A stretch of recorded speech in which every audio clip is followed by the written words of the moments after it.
is a game, and today it's game time. It is game time, and you know who else it's game time for? Ages and Ritual. Yes, indeed. They are ready for game time. Richie, we have to talk about day one, because it didn't go how people were expecting it to go for you guys. What went wrong on that day that has to go right today? I just think our off spawn was a little messy, but you know, we watched it back, did good in lowers, and now we're here today. I mean, you did really good in lowers. Ages, you guys talked about how yesterday it felt like you could play your game, and it just felt completely different. What about that day just really made it feel that way, and how are you going to make sure you have that same feeling today? Yeah, I think we were just trying to get back in the flow of playing again with the contested, and me not feeling the best on the first day. It kind of messed with us a bit, so now we're back to playing and how we normally do. Richie, you guys know better than anyone on this stage what it takes to compete for championships. What about you two together is the difference maker that will help you lift that trophy? I just think our chemistry is very good, and our vibes are always at the top, and that's all you need to win. Hey, said simply, back to you, Frankie. Thank you so much, guys. I had to grab a new French duo to land. We've got Dark Horse and Minori. Dark Horse, do you feel like you had to play things safe to qualify for today? We're gonna do our best, and we're gonna try to qualify. But what you did was good enough to make it here. What's the plan today? We're gonna play our game plan like we play usually, and try our best. You're going to try your best. Do you think you need to be more aggressive, fight more to make it to the top? Oh, I don't think so. I think we just have to play with our game, and that's it. Are you enjoying LAN? Is it fun here? Yes.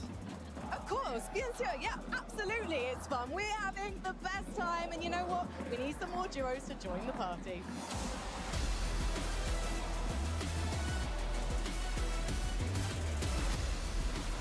EU superstar Shark and Teeny. It's been wonky, but will they rise to the top for Champions View of Summit? Repping NA, Cole and Madden. These guys continue to prove everyone wrong. Destiny just might be on their side. Prime to win any race, the Italian Stallions, Belusi and Zangi are charging straight for first place. Get down for Reed and Cooper. They battled through a contested fight once. Now with everything on the line, can they do it again? Everyone counted them out, but they forced their way in. It's Oceana's Alex and Reckless. EU's number 2 team. EU's number 2 team, Tino and Pablo. With global spots on the line today, they don't look to slow down anytime soon. Brimming with confidence, Grace and Kingaling, your future looks bright after yesterday's win in Game 3. They showed up to play, it's Izzy and Nosif. Top 4 yesterday earned their spots in finals. Today, they can earn a legacy with a win. Full steam ahead for QNDX and Phantom. Finals is here, and now it's time to truly show out. Dusseldorf stand. Two of the hometown heroes are here to claim their crown.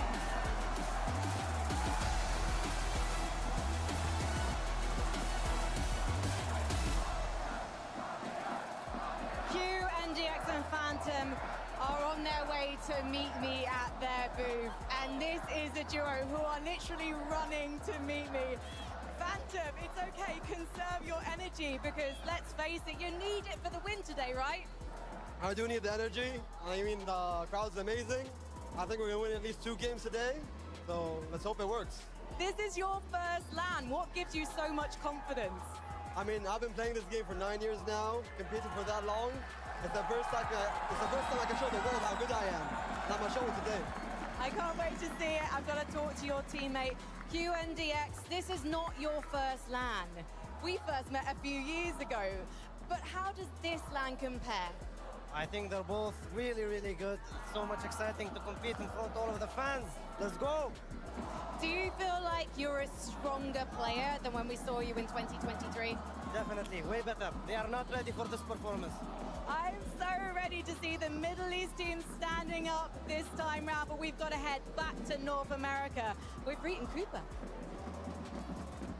Thank you, Frankie. I'm standing here with Reet and Cooper. Reet, we have seen a lot of back and forth between you and Ages about your off-spawn situation today. Is it fair to say it's gotten personal?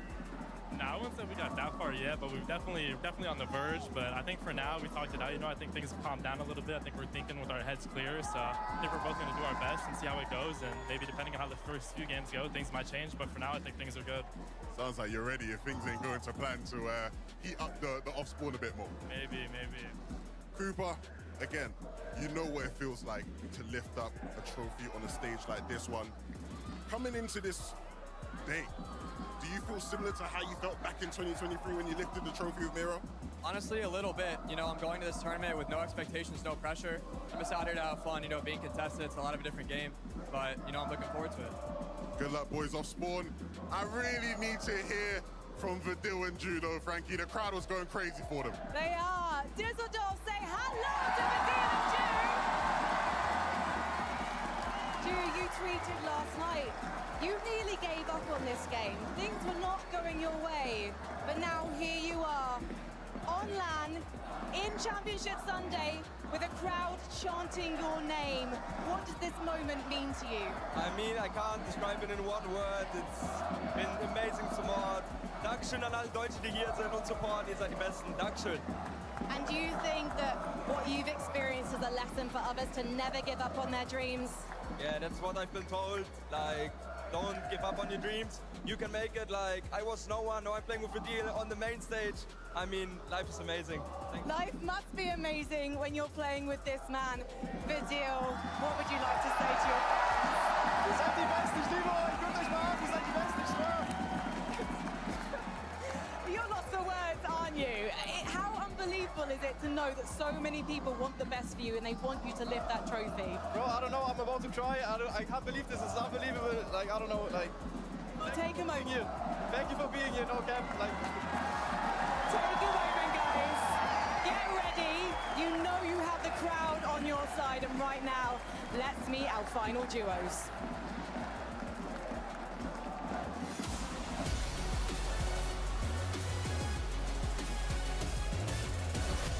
The sky's the limit, and Scroll's only been going one direction since the year started. Up.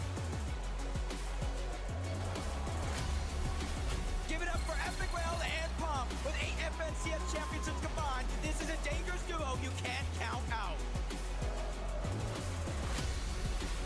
Yesterday, they saved the best for last, but today, Hobby and Aminish are looking to pop off from the start. Let's get it. Pressure burst punch or makes diamonds, and for Picks and Ghosts, they're looking to shine bright today.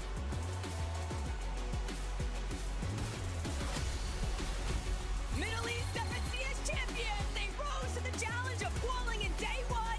Bakusan Hero Finals is yours to crush.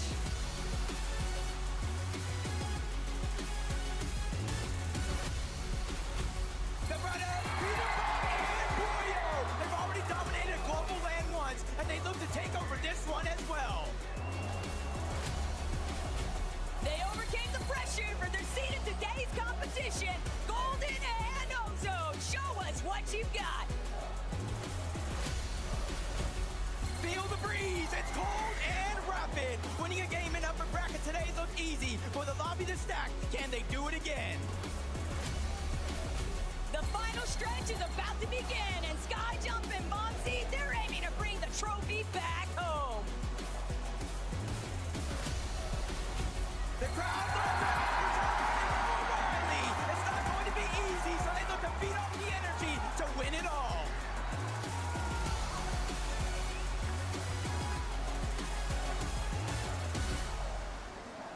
Scroll, the numbers are saying that this is yours to take. It's yours to lose right now because you're the favorites in this competition. Do you feel like it's your time?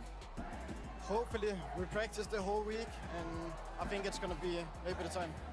Werner was saying in an interview earlier this week that no one seems to have tried to counter you in Europe online. Do you feel like that could change today? Yeah, I mean, we prepared for it in Grand, so with no one doing it, we're going to be even more prepared for it today. So that means that we haven't seen everything from you yet? Not at all. Well, we've got 8 games to see it. Let's head to 11.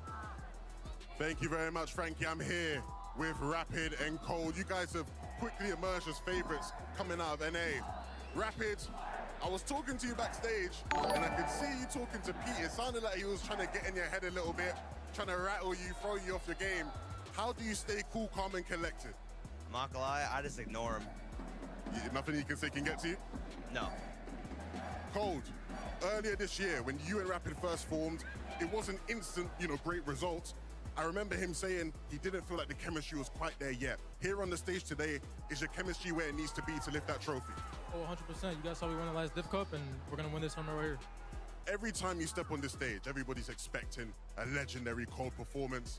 How are you feeling going into the competition? Do you feel like anybody on the stage can mess with you at all? Nah, nobody can mess with me. I hope you all know that. Hey, whenever Cold speaks, you gotta listen. But I wanna hear from the fan favorites. Frankie, take over. Thank you so much, Levin. Reason.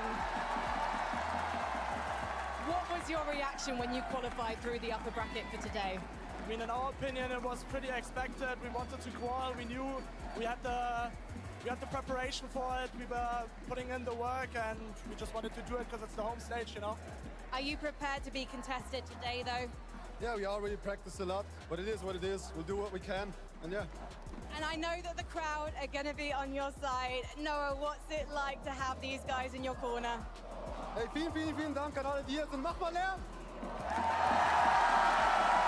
Reason, it feels fitting that we leave the last words with you. All around this arena, people have been chanting your name, playing your map, wearing your t-shirts, and getting so excited for you. But what do you want to say to them? I mean, I'm going to say it in German. Ich danke an alle, ihr seid alle die Besten, egal wen ihr von uns supportet, egal ob es der Meinung oder nicht. Ich liebe euch alle. And I want to say a special shout out as well to Fact City and especially Savage, to the Savage community. I'm really doing this all for him and my viewers at home and here, I love you all. Ich liebe euch alle. Best of luck, guys. Please, one more time as we head back to the desk. Give it up for Noah and Reason.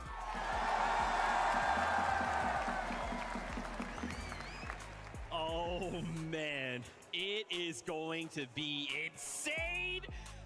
I am so hyped, Vivid. I am so hyped. So many teams coming out here. And I love, too, that we kind of get to see a little bit of their personality, right, as they start to come out through these stage. Unfortunately, the camera missed it, my favorite one. As Pete kind of comes down up on the steps, he starts rubbing his hands together, he looks up, Fact City gets up, starts swinging his shirt around, bro. I'm excited, dude. I'm excited. I mean, there is no question who Pete's biggest fan in the stadium is. Look at that. He's over there. I see you back swinging that shirt once again. But it's cool to hear from all of the players. I think my favorite response there had to be Rapids, right? Levin kind of stirring the pot a little bit, or at least trying to, hey, man, hey, Pete's trying to get into your head, what do you have to do? He's like, dude, I just don't even listen. Like, was he talking to me? I don't know. Yeah, same with Reed and Cooper as well, asking about the off-spawn, how are things going to go, is it personal? They're putting all that aside. They're thinking, right, okay, this is the current situation. We're contested. If things don't go well, we'll go to plan B, we'll go to plan C. They're not letting all that outside noise affect them, which is very easy to do on a big stage like this. Yeah, I mean, I even think back to, like, the Vidil part, right, where we got to talk with him and him getting emotional, hearing the fans kind of go crazy. Now more than ever, with 8 games, right? So we're kind of used to the more traditional 6. We now have 8 games. We have to try and do this all in one go. And like you said, we've got this crowd. We now have a ton of expectations. We have a bunch of pressure. We have a stacked lobby. How do we focus through that? It's really, really hard.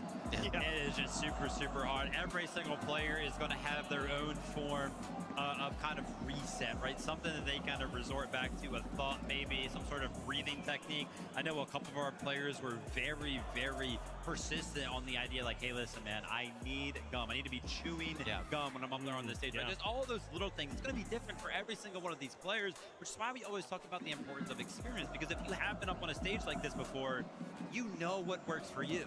Yeah, and I suppose coming into this, right, everything is new for these players. A lot of players will have the first time experience. It's a different environment to what you're used to. You're on a different desk, you're in front of a massive crowd, you're on a stage, you got lights, you got cameras. All that stuff is brand new. You're not used to that. But as soon as they sit in that seat and their eyes lock in that monitor, it's back to normal. It's just Fortnite. They've got to try and lock into that and try and drown out everything else. I've never been on a stage like that. Vivid, you've had the pleasure of doing it. It must be really, really difficult to do that, but they have to do it. Just go back to what you know, stick to the plans, and don't let anything else affect you. Yeah, I had a moment not too long ago to hop on a Cypher PK stream, and that's something we talk about, right, is when you come back to a LAN environment, it can be difficult, right? It really can. I think from an outside looking in, you know, you can think, well, why aren't these players performing like I watch them at home? Well, dude, it really is that comfort zone, right? There is so many of these tiny little factors, and it could just be one thing, right? That mouse being just a little too slow, that mouse pad not being quite long enough. Guys, I would love to ask you, though, obviously, as we start getting ready to board this battle bus, let's talk about predictions. Viv, who do you think could walk away? What are your top 5?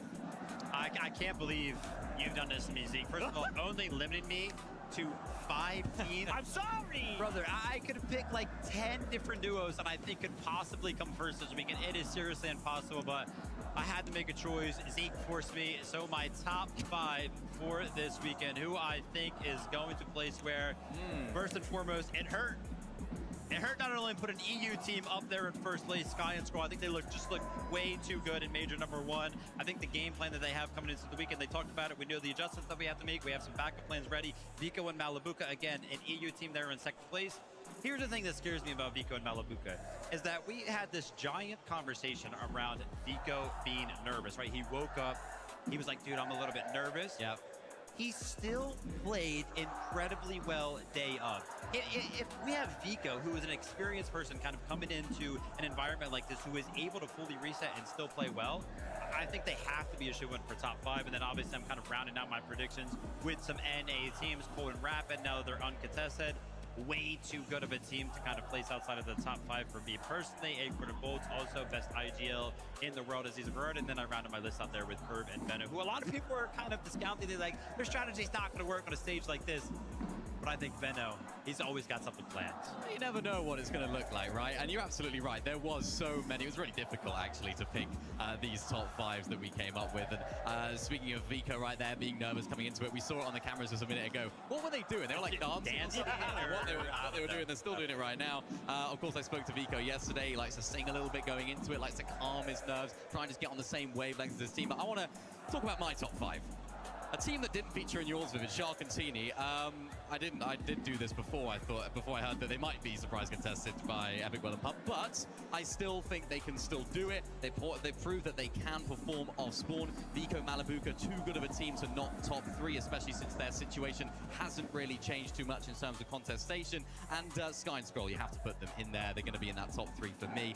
And Acorn Bolts as well, of course. Dharm and Dimash, very, very similar lists, I suppose you could say in that regard, because you can't ever count out Acorn. And Acorn in that upper bracket, then you have 2 bad games. They had some pretty unfortunate zones as well. A lot of those zones were pulling down to that south. So it just seemed like they got better throughout the day at actually dealing with those south zones. So as an EU fan, if I put my EU bias hat on, I'm kind of scared of Acorn and Bolts. They could be lifting that trophy at the end because they are just that good. And Acorn is just that good at leading. Guys, I'm so hyped. I just heard the call. The games are ready to go.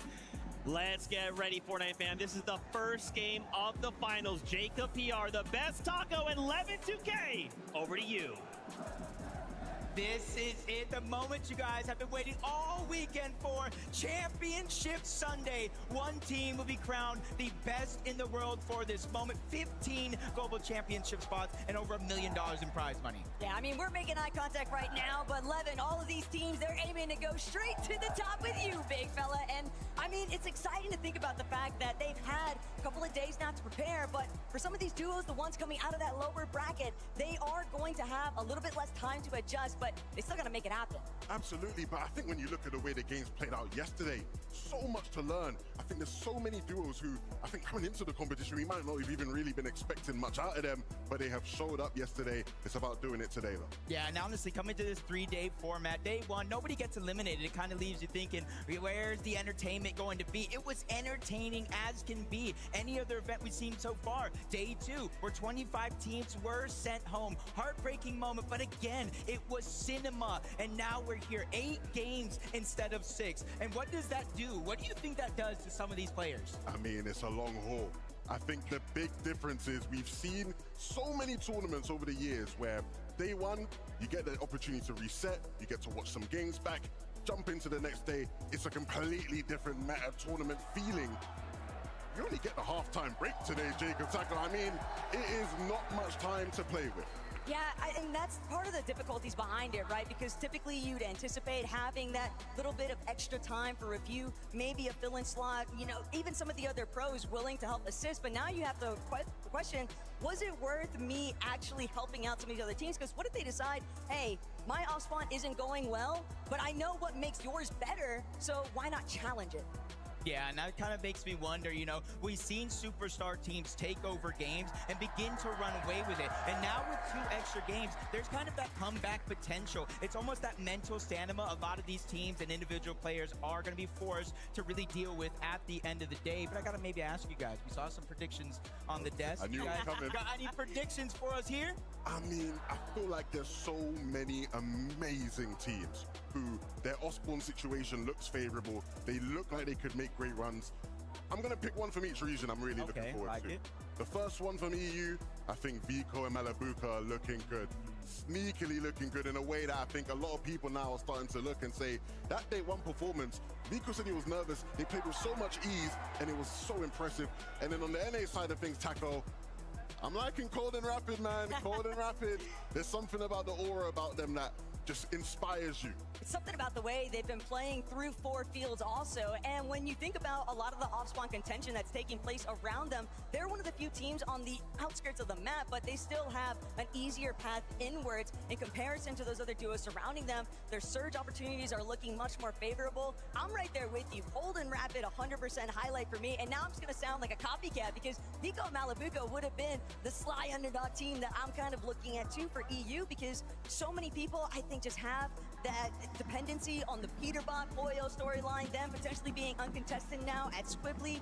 It's hard to ignore Shark and Teeny and everything they've been able to accomplish through the years so far. But Jacob, ultimately, it's hard to really dictate what happens throughout the journey of 8 games, and we just know that all of these duos are expecting something different. Yeah, honestly, coming into this one, you guys probably saw on FORTNITE Competitive, I was honest, instantly answered Cold and Rapid right out of the gates, and now watching all the action through the last 2 days, it almost has me scratching my head, because you mentioned Vico, Malabuka, Shark, and Teeny. They made it here through a contested wonky land, and now they're being able to play like themselves, a little bit more freedom, and then you even have Acorn and Bolts. I've never seen Acorn look so calm, cool, collected in my entire life. Bolt's looking confident as well. This one's gonna be hard to predict.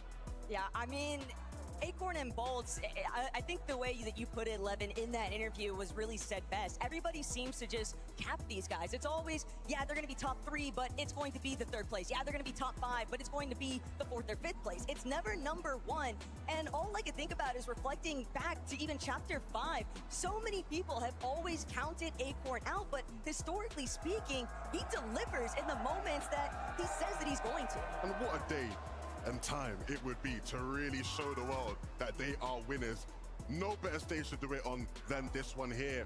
I think the interesting conversation when it comes to contested versus uncontested teams, though, is as much as we know historically you want to be uncontested, it gives you the best chance of success. We've seen some of the players on the stage have unbelievable performances while being contested. Shark and Teeny, to talk about them, ooh, are they going to get surprise contested? What's going to happen there? I think even if they are, we've seen what they can do to some of the best players in the world while being contested at Wonkyland. And part of that, I think, is also just building off of the fact that it's the time to elimination. Duos that are able to find those quick frags off spawn, they're going to be the ones that ultimately establish their surge off rip, and then they can just pick their movements after the fact. And that's what we really saw out of Sharkantini in day one. Sure, game number one didn't exactly go their favor, but they tried to play it through a different method. The moment that they actually got up close and personal, you saw what happened after. Yeah, and it kind of makes me to kind of like the next question about, we are talking so heavy about that first place. That's what we came for, $1 million prize pool, of course, but the 15 global championship spots. So if you find yourself in game 7, game 8, probably out of distance for that first place, you still have something to fight for. Absolutely. And I think the interesting thing about us having 8 games here for the first time is we always, in a 6-game format, have this understanding of when do we start to panic? When do we have to really turn things around? When are the games really and truly running out for us here? At this point, you're going to just have to get a feel for it, right? You might be at game 4, things aren't going well. You still have 4 more games. That's a lot of games to start to come back and get some points on the board. And so it's a learning experience for us. It's a learning experience for these players. But the best of the best will rise to the top as always. And we know the margin of error when it came even just the top 25 throughout the past 2 days of competition was you're realistically looking at maybe 1-2 lobbies. That's all that's necessary to fill that void and close the gap. But here in an 8-game format, top 15, the margin of error is that much slimmer. And we've already seen just how quickly paranoia can kind of ensue when you're suddenly realizing, hey, game 1, not for me. Games 2 and 3, all of a sudden, oh no, I'm at game 4 and I'm still not off spawn.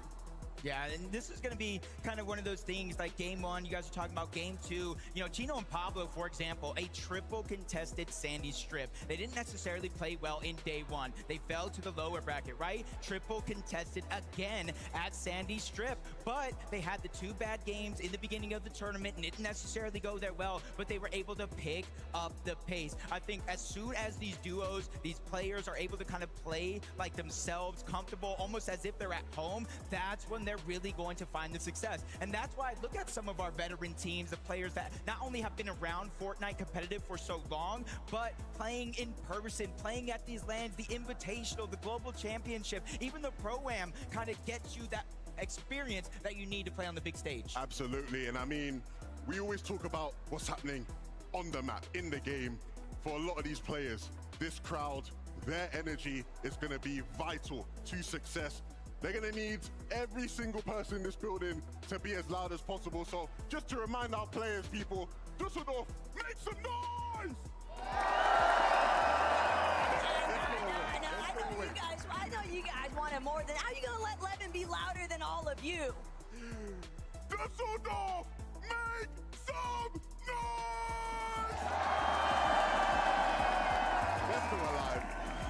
They are fired up and ready to go. And honestly, I see why. You know, they got so many hometown heroes, players coming literally straight from Germany, playing on that big stage. And I've seen it throughout my many years watching Fortnite. When we go to these regions in person, their fandom is out of this world. I know everybody remembers the Global Championship, and this event here is going to be one to remember as well. Absolutely. I mean, for so many of these players, game after game, it is just an otherworldly experience, being able to compete against the best. You look to your left, you look to your right, you look across the stage, and you see so many top players looking to do the exact same thing as you. I spoke to some of the players who are sitting at the top of the stage right next to the trophy. Some of them are saying, look, Levin, I mean, if we do well, it's not a long walk to go and pick it up. You don't want to watch another duo walk past you to lift that trophy up. You want to be the ones to look everybody in their eyes as you rise that trophy and put that crown on your head.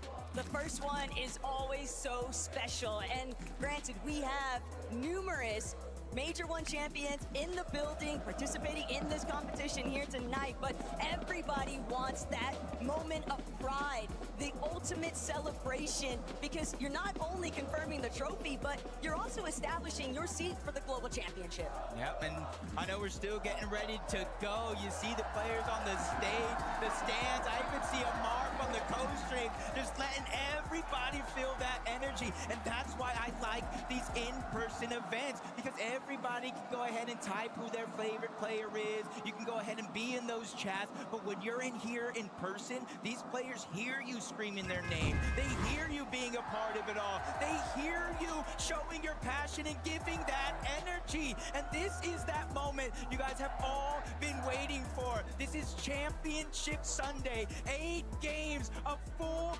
FORTNITE competitive action where only one team will be able to plant their flag at the top of that summit and call themselves one of the best teams in the world. Let's get into the game.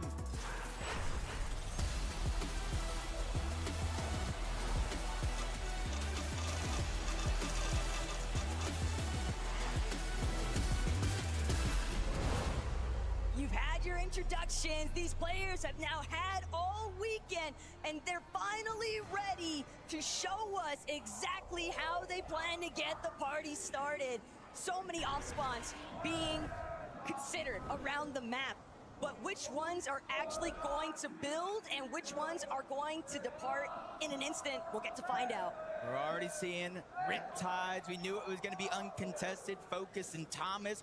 That is going to remain true. But one we know, triple contested. We've seen it back-to-back days. Sandy Strip. You see that right there. They marched somewhere else on that drop map. Already surprises coming out with Yamzo and Josh. Yamzo and Josh, we know just how key these guys are going to be as far as impacting some of the top players in this lobby.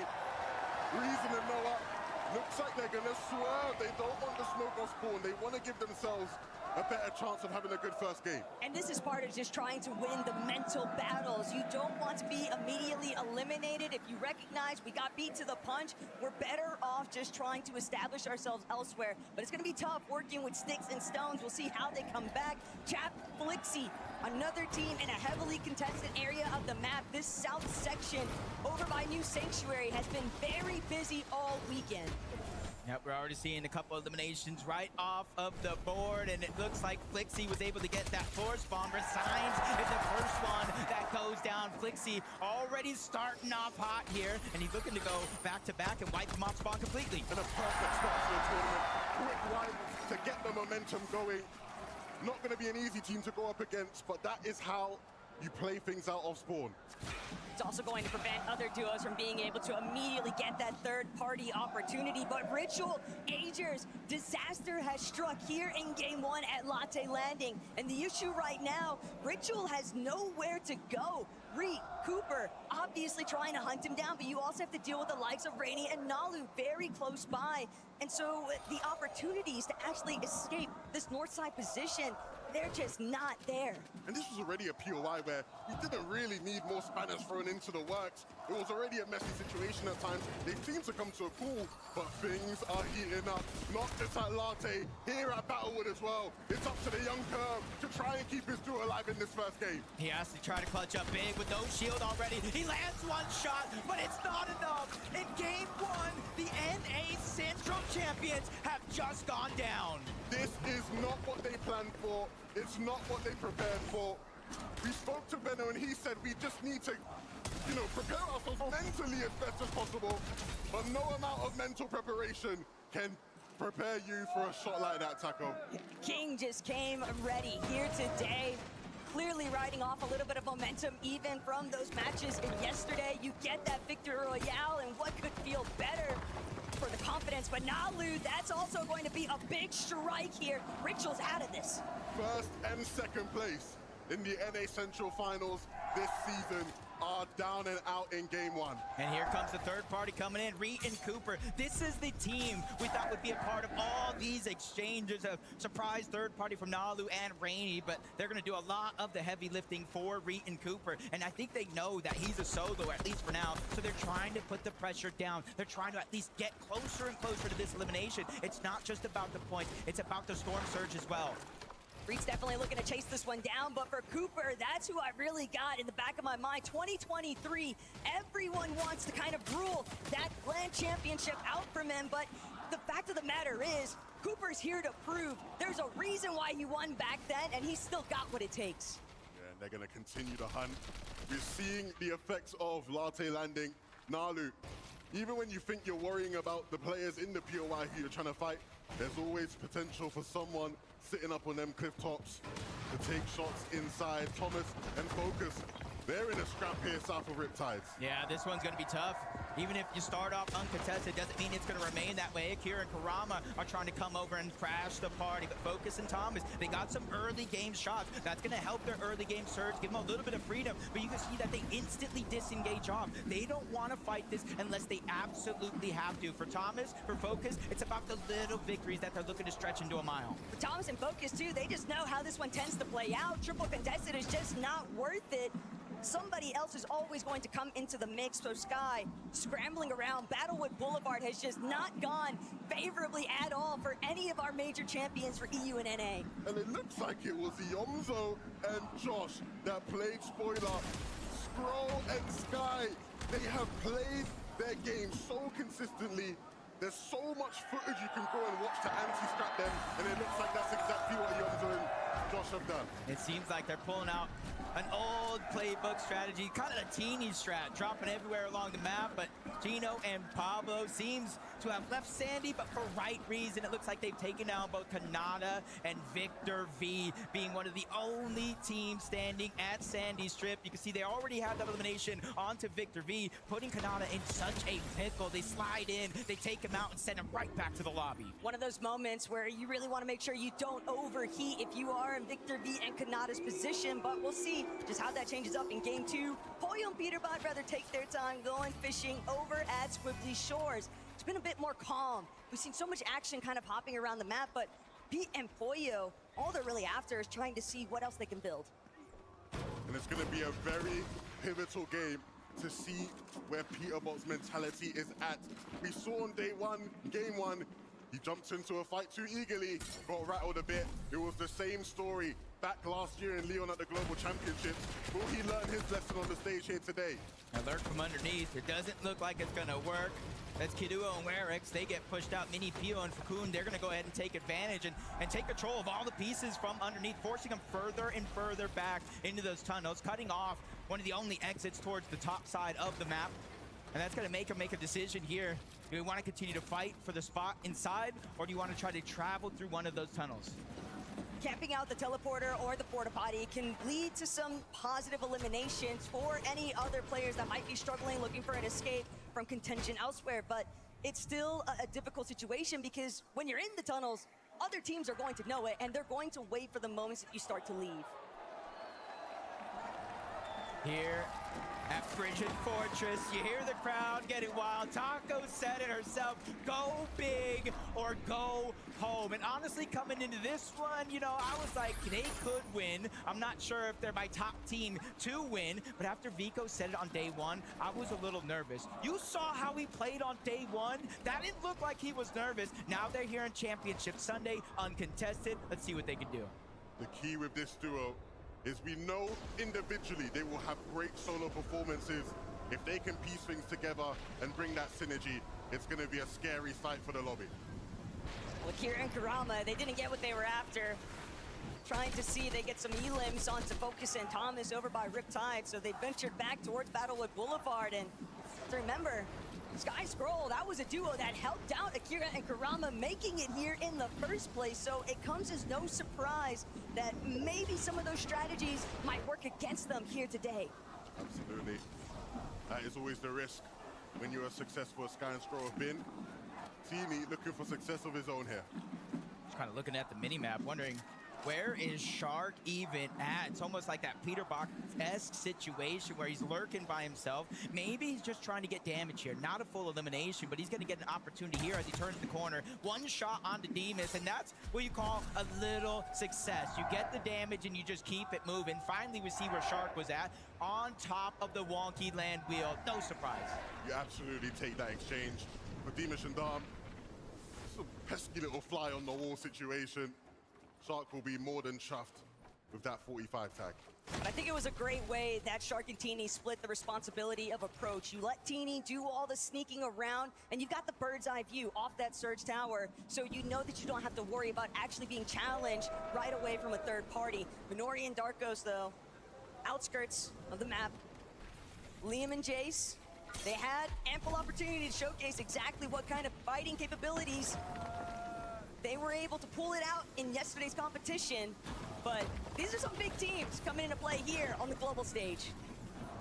And these are two teams that we're going to be seeing interact with each other quite a bit today.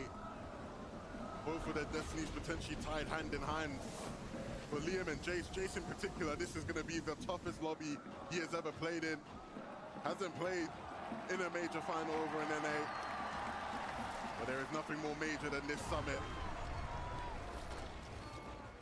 I know we haven't seen the full map yet, but I don't like where that one's going, up towards Wonky Land, up towards the mountain on the north. And this is where, if you're a team, Taco, I would imagine you're going to have to start preparing for the end game and what's to come. You think so, but for Yapko and Panzer, they're trying to see if they can shut out Nalu and Rainy from even making that approach. They want to see if they can try and utilize some of this early Storm tank, but if they can get the damage done, Rainy will be dropped the moment that he tries to go for the escape. So that's going to be the first elimination confirmed here. And for poor Nalu, despite having 2 elims himself, things just got too scrappy. And now he's just trying to see if he can outlast where Yapko and Panzer are. And this is clearly a big part of Yapko and Panzer's strategy for today. You saw Panzer was playing aggressive towards Nalu earlier when he was in Latte landing. This is more of the same from this duo. And I would not be surprised if this becomes a repetitive story between these two duos today.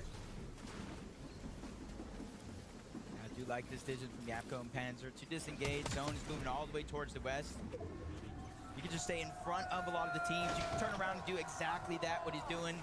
Backtracking, getting surge, and just keeping it going in a progressive manner over towards the zone. But you got to be careful because it's not only Nalu that you have to worry about, it's Cold and Rapid as well towards Painted Palms. Problem there for Yapko and Panzer. I don't think they realized that Cold and Rapid were actually sneaking about. All the way down from 4 fields. Paradise Palms might be eaten up here shortly, but for Thomas, that early delay from Akira and Karama over by Riptides has clearly impacted the way that they wanted to actually move around the map, and they are being held yet again by the same gentle mates. Akira and Karama realize focus is out. This is a solo. If we can get the additional points, all the better. 122 below the damage threshold. Exactly what I was thinking. You're going to need some damage to close that gap. What are you doing? It all comes to an end the second it happens. A playmaker from Thomas, but Karama shuts it down. A big wake-up moment for Akira there. Very fortunate. Karama did not lose his cool.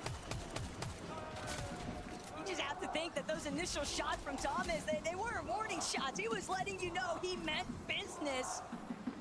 The way that things have started to develop over towards Sandy Strip, a little bit of a slower move. Minori and Darkos are not trying to rattle the hornet's nest here. Chino and Pablo. That's how we're starting today's highlight reel. It's going to be a fun 8 games, people.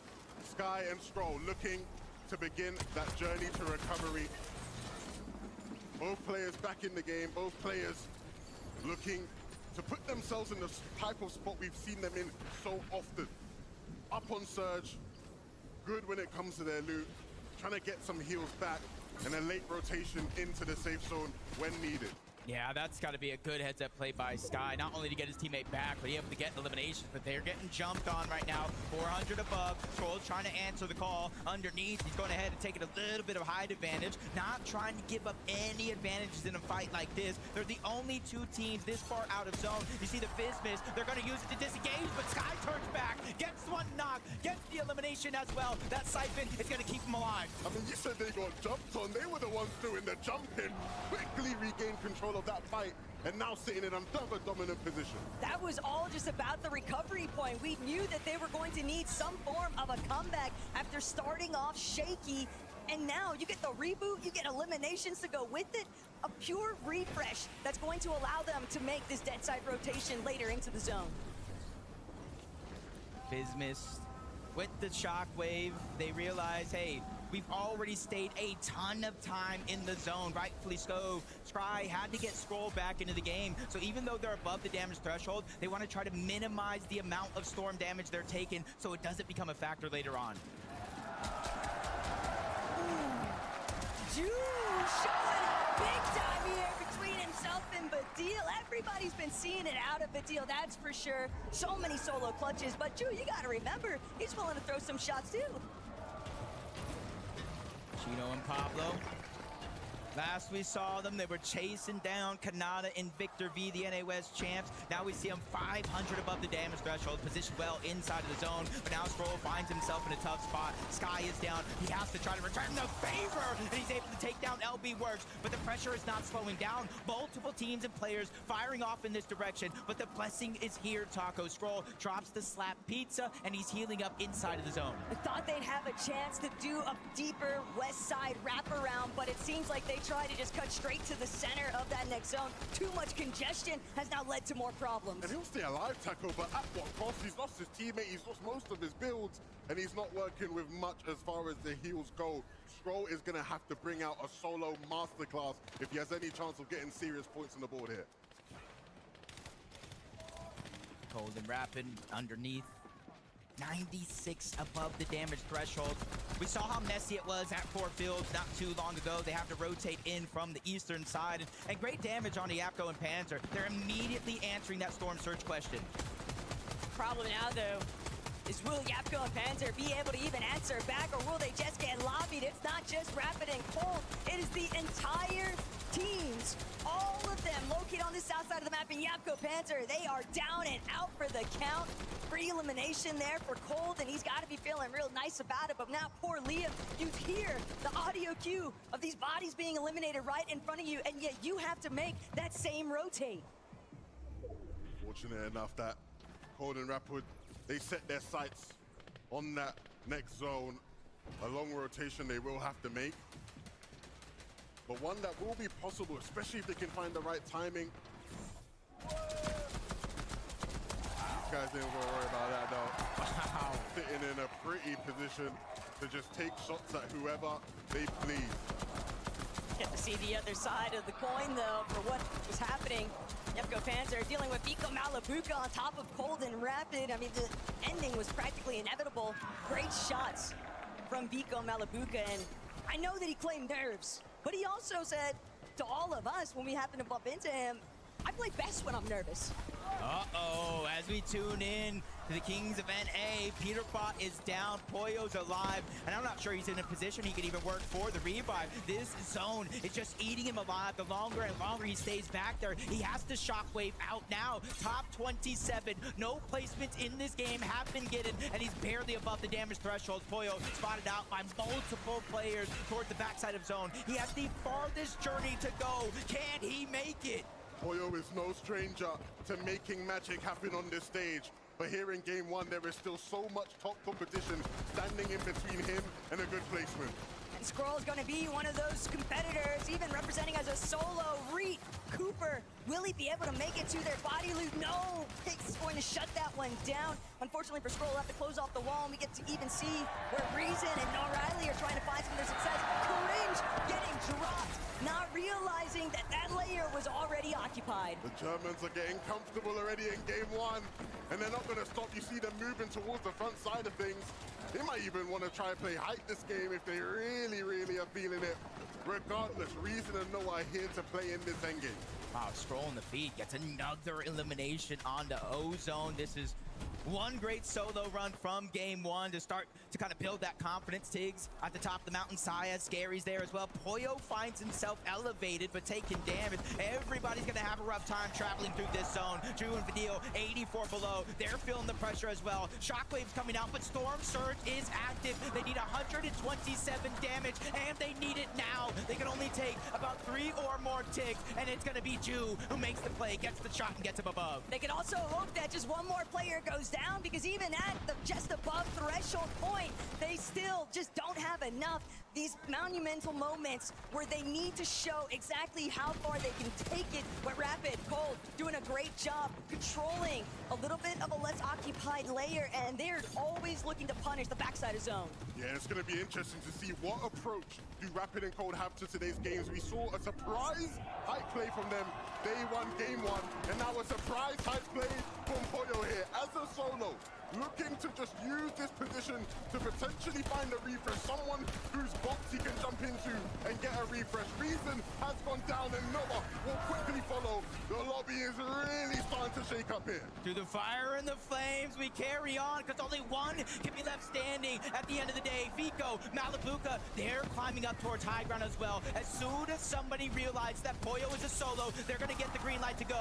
Ju finds the elimination on a mini Pio, but instantly it's taken down. Not able to really utilize the siphon. They're all trying to make it up, but there's a new king on high ground. Pump has made his way above. But Scroll just sitting inside his own box. He's not had too many instances of catching that breath of relief. He'll utilize a lot of his heals, but now Bold and Rapid, a duo as strong as ever. They've been hanging out on that secondary height for a while here, but from the front side position, Teeny and Shark have decided height is theirs for the taking. Looking back now, they've already overcome. Uncontested has never felt so good for Shark and Teeny. We know what they can do if somebody lands at their drop spot. Let's see what they can unleash here. They already have the high ground. Teeny, 4 eliminations, and immediately putting pressure down onto Gino and Pablo. That second height team, Acorns, being forced down.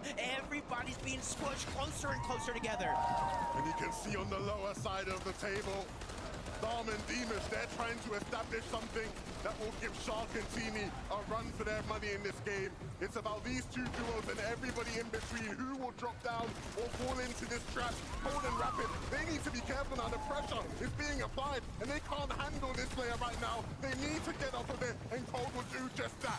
No other options but to forfeit on Hyde and Cold. It cost them everything. They're out of here. Scroll still has a solo. What business does he have in this lobby? 3 eliminations and so many placement points. He is racking up the count. We are witnessing probably one of the greatest solo clutches of all time, but can it last? Shark and Teeny are finally dropping down. They know this game is so close to being finished, and they want to be the last one standing. Pressure on the Shadow and Virgo. Kurama and Akira, they find Scroll. They take him down. They end the legendary run. They have been menaces since the start of this game, and they will look to continue that streak now. Demus and Dom, they had control, but then they lost it, and now they've regained it again. Shadow and Virgo sent back to the lobby, and the Kira will fall as well. Darwin Demus just here to remind everyone who's actually in control when it comes to the low ground front side. Chino looking back. Chino takes out Dark just like that. Chino might be able to bring this one home, but still, as a solo, what's left? Wasn't able to get any of the match, so he gets taken down from it. Shark, Teeny, the future is here. They take game 1 and put themselves on top. It's everything that everyone has been waiting for, and the fact they came to deliver on the first game of finals, that's exactly what you'd hope for. Everybody wondered if the young Shark would step up on the stage, and he absolutely will. What does he have to say about it all, Frankie? Shark, your first VR in a grand final. How does it feel? Normal. It just feels like a normal debut. Teeny, I know you've experienced this before, but what's it like doing it with Shark? It's amazing. It's easy. It's amazing, it's easy. You got the timing exactly right as to when to take height. Was there a point you thought it maybe looked too messy? No, it looked perfectly clean. The game was full on easy mode. We pulled every zone and yeah, just won the game. Did you get lucky though when the zone pulled down the mountain? Yeah, we did. We got lucky with zones. Do you need to get lucky again though in order to win more? No. Okay then, Shark, I'll just ask you one more thing. Is there anything you'd like to say to this crowd here in Düsseldorf? We will win this. You'll win this, okay. I think Düsseldorf heard you loud and clear. We're gonna head to a break. When we come back, game 2.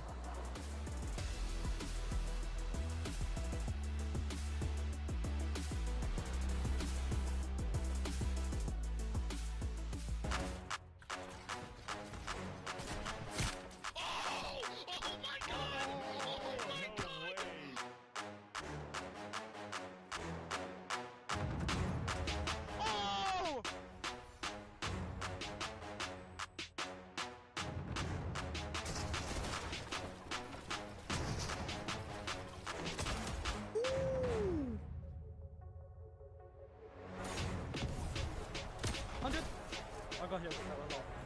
I'm popping in that bit. Wait, short. Got 6 build? No, max up. Wait, if you're mid, wait. 100.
Fortnite fam, welcome back to the FNCS Summit. Day 1 of finals, game 1. And I feel like I'm watching a boop stream. Sharkatini come out and get a victory royale in game number 1. This is not a drill. This is really bad. Of course, it's really good for them, but man, what a way to kick off game number 1. Saw Skyas and Scary going up on high. The Spanish fans are going crazy, but look who was lurking in the backside, Teeny and Shark. This was a really important game for them to get right, because not only were they uncontested, we hinted at it earlier, potentially that surprise contestation, but they also got that zone at the end of the game. Huge performance from them when it mattered most. And I was on Bootstream earlier. I said, watch out, game 1, Sharkatini, they're going to win it. And look what's happened. So see if they can continue. I hope they can. Man, sometimes it looks so hard to play competitive Fortnite. Like we saw a dude that was kind of just chilling up on the higher ground. Sharkatini are seemingly like nowhere near in a position to go ahead and contest the higher ground. But the miss comes in, the overdrive comes in, and all of a sudden they go up like 20 layers and they're contesting the higher ground. Just a super sick play for them. Happy to see the guys doing well. So many duos, like so many duos. Just had little things here pop off performances. I want to let you on a secret, though. Of course, Sharkatini got themselves a victory royale, but they are not currently in first place. That's actually going over to Darm and Deemish. This is why we had to talk about them at the start of the show. Again, there's like, it's like, again, I don't want to use the word dark horse because that's not what this team is. This is a tier 1, up in front, in your face, triple digits after game number 1 team. I mean, a 10+ elimination game felt like something we hardly saw in the upper and the lower bracket. And technically speaking, right, those lobbies should have been a little bit easier than the finals that we have here today. First game, the guys who were kind of calling themselves underdogs, the guys that kind of entered the scene just last year, are in first place. 11 eliminations, controlling, running the low ground. crazy stuff. Yeah, I just spoke about it for Sharkantini. They needed to make the most of this game as well, but for slightly different reasons. Yes, we know they land towards that northwest side of the map, but in a different way they needed to make the most of this game. The reason why these guys needed to make the most of this game was that Sky and Scroll were just down to an individual Scroll. These guys are so good on the low ground, and typically on low ground, it's Sky and Scroll running the show. These guys have to play a couple of layers above, but because that low ground was free for them, they could then show what they could do. So for a different reason, they really needed to make that game count, and what a way to do it. These guys are going to be fantastic on low ground, and if Sky and Scroll also, again, continue to fail to make the end game as a duo, they'll be running the show. I got to see those standings one more time, man. So many different things. That was just game number 1. Teeny Shark, remember, they got that VR second place, but look right behind him, Chino, Pablo, Wingo. Chino kind of put in a situation there just to be by himself for just a moment, but you know, man, Viv, I'm looking at this, and you said a name, you mentioned a name, Miniminer. We were both going crazy, Sky and Scroll. So let's think back to the start of this game, right? Gets lurked on by Zoe, suddenly has to reboot, and then Scroll goes on the run of his life, Viv. What a roller coaster of emotions for all of the Sky and Scroll fans out there. Yeah, the reboot was absolutely clutch, right? We know Sky was kind of left to his demises as a solo, but potentially the most MVP move of the game was him going ahead and rebooting Scroll, because like you mentioned, Zeke, after he was left as a solo, it just didn't stop it. This is an incredible performance. I was kind of mentioning, after the reboot came in and these guys were a duo, I was like, man, if they do well this game after how bad the early game has gone, just go ahead and wrap it up, because it feels like these guys are just going to win the competition, because this by no means should have been a good game for them. I think the way to sum up that is, you know the meme where it's like, it's so over, we're so back, it's so over, we're so back. That was like the way that game was going down off spawn. We're so, it's over. Okay, it's all right, we got the reboot. Oh no, one of them goes down, it's so over. Oh no, Scroll is solo clutching, down to 1 HP, down to 1 build. Oh no, it's so over. Oh no, he's found a refresh. It's like he just had the answers to every single problem throughout that game. And that's why this team are one of the favorites to win this competition, because although we know how fantastic they are as a duo, a common theme when it came to them winning FNCS in Major 1 for EU was their solo clutching ability. And look out for that from both sides as well. Both of them are so good individually that you could put either of those guys in Scroll's shoes right there, and they would make the same plays happen. What I love about that point, Minnie, is the fact that, like you say, on EU, now we've taken a step farther, the farthest step we can, international competition, and they are still showing us why they are favorites in EU. Viv, I gotta come to you really fast though. Cold and rapid. Schmoove it in that last game. Game number 1. Strong start, of course. Still needs some work to be done, but still, I love seeing them. I love seeing how confident Cold was as well. I love the way this duo plays, right? Because a lot of the times, some of our favorites, they're high ground teams, they're low ground teams, but no, these guys know how to get into the mix and some of those mid-ground layers, and it's just on the back foot of being able to find so many eliminations, right? Obviously, this is going to be a low elimination game. I can almost guarantee you we're going to see them kind of have one of those pop-off games where Cold picks up like 7, Rapid picks up 7, but this was a good, solid first game. Remember, they land all the way on the east side of the map. They had to kind of travel all the way over to the west side, so a little bit of a tough pull for them, but still great to kind of find them in the top 10. Yeah, ultimately, you saw right there, they had no bills in that final situation. Both of them had to make those solo plays. It was someone I spoke to on the Telestrator yesterday with Vico about how important those solo plays are when you don't have bills. Running around in those end games, there's so much fizz miss, there's so many of those overdrive grenades flying about. It can just be a case of, can you find a refresh in the right moment? And for them in that game, they couldn't. But if they can, we can expect to see these guys in that top 5, I'm sure. Guys, I want to continue to pick apart these standings. Let me have them again. I'd love to just continue to talk more and more about. It's crazy how much was packed up into that just game number 1. As we continue down the leaderboard, Shadow, Virgo, Epic, Whale, and Pump just above Cold and Rapid. Dude, we even saw for a moment in that last game, Pump was like, hey, hold on, maybe I should go for that high ground. Yeah, this was good from these guys, and I think it's going to play into Sharkantini's favor as well. The Epic, Well, and Pump actually had a good game. Remember, the whispers were sort of like, maybe they might get contested. So if Epic, Well, and Pump didn't have so good of a game, Sharkantini might then have been contested. So it's good news for them. Good news for Epic and Pump as well. They're a team that can pop off, that have experience on LAN. and it's nice to see it all come to fruition. I can't lie, though, the list of names that we have talked about so far that were kind of touching or holding that high ground for a moment during that game kind of scares me a little bit for any of the teams that are kind of be looking to play for that. I mean, at one point we had Pollo who was looking to hold it as a solo. I don't know how the heck he's doing that. Nico and Malabuka, they look kind of poised to take it at one point. We talked about Epic Whale and Pump. We saw Scary up there. We know Sharkantini kind of went for it. And, you know, I feel like we kind of came into this weekend after watching Sky and Zoro dominate from the low ground over on the regional FNCS. We were like, oh, I think that a lot of the focus for some of these teams is going to be on the low ground. It kind of feels like we're going back to that chaotic high ground meta that we know and love. It could just be a game one thing, though, right? A lot of those teams out there, we don't have like a defined height team. This is our team that we're going to see on height. A lot of those teams are probably thinking, why can't that be us? This could be something that we do, right? So that first game, they might be trying to stake their claim upon that high ground. Of course, we saw Sharkantini. We have seen them doing that as well over on EU, so they're no strangers to that position. It's just a showcase of how many teams are capable of going for it and holding it, so it's going to be very interesting.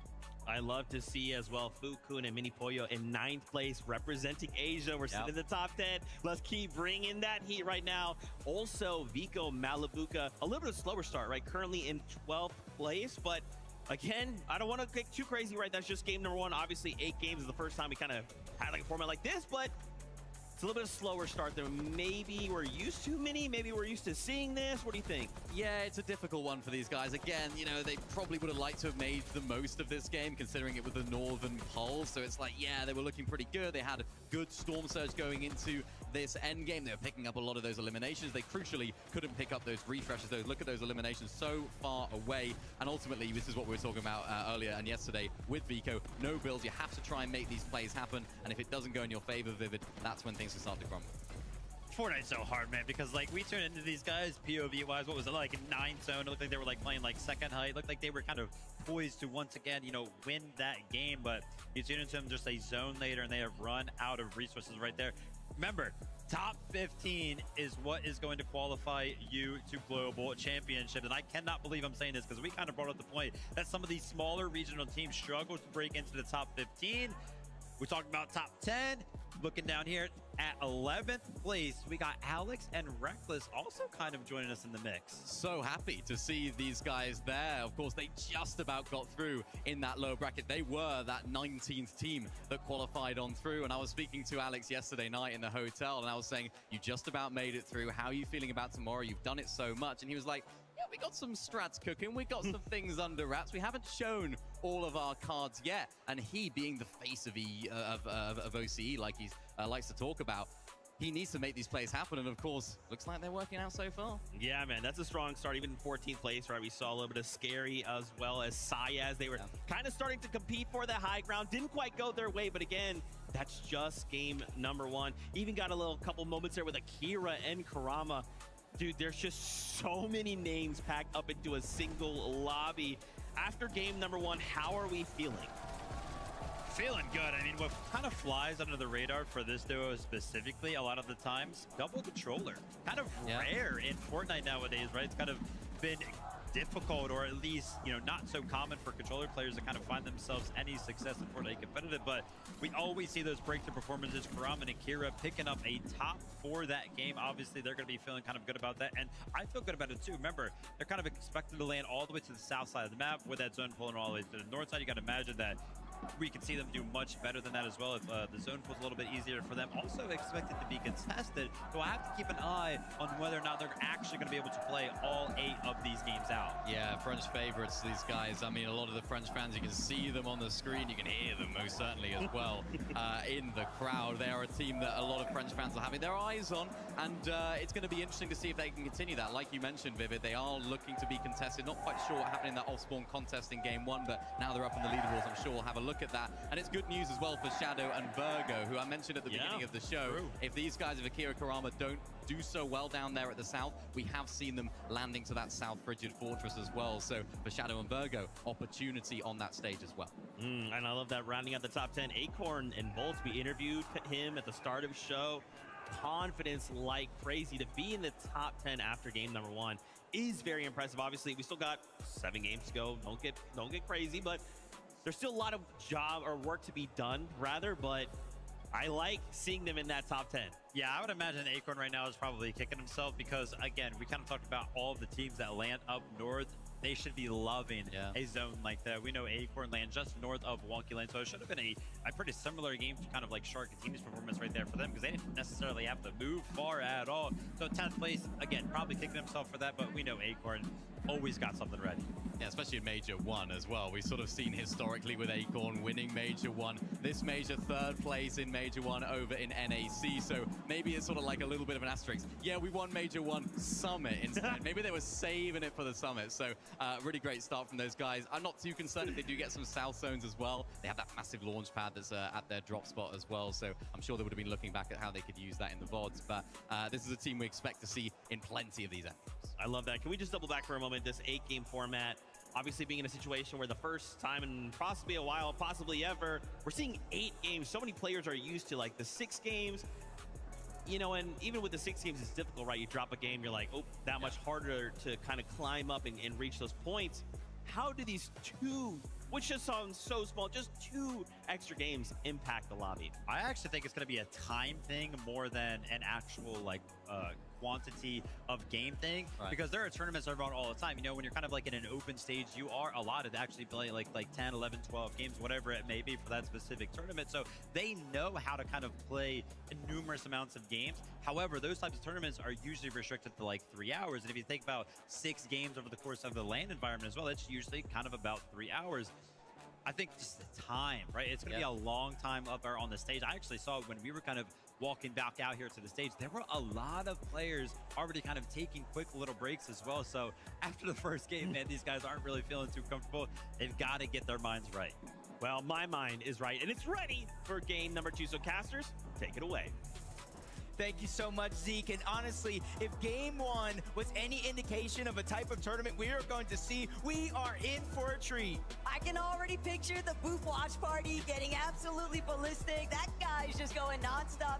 Anywhere, international teams, because all he can think about is EU right now. You should have seen my reaction when I saw that whole top 5 was EU. I mean, things are heating now that we have even more action on the way with game number 2.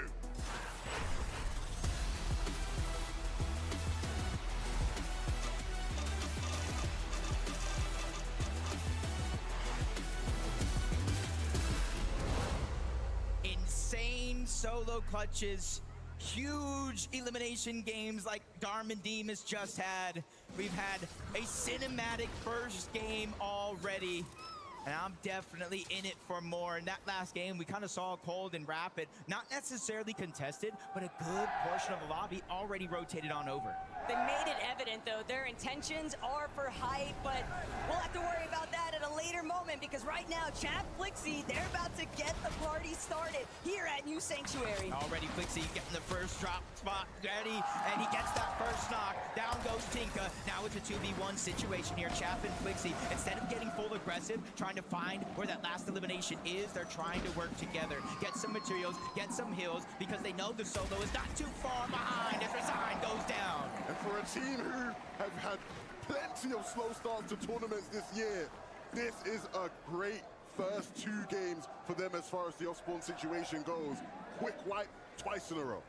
It's going to leave a lot to wonder for game 3, but now Pump, Epic Whale trying to have similar success, and they find it 2 quick eliminations to kick things off. Now opens the door to see what they do next, because they're definitely going to be looking to try and apply some pressure over towards other parts of the map, thinking Wonky Land, but maybe even lurking elsewhere, pushing further north. Yep, contested drop. That's how Epic Whale got the first elimination on the Hero. Sees focus across, and they now kind of use their numbers to go ahead and get that elimination. And Epic Whale and Pump have been on a journey from Wonky Land to Riptides to now this split drop here. And as we tune into Cooper and Reek, you will notice 2 eliminations between them. They took down the Asian duo. Rainy, Nalu landed on them, and will be regretting that as they will watch the rest of this game on that stage. Uh-oh, we'll tune in again.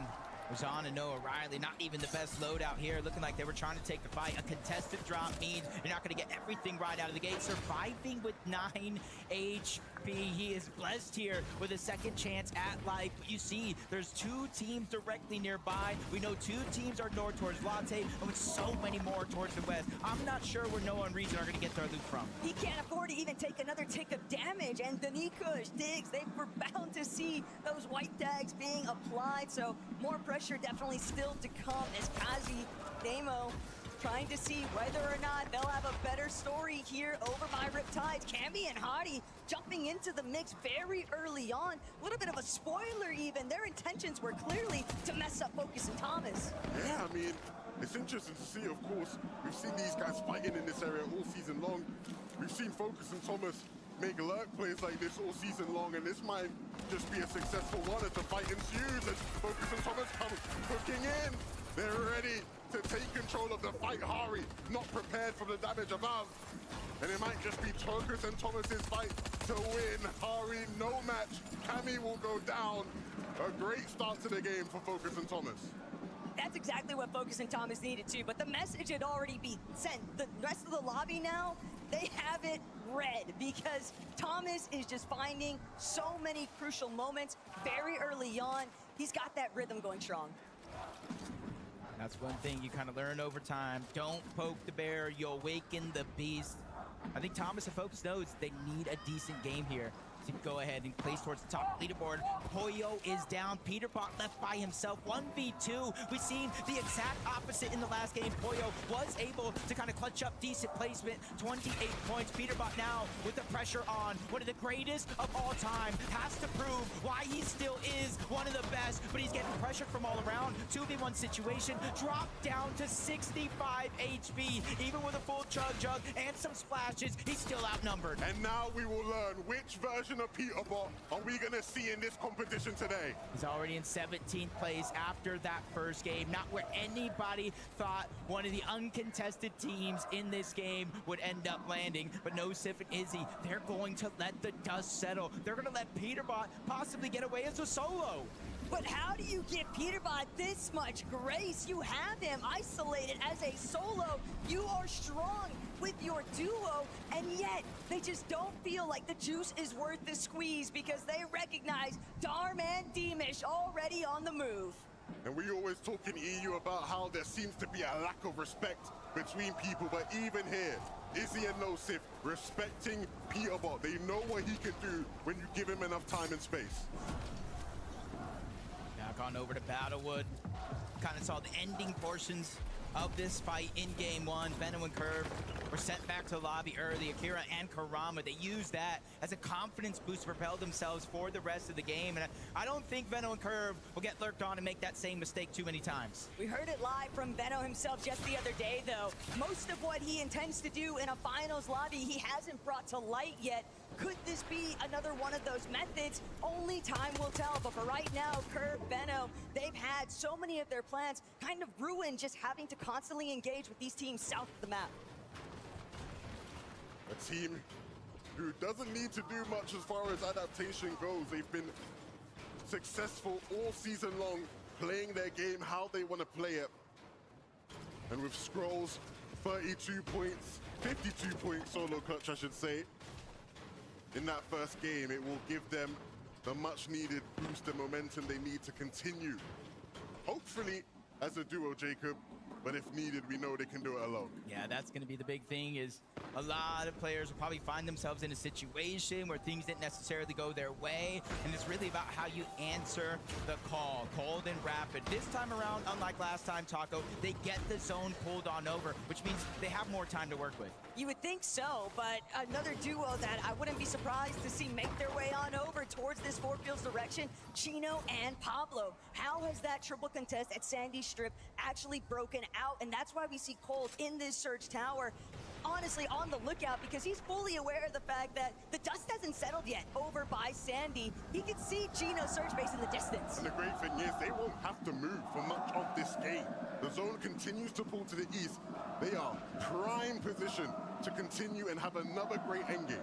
Yeah, and I think everybody's kind of feeling the pressure of that game number one. Storm Surge really dictated how teams were able to play. If you were below that damage threshold, you almost had to be a magnet to a fridge and push yourself against the first team that you saw.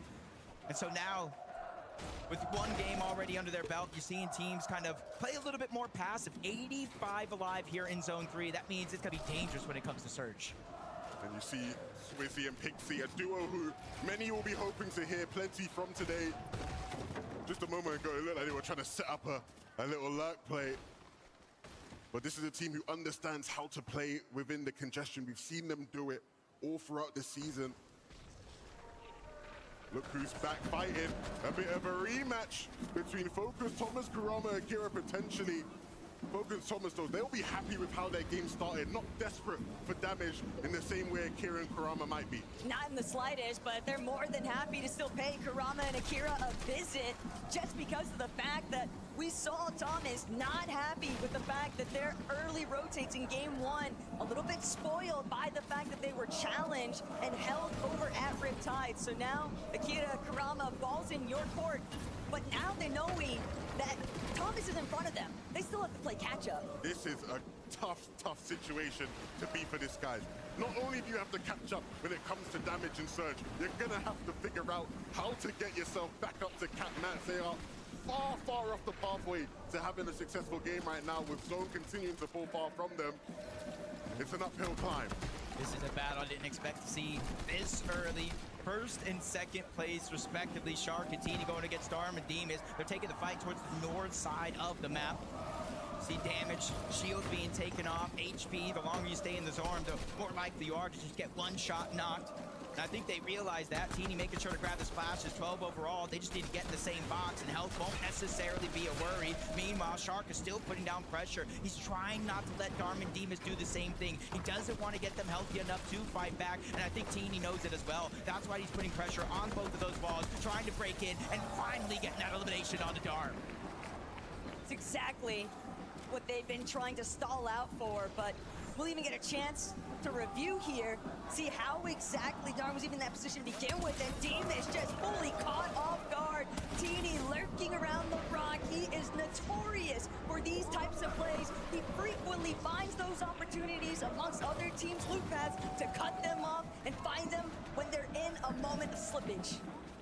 And last time we saw these boys here, though, Peterbot and Koyo, it was in a bit of a pickle. Peterbot stuck by himself, further out from where he is now. Koyo was down, but it's good to see that Koyo is back in the game, fresh off with a reboot. And because they are uncontested at Squibbly, there's a lot of time for them to get the loot and the loadout that they need for the rest of the game. Time, it's not something Akira and Kurama have much of right now. Veno seemingly realizing that and looking to pull away, not give these guys what they want, and that is a fight. Veno and Curve need to make good of this game. We saw just how quickly things can turn for you when you are potentially fighting people off spawn. You have to make every second count. And Veno's always been one known for liking to play through the storm into later zones. The only thing that might threaten them here in this matchup, if they don't run into QNDX and Phantom, is storm sickness itself. Can make things a little bit more complicated later on, but scenic views elsewhere. Chap, Flixie, very content right now, postured on a hill over by Builders Barracks, and they'll be the cutoff point for so many of those teams trying to make an entrance through the west. Yeah, for Flixie and Chap, honestly, their journey to get here. They were going towards the new Sanctuary uncontested throughout the course of the tournament. They won, Romero started to contest them. And not only that, kind of beat them off the spawn, forced them out of the POI. But Chap and Flixie, they went ahead and made the proper adjustments in order to qualify here for Sunday. Yeah, they started off the game super aggressively. After winning their off-spawn fight, they ran straight over towards Werex and Kuduro, and they took Werex down.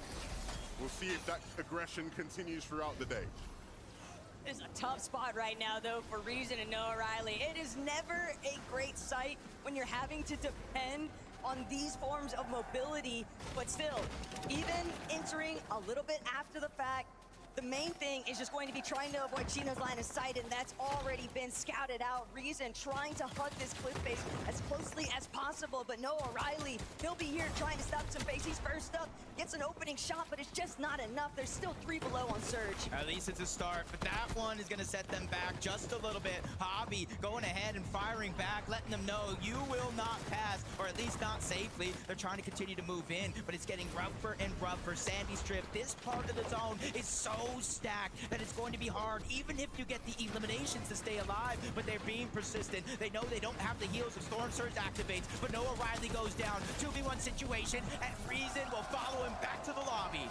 Try to do his best to hold things out, but it was a grim situation to begin with. Still, Ju looking to turn the tides here. Kinuo eliminated, and now Badil and Ju have a little bit of an opening here. It'll likely be intentions of white lining straight from Four Fields inwards, but more importantly still, as the partial zones begin to develop, Ju and Badil, they are stacked right now with the loadout. Yeah, and they're in a great position to enter the zone without much resistance. Ju has been on fire so far this weekend, and that streak will continue. Gets one, gets the other, and he's feeling it right now. Badil was bigging him up, and rightfully so.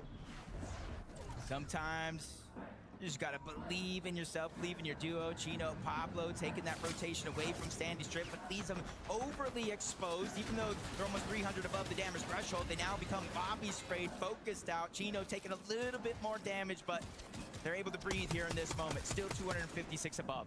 But look at what's surrounding them. Swizzy, Pixie, Victor V, Kanata, Malapuka, and Vico. There is nowhere safe currently. Every single edit that's made, you have to be quick with your shots because the damage application that you might receive in return, it could just be your demise. Yeah, they had to invest 6 metal boxes just to make sure they didn't get lobby sprayed there. So a tough position to be in, but one that they will survive. Mumsy won't be surviving this though. Too much to deal with here in game number 2.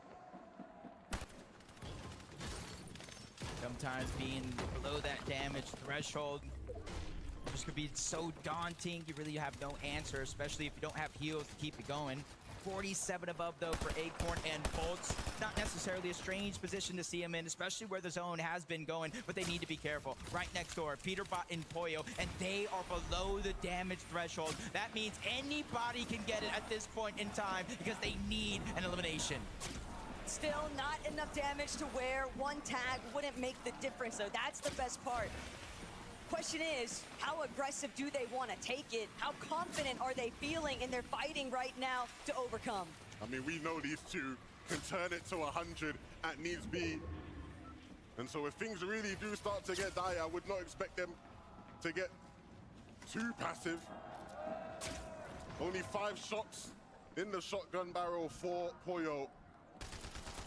But he only needs 1, we know that, boy. And right now, it just kind of looks like a solid strategy.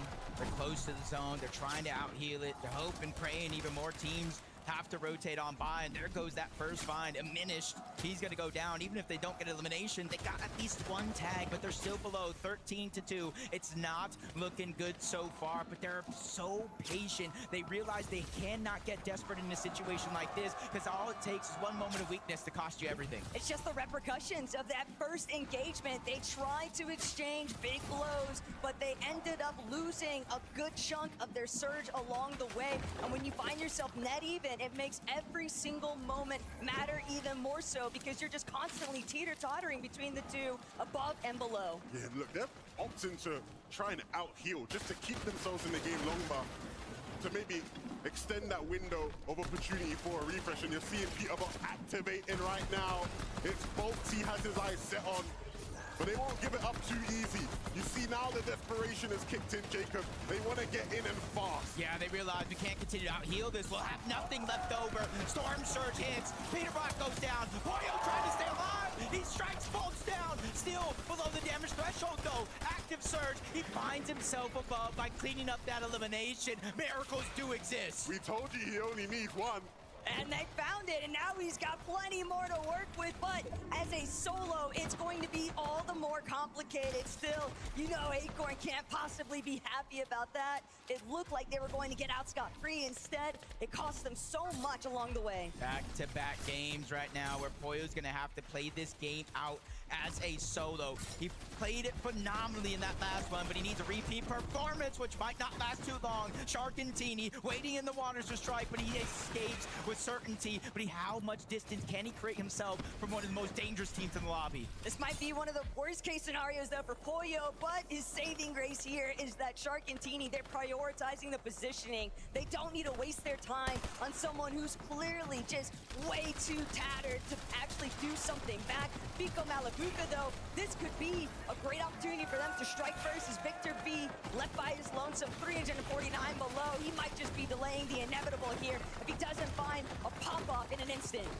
Victor B looking to try and be our next young star to make a pop at this stage. He'll have to wait till game 3 though. Too much pressure from the lobby.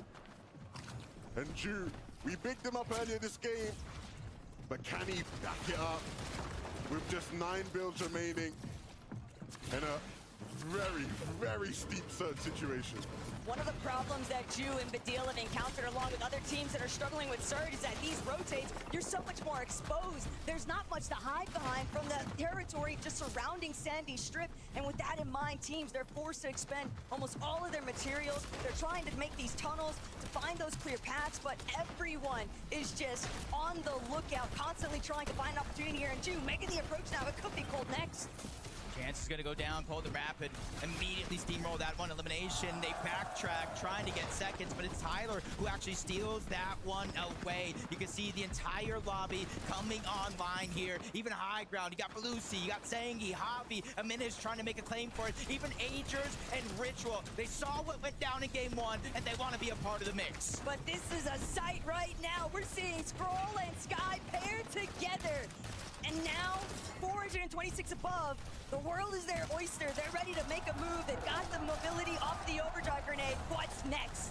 Trying to move forward, using the gauntlets to try to move past, but you see Chino, Pablo, they go down. Belusi and Zangi, they go ahead and exclusively be one of the only teams up above. It's Fico and Malabuca take down Karama, and this is one of the most dangerous parts of the game if you're not ready. But high ground has to be careful. Agers and Ritual, they're towards the backside of zone. They could pop off at any moment with just one shockwave.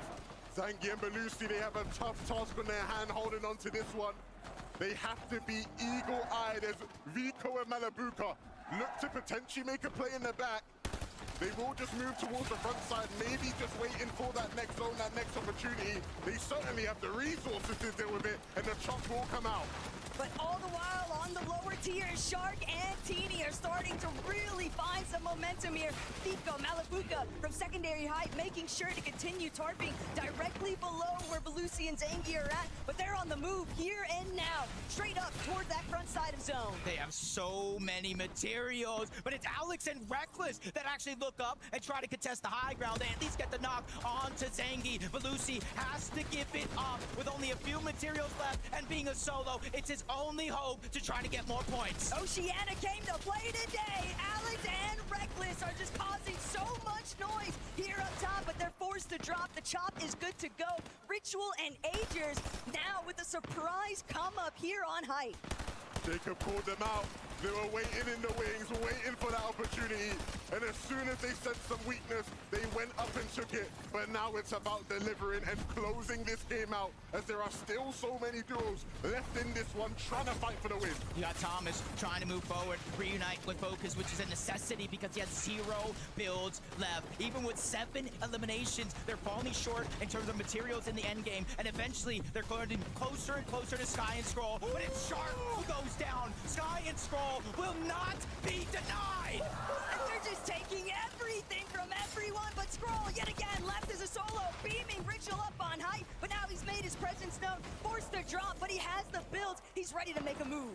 Ritual Agers, though, they denied any team from coming up once. They're going to try to look to do it again. 5 eliminations from Agers. Spoke too soon. 6 eliminations for Agers by himself. But down below, you have to be careful. Vico and Malabuca, they are the ones that are running the low. They're so content. They're just chilling with their pizza. Everyone else is having to duke it out. But these two, they're ready to try and bring down Ritual Ritual and Agers. Vico loses Malabuka though. They might have 7 eliminations, but can Vico get some more? Yeah, with Malabuka going down, that leaves Agers of Ritual, the only duo left in this game, but you have to watch out. Scroll, dangerous. Vico, we know he can clutch up, but up above, they're pressuring both of the solo players, forcing Sky and Scroll together. Agers drops down, he gets the elimination. 2v1 situation. Agers of Ritual seal the deal by taking down Vico. All they needed was just to get the ball rolling. They make it out of Latte landing, and they immediately convert it into a victory royale here in Game 2. They've got to be feeling so good about it.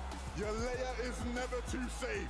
If Ritual and Ages are in that end game, Frankie, what do they have to say about that one? Guys, that end game was sheer perfection.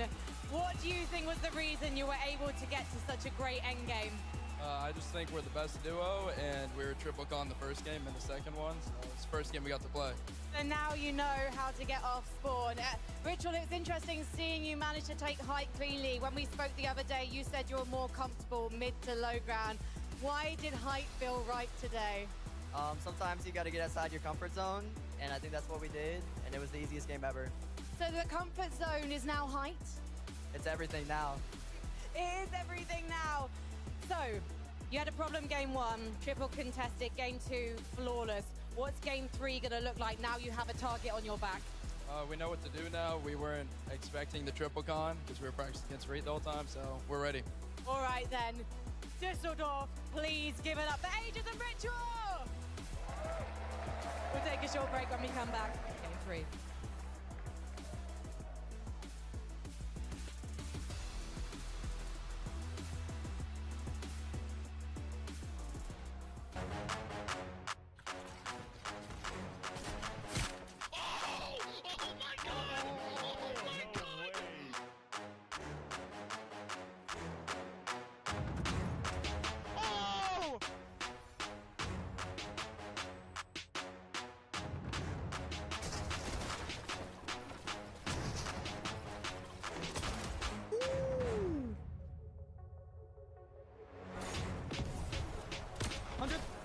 I got hit with that one off.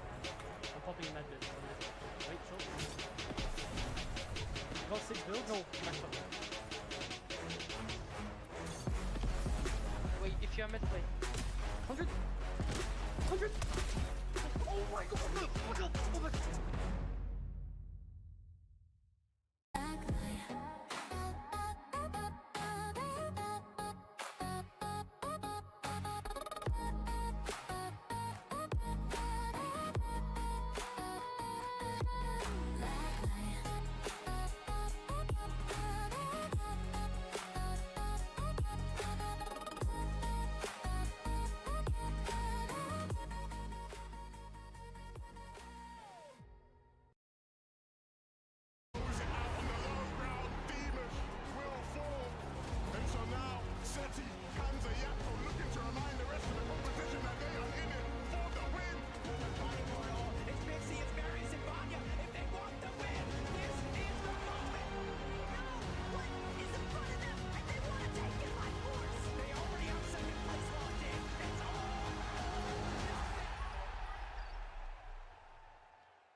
Fortnite fam, welcome back to the FNCS Summit. Putting my NA favoritism mask on for just a moment. What's up?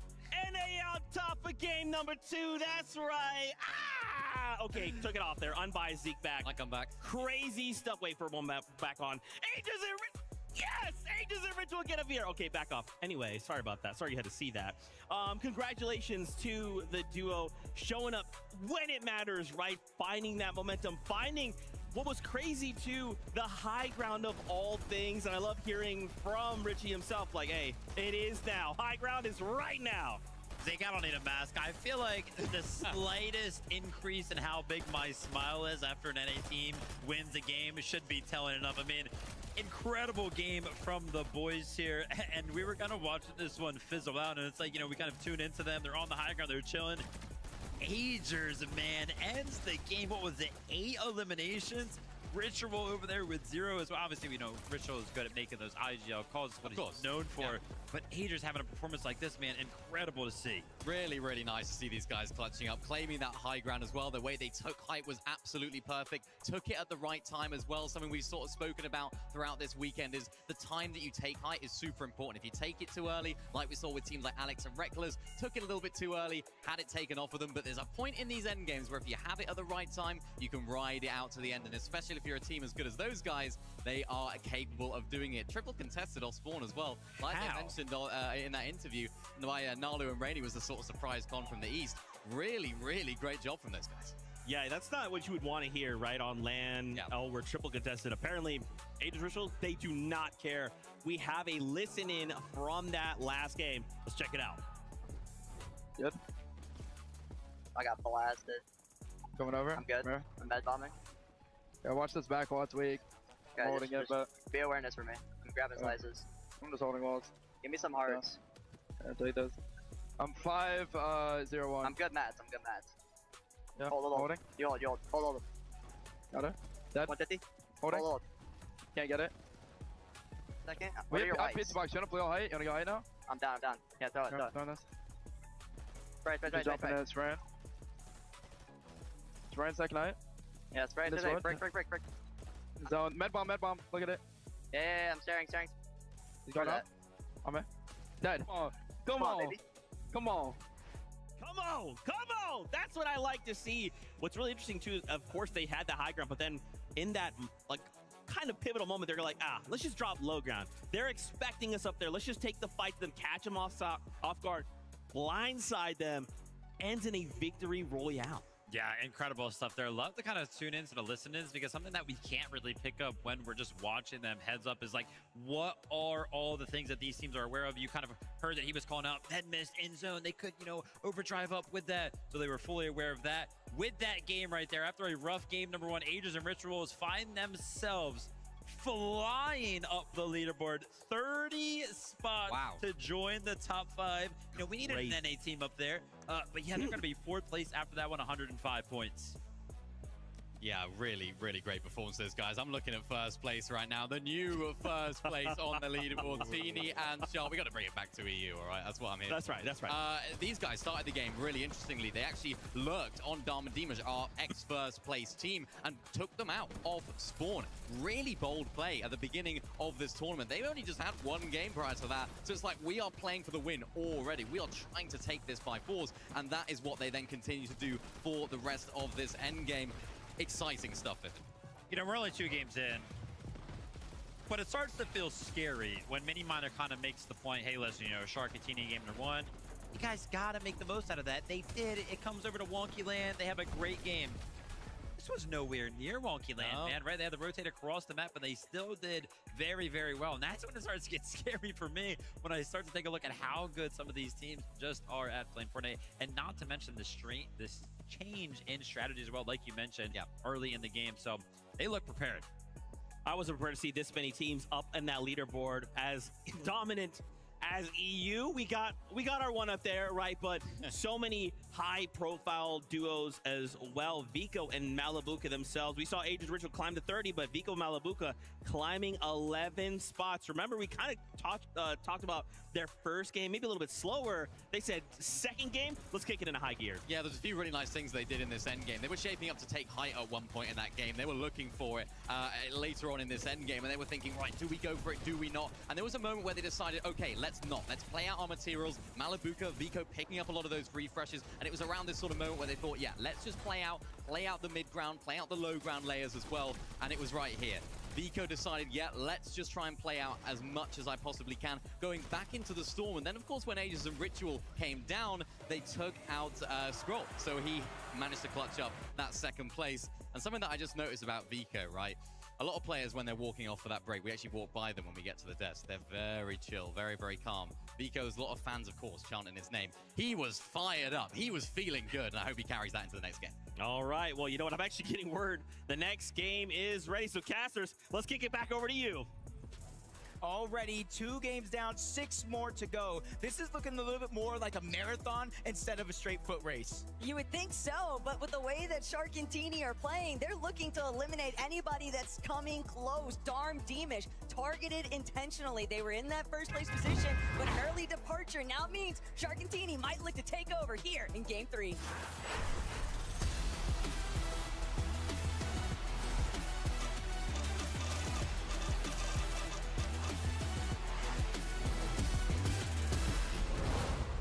We're still in the beginning stretch of the entire tournament. And where you are now on the leaderboard isn't too impactful. There's 6 more games left to pick up those points, eliminations, victory royales, and close the gap. We're looking at who is the best in the world as of now and top 15 for the Global Championship. And we're already seeing one more of these hotly contested off-spawn battles. And it's up to Hero now to try and make sure some of the mistakes of previous games are not repeated. Epic, Well, and Pump did not come to muck about at all. They are ready to win this fight. Focus and Hero down below. It's a little bit of a mismatch, but they're going to still take the fight to Epic Well. Drops him down to just a little bit of HP. Pump finishes that elimination, and they go back to back. They each get their own, and they hold their ground yet again off spawn. Thought we were watching a zero builds competition for a moment there. No one had any materials to work with. They were both just so quick to the jump. They knew that they had to try and find those eliminations as fast as possible. All right, next on our off-spawn tally, Tinker and Resigns versus Chap and Flixie. They don't want that smoke this time around. They want to get the chance to actually play their game. And this might have been the best possible decision they could have made. Big early damage done onto Chap and Flixie, and they have no answers. They landed way further towards the east. But it would have felt so much better if they'd actually been able to connect and find at least one knock. That gives you the opportunity to actually push and pressure, because now you're dealing with 2 duos that don't have a lot to work with, and Leo and Romero are still around. Let's see what that OC duo can do in this game. For Ree and Cooper, they started last game with a fight up against the Asian duo of Nalu and Rainy. This time around, Ritual has gone down after winning that previous game. And so things here at Lalte still haven't been figured out as far as what the dynamic of the day is going to be. It is still a messy situation, Taco. For Reed and Cooper, it's just anything you can do, I can do better. They have a point to prove up against the likes of Rituals and Agers. And I know you guys might have seen things getting a little heated on socials, but here in the lobby is the best chance to come out on top. Every single time Noah, Riley, and Razan just kind of pop up on the screen, I just hear the arena erupt. I've never seen so much energy outside of last year's Global Championship, really kind of giving it their all to their favorite teams. Is something that you love to see. And for Noah and Razan, they're just doing a good job here, not necessarily putting it all into just one contested fight. They're saying, hey, we might not get the best loot off spawn, but this is something we can gather as the game goes on. And already in game 3, major off-spawn switch-ups, Rainy and Nalu, the Asian team who had had their struggles landing in the northeast of the map, trying to take fights in Latte that just weren't working, have now decided to land at Riptides. And I'm not sure if Focus and Thomas are quite aware of just exactly where they are. But at the same time, they didn't exactly have anything great to work with. They have to be so precise with when they pounce if they want to net any kind of eliminations here. Momsy, Skyjump, they've had so much difficulty just trying to find their footing in these first 3 games, and it's looking like things might go from bad to worse here if Momsy isn't careful. Yeah, this is a tight situation because they're fighting a 2v2, but then you got Shark and Teeny, or at least one of the two, over from Wonky Land, disrupting this fight, third party, causing a little bit of a distraction, landing some of those shots on a Skyjump and Momsy. And if they didn't get tagged up, that would have been a huge green light to go. And I understand the aggression from Skyjump and Mumsy. They really struggled with Surge in that last game, but you have to pick your fights wisely. You don't want to put yourself in an even worse situation as the games continue. And traditionally, Skyjump and Momsy have been the team that just actually gets a third-party profit whenever they're challenging others on the map, but those opportunities just not presenting themselves here today. Other teams kind of fluctuating with their rotational paths, and another one that's been impacted from the start because of that early split. Tinka resigns. Tap, Flixie, they still have to figure out who's going to actually come out from this position. Yeah, and because they split that drop, you kind of saw it in a moment. One of them is out of medium ammo. That's going to be Flixie. He's no longer going to be able to put pressure from up above. He does have the Chaos Reloader shotgun, so he can fight back, but that go ahead and controls, or at least changes a little bit of what they're able to do here. They can no longer continue to fight safely, so they have to disengage and find a little bit of more resource. King and Tails surprised the world yesterday with their qualification into this final with a big win. Started off the day ruining the party for the NA Central champions Venom and Curve, and now looking to make waves here again in game 3. Oh dear, what do we have here? Vidil and Ju. Ju taking Reason out. Friendly fire going on. It's like in those moments, you can just tell the crowd's not really sure whether to be happy or sad, but ultimately, only one can survive at the end of it all. And for Vidil and Ju, they've managed to come out on top, but will it be short-lived? Because Kanata, Victor V, creeping around the corner, checking to see whether or not they can get into a better position to find the opening tags. And for a team from NA West, where they typically stayed at Sandy Strip, in order to get a lot of their Storm Surge on that region, they were uncontested. So a huge difference maker coming into the weekend, having 2 other teams land there. Games 1, Games 2 didn't go their way, and now they're forced to flip the script, trying to get a lurk play. They probably heard the noise in the distance, and they're trying to go. Not only that, but Kanata and Victor V, they are so exposed. If any other teams just happen to get a little bit of leverage, a little bit of height, they'd have the chance to see that these two are out in the open right now because they don't want to make any sound. They can't really afford to toss out a build. They want to ensure that Ju and Vidil are completely caught off guard. Vidil and Ju, though, from the way they're playing, seems like there's some sort of inkling something is being cooked up here. And I hope they persistently stay on top of it, and they will. The jig is up.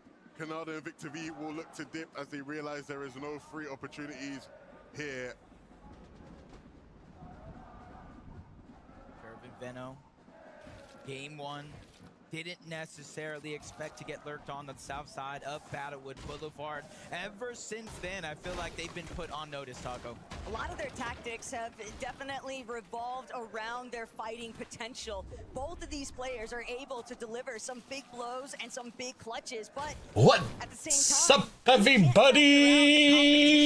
I am back. With every single match that goes by. How is everyone doing? Sorry for the delay. Lurk after lurk here. Thomas HD. Sorry for the delay, guys. Same things. LB Works and Bot, they're the ones up above on the mountain, but the bush. I had to get like 1 more hour of sleep in, but now I'm ready.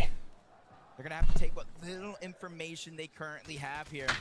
How is everyone doing? Welcome in, guys. In this play, kind of moving from the bottom up. There's a huge height advantage. Natural terrain. I didn't go to sleep till like 3 last night, so I had to get like 1 more hour. This could be a chance for them to try to take a 2v1. Yeah, they've got to know that there's a solo in the bush now, but he's also aware of the potential of someone to come. If they can find the right timing, this will be a great 2v1 opportunity. They might also just patiently wait for Bot to return. No, they'll jump into the bush. They want that damage. They want that fight. They saw bot leave the hill and decided it was their time to strike. Yeah, at least bot came back, trying to draw back a little bit of that. Trying to check all the standings real quick because I've been missing everything. Thomas and Focus, good shots connecting yet again, but the distracting third party bringing everything to a halt in this moment. Thomas, Focus, they immediately box up on top, realizing we're in the zone. You still got to come to us, and now they have a moment here where there's a little bit of an advantage here in terms of positioning. How is everyone doing? Welcome in, guys. Managed to escape. Thomas was trying to find that sin, but did it in his favor, and now because of the shots ringing through from Battlewood Boulevard, it's just going to be another delay, another slow down, and they've had a rather solid start when they've made it out of Rip Tides, but it's evident that they are on the hunt for some very aggressive plays. Resigns is screwed. With new Sanctuary, if Resigns and Chat couldn't figure things out between themselves, would things start to get messy deep into the storm? And that is what we're seeing take place here. They can't close it out. He's able to escape, but he will continue to hunt. Yeah, and it puts you just in a tough situation. Whether you win these fights or lose these fights, they're so drawn out. You're trading damage. Even if you get the eliminations, Taco, you're not necessarily going to be above that damage threshold. And with the zone pulling far away, it's going to be hard to get it back. They've just spent so much time fighting and dealing with each other that they've left both of themselves in just worse positions, because even for Resigns, even if he makes it for the reboot opportunity, Cat Flixie, they're also still left in a world of hurt because so many other teams are going to look to try and hold them captive inside the storm, not giving them the proper opportunity to rotate through the edge of zone. Last time we see Curve and Veno kind of lurk in a different situation, trying to play safe. But as we tune in now, empty item slot, but they're going okay. On the other side, though, may not be necessarily the same. Malibuka dropped down. Malibuka's hurt. Vico, though, able to save the day, pick up that knock, get the elimination, and is now given Malibuka valuable time to heal up before they have to make their journey to zone. Hey, go Vico, go after all, and this is exactly what the young superstar needs to be doing. Malibuka on the ropes, and just like that, Vico able to turn it around. I mean, if these guys are going to come out fighting and Malibuka is going to come out swinging, it takes the pressure for Vico to deliver. But when he has to, he'll hit shots just like that. Darman Demish, a second chance in this lobby. They started the day on top. Their second place competition took them out in game number 2. And here in game number 3, they'll look to recapture that first place position.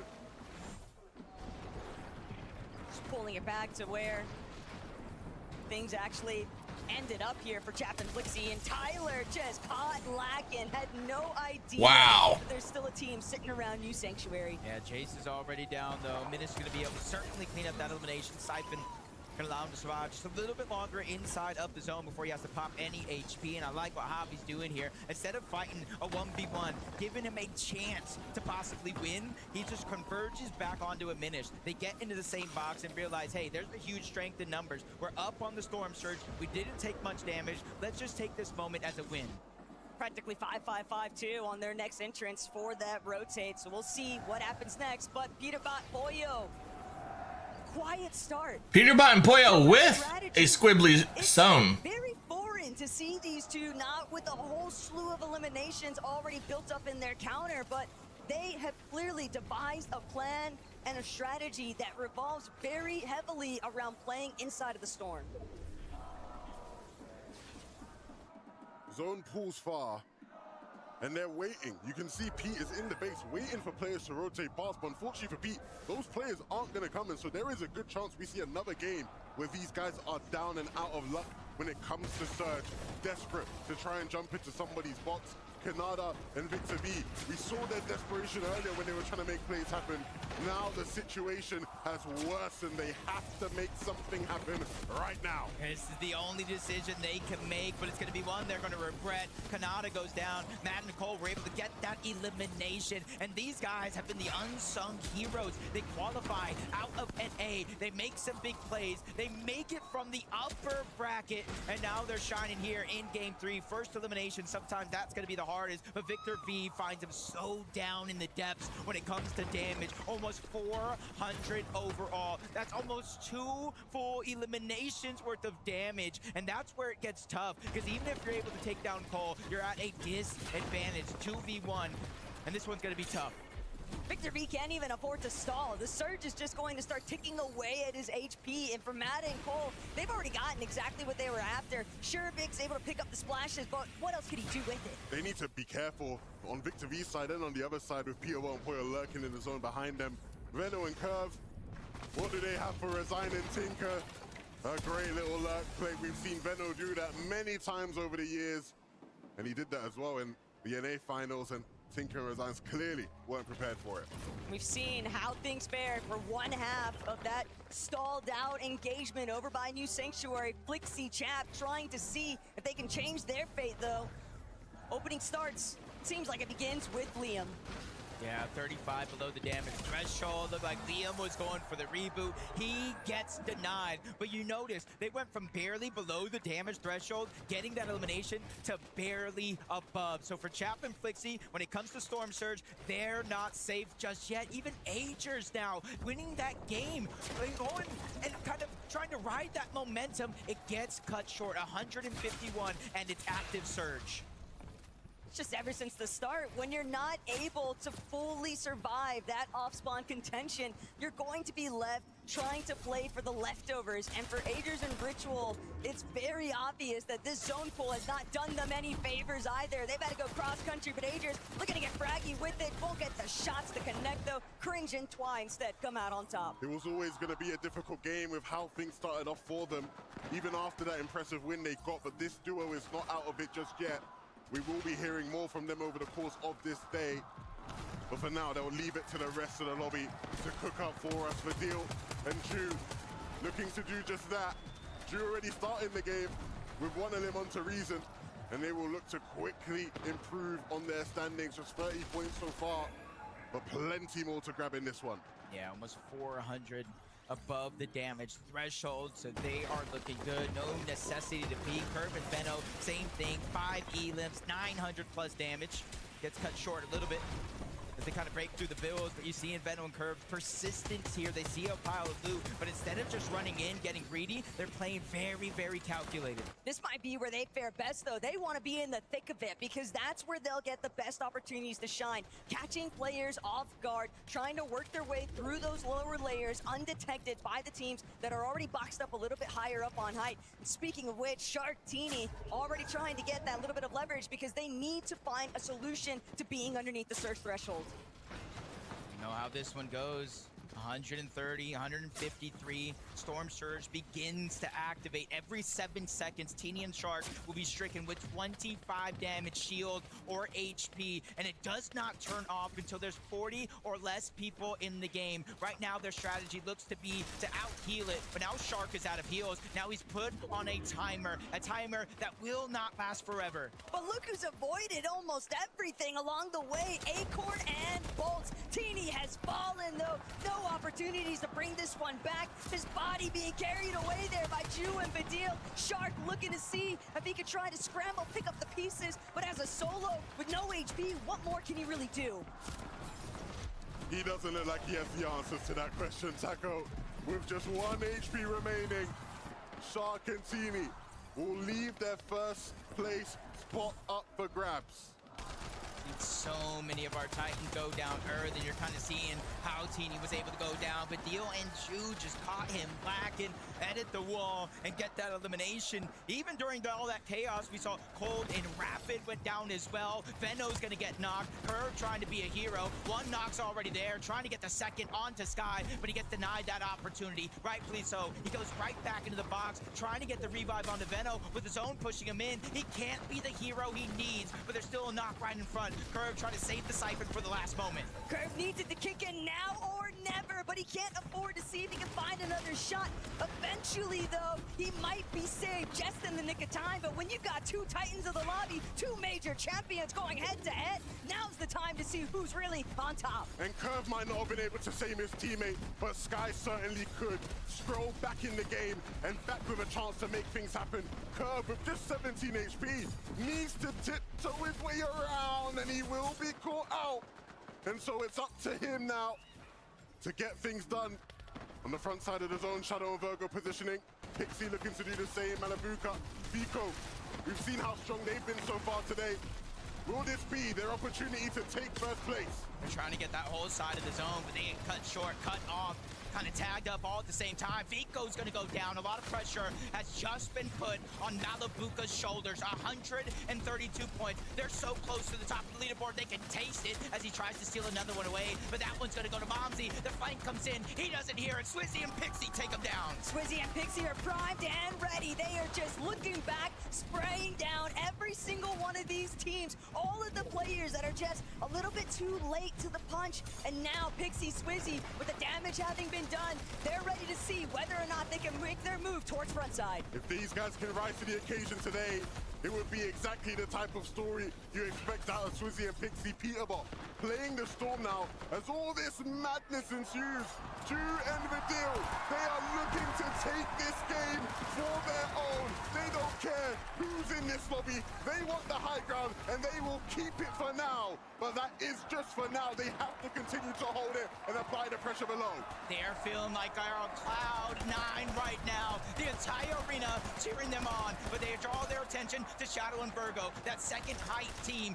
Anybody in that position could use a shockwave and disrupt everything they have going on. You can tell though from the way they're playing it, they don't have the materials, and so the chop will come through. It's Cammy, it's Hari. We've seen them do that so many times before, and so it'll be up to Badil now to clutch up. But this is a spot that Badil's been in so many times already, and now here today, Badil trying to see if he can strike through, but his shields are so low, he's fully cracked. The movement is crazy, but he's left tumbling down the hill, trying to see if he can get out of sight. Pablo is falling, kindling right next to him, but Badil, he's not gonna be able to get the shots. He wants to try and make it through, but all of these pre-existing builds just forcing him to make the effort. Still, Badil moving forward. Badil brings him down. How does he keep finding a way? He keeps on doing it. Badil, this is ridiculous. What a game from him. Scroll will finally put an end to it, but Cammy and Hari, after chopping height, will look to finally make a play for it for themselves. Shadow and Virgo hold on, but not for long. They get wiped clean, and Scroll down below has a tough Polish duo up, trying to take this game. In fact, they're the only duo actually up in this game. Scroll, solo, Pixie, solo. Scroll's being the focus right now from up above, trying to expand, but he's running out of material, and he's running out of material fast. Hari, Cammy, they realize he's building out a Wook. That's a sign of weakness, and they want to take over. They can't let this opportunity slip from their fingers from one team to the next. Pixie gains their attention. Scroll goes up! He goes up! Finds nothing! He realizes Cammy's in a metal. Oh! Pixie all alone on the ground. Scroll with the siphon just in the nick of time. But Scroll, he's still got to keep going forward. Hari never gets Oh! Close one. Cammy had his back. They are one of the most dangerous teams coming Close in. one. Contested, uncontested, that is not a problem from them when it comes to big moments, when it comes to big events. Cammy is one for certain that shows up when it matters most. Cammy, Hari, stand up. Düsseldorf, please. Give it up for Cammy and Hari. What an intense final moment, but you were in it together. How were the communications that you tried to take Solo Scroll down?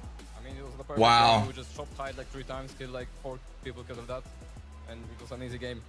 That's what everyone is saying so far, but everyone online has been looking at the lobby list and saying this might be the most stacked FNCS LAN ever. Do you agree, Hari? Yeah, it's so stacked. So when you look at the lobby list, who do you think is your biggest competition right now? Darm and Dimash. Darm and Dimash, and is that because you're sat right next to them and they're also your friends from Poland? Yeah. And so if it could be you or them, I'm guessing it's got to be you who wins this now. Of course. So Cammy, you know what it's like to be under pressure. You know what it's like to be on day 2 and in contention for the top. But do you have to change things up so you don't get snaked out there? I mean, we're conned, so like we just need to focus on that. need to focus on winning off spawns and try to get some more good games. Well, we're going to take a short break while these guys focus up. Please, Düsseldorf, give it up for Cammy and Harry!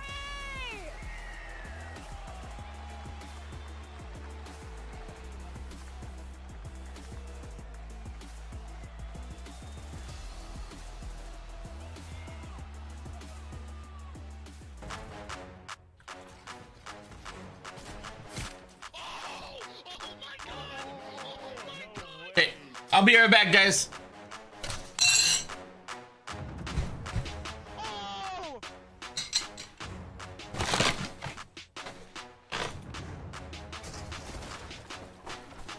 Be nice if I took my headphones off too.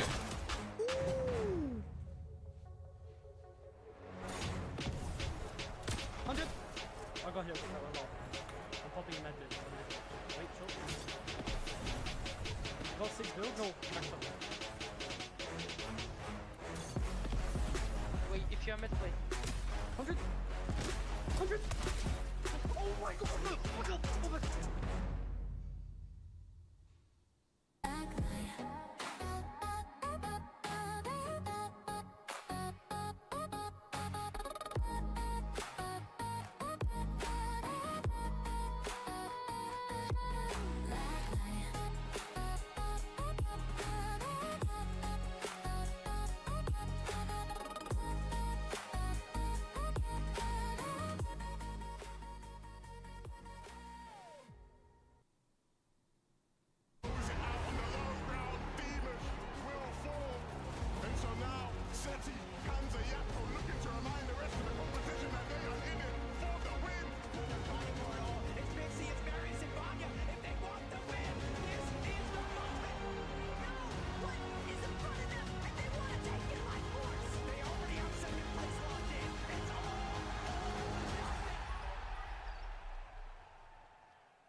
Oh, we are back. We're gonna have like a 20-minute break between game 3 and 4. So, what's up, Noah?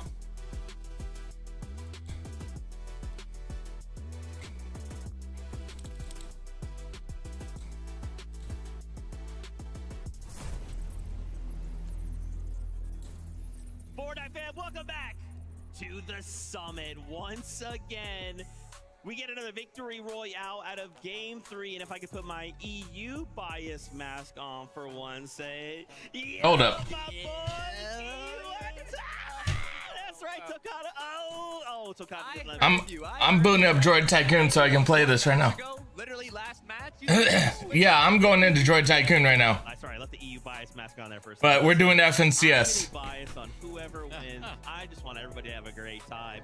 Shout outs to Cammy and Shari, rather.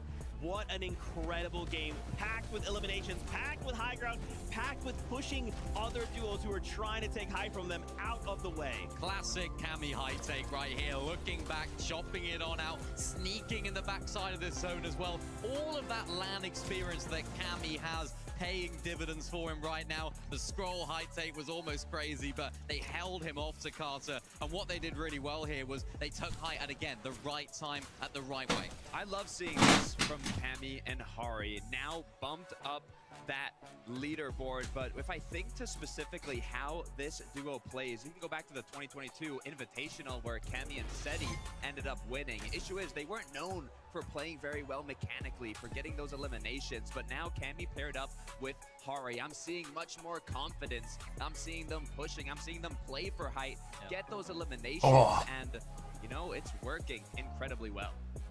I don't know if you saw what I saw. Sky and Scroll have suddenly broken into the 200-point threshold. Really? 200 points already? Finding that second place against, obviously, a solo situation against Cammy and Shari, rather. Wow. This team continues to do it. I don't know how they do it, but Scroll, if we're going to put Scroll in solo clutch situations, I'm down.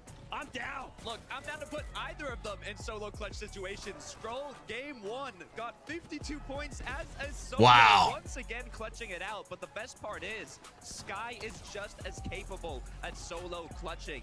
In the EU Major Finals, he had the 3rd most solo clutch points. They can play together as a duo. They can play as solos. They were the most consistent team on EU going into those finals. Sky and Scroll have everything to take home this competition. What a shot that was, though. Unreal. There was a moment just before that as well where Sky was down and Scroll waited. He almost used Sky's down body as bait for the player that was coming up to take them out and continue that through. So that combination of not only mechanical ability, not only calmness in those endgame situations, but just the brain, the thoughts, thinking, how can I make the most out of this endgame in our current situation?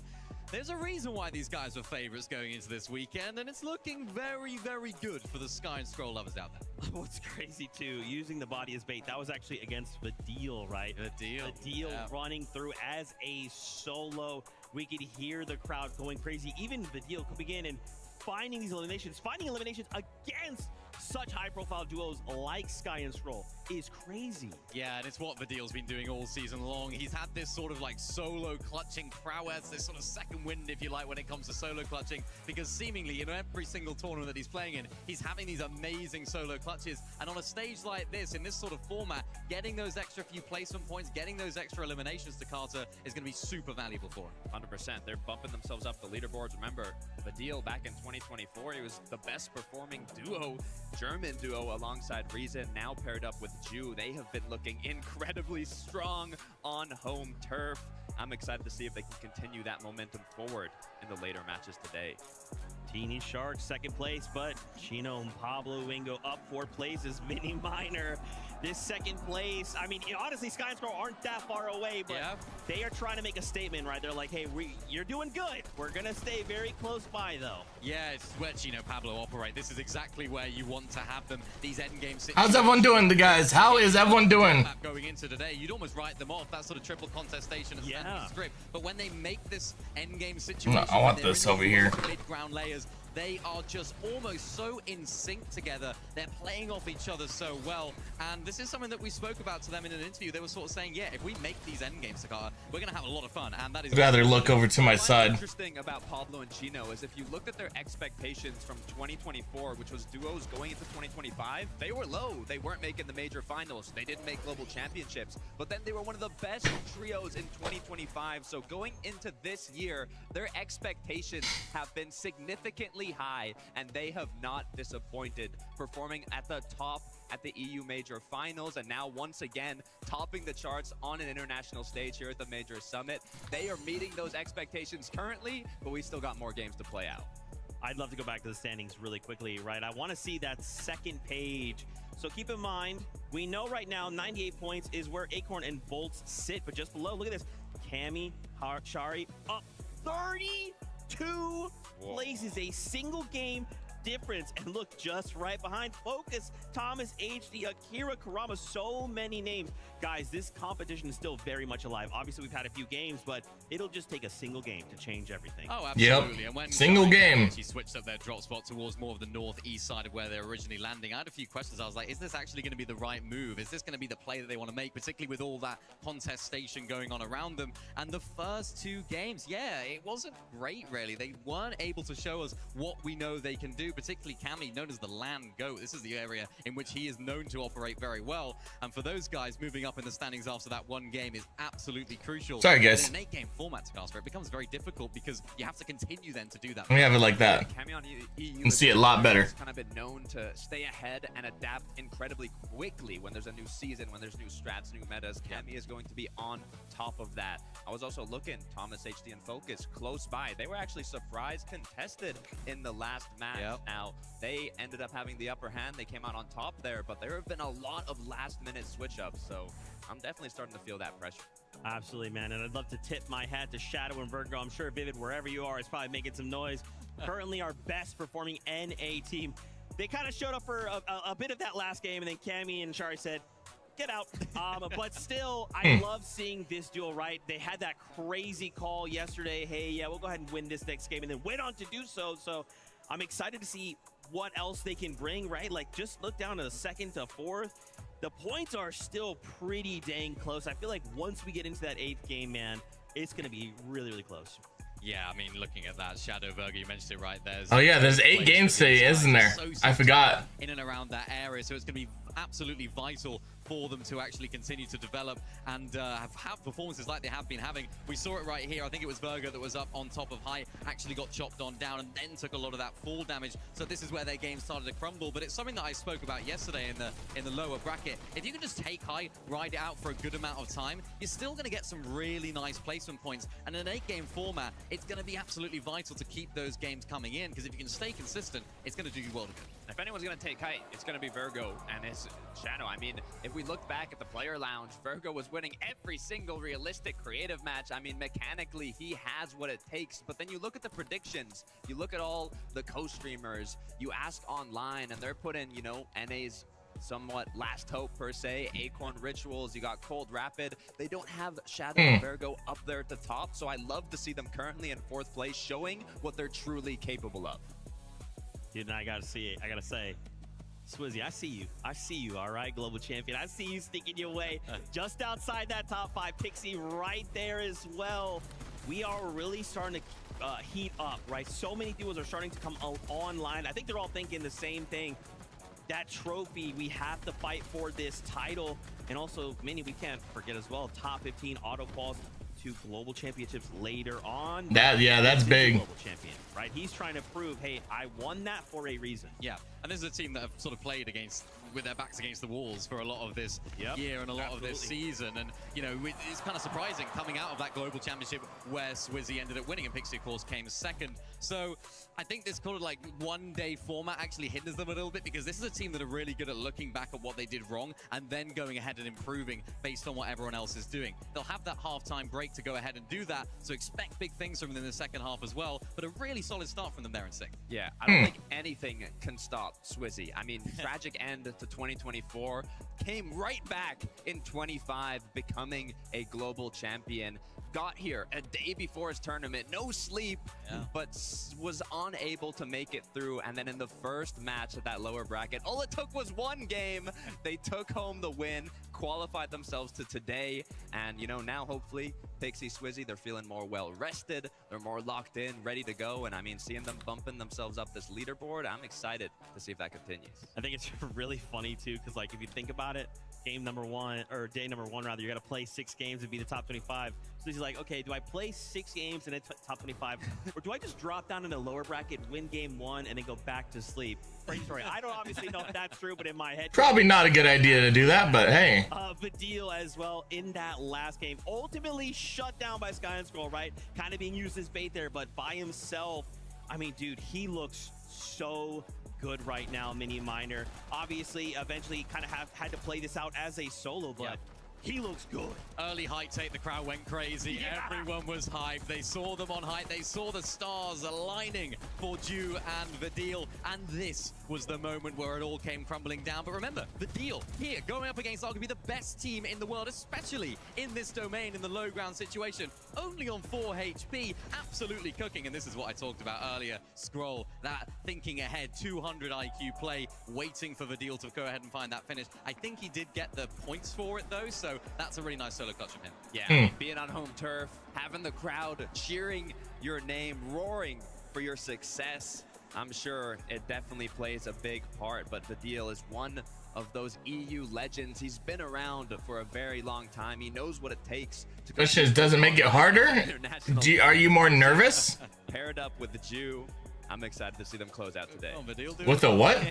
There's a finger guns. There we go. There we go. Was he about to dab? He was about to dab. It's thinking about way back many years ago. But you saw him there for a minute, locked in, right? He's like, hey, the job's not done. I have to keep pushing on forward. But friends, I'm getting the call right now. Casters are ready. The next game is ready. So Casters, Let's get it. You know, I like the way Zeke just said that. Job's not done. And for Sky and Scroll, they might have about a 70-point lead, but it's exactly that. 5 games left, job's not done. Yeah, but when it's Sky and Scroll and you start looking at the point differential that's already taking place, all I can think about right now, Levin, is what happened in Major 1 Grand Finals. But first up, let's see what actually takes place here in Game 4.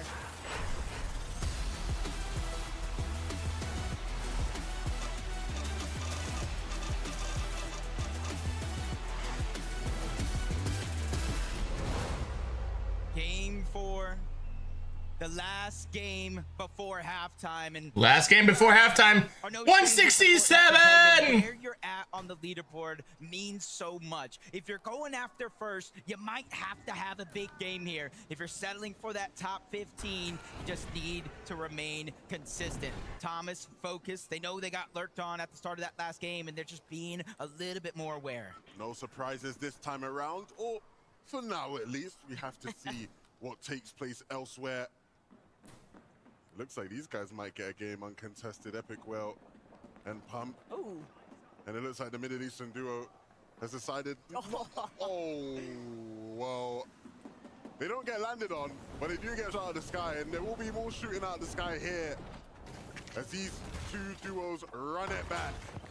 That's just the nature of the game when it comes to these spots. Sometimes you have to glide in, and Flixie's just trying to go for the chest, gets the Thunderburst, but not the elimination. 2v1, Tinka and resigns to strength in numbers, and that was a little bit of a mismatch. Chap went underneath. He left his teammate alone by himself, and sometimes that's the only second you need. Sometimes you just have to give up the sacrifice, though. Flixie fully understanding that they just weren't going to be able to pull this one back. It's better to just have Chap try and play things through. He can look for the reboot later on, but for Hero and Bacchus, they've got to be feeling great about the fact that they might actually get to experience a game. They've been dealing with Epic Whale and Pump, and we can go back to see where things really started to take off for them. Surprise conning Burrito. That's the bad news Bears moment, but Hero not finished with it.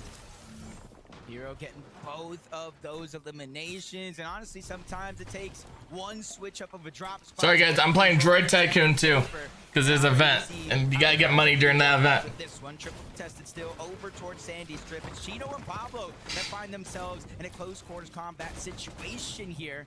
Victor V and Kanata on the west side of Sandy. So right now, it's gonna be Fakun by himself, just having to clutch up or just stay alive until he can get his teammate back. This is a dispute that has been taking place since Friday. Pablo and Chino have non-stop been looking to bring down Fufun and Minifio. They nearly succeeded in yesterday's competition, but it just wasn't enough. This time, though, they've settled everything once and for all. So game 4, they'll just have to deal with Victor B and Kanata at Sandy. And that is a balance that I think they are willing to live with, one that I think they can find success with. And so if there's anybody that can give Sky and Scroll a run for their money at the top of the leaderboard, we know it is Pablo and Chino. We also know what Thomas is made of, especially when it comes to international tournaments. 92 points so far. Not necessarily the start that they have wanted, but still. Thomas ain't doing bad. Pick up the pace. Cassie trying to disengage underneath, focus on the chase. Shot after shot connecting until he finally gets that first knock. The elimination is there, and while on the other Come side, on, Thomas. up one. Thomas now trying to stall out this Thomas fight, is on waiting too, for though. his teammate to come back, using their numbers to their advantage, and just firing off on all cylinders. Damo by himself, but not for long, because he gets sent back to the lobby with Cassie. It's just obvious. And he showed his own powers. Was running on fumes here. Unfortunately for them, Thomas and Focus do take full advantage of them being pushed so early. Beatbot. Ooh, Boyo, very low. This is unfamiliar territory now. NA fans, look away. This is not what you want to be watching.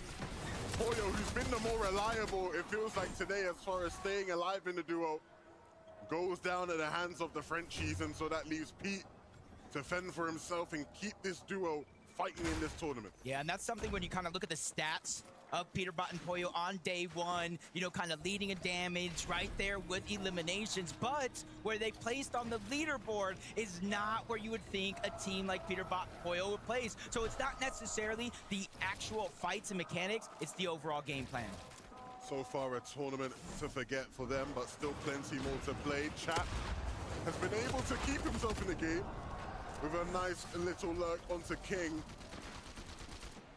That's exactly why Plixie knew he could trust his duo when he left off on a solo adventure here. Yapko and Panzer, though, profiting from what's taking place over by Latte, and they've got Cooper directly in their sights. Yep, they were able to kind of angle out Reap by himself, and now they land a big shot onto Cooper. 2v1, they're continuously trying to push in. Cooper's time is definitely limited here, the way Yapko and Panzer have been playing. They need the points. They have to try to capture and move up that leaderboard if they want at least top 15, but Cooper's keeping them on the chase up until now, where Cooper finally falls. And just like Taco said there, that decision to split with Ages of Ritual not working out. And we have seen Yapko and Panzer are not afraid to fight anybody in this quadrant of the map. If they spot a weakness, they will strike and they will hit. Wow. It really feels like Jabco on Reed. a lookout to see who's going to be the duo that gets pushed further north from Latte landing off the initial off-spawn contention. And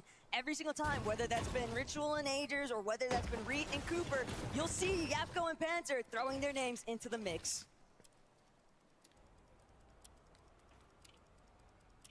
Silence. As the dust settles, Reason and Noah, we've seen kind of two sides of this coin. Moments where they like to get aggressive, try to find eliminations, and then moments where they play passive, just like this, lurking. We know these teleporters, a lot of teams like to traverse through, avoid all the chaos that goes above and on the island, but sometimes it ends up being one of those plays where you run into nobody throughout the course of hiding down there. True. It looked more like they were set up banking on someone actually taking that ascender directly down to them, obviously hoping that they could get the advantage off the right side peaks, but Cringe and Twy, they'll be the closest to it. Whether or not they actually take the bait, though, that's a story left to be settled. For Shark and Tini, a game where they will have to prove to everybody watching that they are really here to play. We've seen them win, but after last game's surge disappointments, the question does become, when this team faces a challenge on this stage, can they rise to overcome it? But what really makes things so exciting is that we've seen EU challenge Sky and Scroll before. You can never count yourself as safe, even when the match looks promising, because so many teams like Swizzy and Pixie all just kind of nestling in to these tucked away positions, utilizing every bit of terrain to their advantage. And I think in the case of Swizzy and Pixie, they've almost been counted out by many, many people watching, and understandably when you look at how the year has gone, but that is too much talent to count out. Speaking of talent, Big Cold on the screen, picking Iyomzo up, and Four Fields is not the spot to be fighting these two. This is their comfort zone.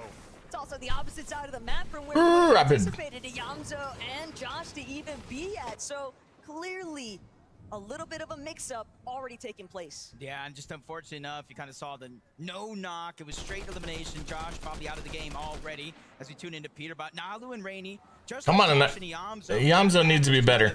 Landing where they want each and every game, trying to go ahead and lurk and catch a team off guard. You never do good when you start switching drop spots. There's been too many teams inside Squibbly and outside as well, so there's really been no chance for him to get that reboot. But part of the problem for Peterbot is that taking that aggressive fight, that early motion up against Skyjump and Mumsy, and it not netting anything for them, it just left Squibbly up for grabs. And the moment that teams see real estate, they're going to start moving in. That's exactly what Rainy and Nalu have done. So Peterbot, he'll have his work cut out for him in terms of getting the reboot for Poyo in the first place and making it out of Squibbly Shores. Okay, Aegis of Ritual making their rotation on over. Typically, you kind of see them use the long launch pad towards the backside of Latte landing, but Yapko and Panzer actually ended up using it. I'm not sure Ages of Ritual know they're there, and I'm not sure Yapko and Panzer are even going to try to dive down on them. Both of these teams need to get into the zone before they're eaten alive and damage being taken. Yep. Far too far and away. It's the render distance that's just working to their advantage. They are gliding overhead. Azers and Ritual, there's not really a whole lot they can do about it either. They know they just got to keep moving forward into the next zone. Uh-oh. Pump, don't see Epic Well anywhere in sight. And this is a situation that might make you a little nervous if you're Epic Well and Pump. You've been performing decently well throughout the course of the day. Almost in contention of one of those global championship spots. Then you run into Vico and Malabuka, and in the distance, there's a shark in the water. Him and Teeny lurking like we know they can. They go ahead and let at least one of those teams escape. So I'm wondering, do they know Pump is here, or are they just trying to eye that duo of Vico, Malabuka? They're returning back. They want to fight. They know this is a chance that it could be Shark and Teeny. This is a 2v2 we all want to see, and it's one that will be interfered with. Pump takes Malabuka down, and that just helps Sharkantini, and it gives him a bit more breathing room to stay in this game as well. Not only that, but Pump absolutely stacked right now. The problem is he is just a solo, and for Sharkantini, there's always a bigger fish, and they're willing to make sure that they take out Pump entirely. The ultimate refresh, it's not even one that is a necessity, but they'll steal it anyway. All of that loot that once belonged to Malabuka now straight in Sharkantini's inventory. 2 is better than 1, especially when it's Sharkantini. Yeah, but these fights right now just continuing all around the map. Cold and Rapid. I just got a good droid. Probably just going ahead and being okay with just getting damage. Shield gone from Boko, shield gone from Cringe. Some shots did connect, but instead of getting greedy for Cold and Rapid, the game plan for them is simple. They don't need big game eliminations. They're just trying to get Surge, climb up that leaderboard, and then move into the zone. They don't want to get caught in all the chaos. They don't want to get caught below the damage threshold and control over their game. Take it away. They might not have a choice though. Based off where we last saw Chino and Pablo, they might be able to get some decent tags into Cold and Rapid along the way. But Darm and Deemish, what had been a very promising start of the day, cut a little bit short because of losing some of that momentum off of early eliminations. How's the games going, guys? What up, Noah? To shut down some of their EU comrades, but which mission? Darm, never count these guys out. They'll take their time farming it up before they get involved. We're already seeing a couple mythics in play as well. Thomas, the Iron Pump, you saw the Chaos Reloader there. There's Jew and Vidil from their drop spot. What, the gold and blue one? 418 above. Even without elimination here, you can see they're being consistent when it comes to that damage. And everybody on the outskirts of the map slowly but surely making their way in, and they have to be quick because right now it is going to be a 1 tick, is going to move into a 2 after this, and then a 5. So positioning has to be perfect. But there's so much else taking place. Peterbot with the comeback. This Peterbot. is exactly what he needed. A single opportunity. Everybody's better than Peterbot until it's time to be better than Peterbot. And QNDX, it looks like he might just find out. And this could be the moment right here, not just for the eliminations in the case of Peterbot, but if he can get Poyo back, they at least have some loot. But again, I said the 5th zone, it moves to a 2-tick. Peterbot can no longer stay over towards Humble Hills. He has to move down. He has to move closer and closer towards the zone, but this could be his golden opportunity, just like that one there. QNDX gets caught off guard. Peterbot pounces and gets the elimination, but it wasn't easy. It does turn into a 2v1, and Phantom takes the sacrifice. This is the Peterbot we want to see, sniffing out opportunities to take advantage of players and striking hard. Can he get Poyo back in the game? If not, can he give us an all-timer Peterbot clutch? Let's see it. Let's see a Peterbot clutch. Getting more and more traffic running through. Ari down below. Don't see Cammy anywhere. Dang, there are no mouse droids. To play aggressive here. 147 below the damage threshold, but that first shot is going to slow him down. Team is coming in. Is going to make it that much harder, but Nalu hits a haymaker on one side, but another one breaks into the box. Now they're scrambling. Back to the lobby they go. Darman Demas, a strength in numbers is real. You hit hard. They want first place. Demas cannot be toppled right now. the best part of it all. I don't even know if they realized that Ari was still there, but Chap, Blixie, this is what they needed. They bind Poyo off of the reboot, and Peterbot might just go with it. Fortunately, Wow. he's down yet again, but Chap is Peterbot goes down. enough to revive his duo.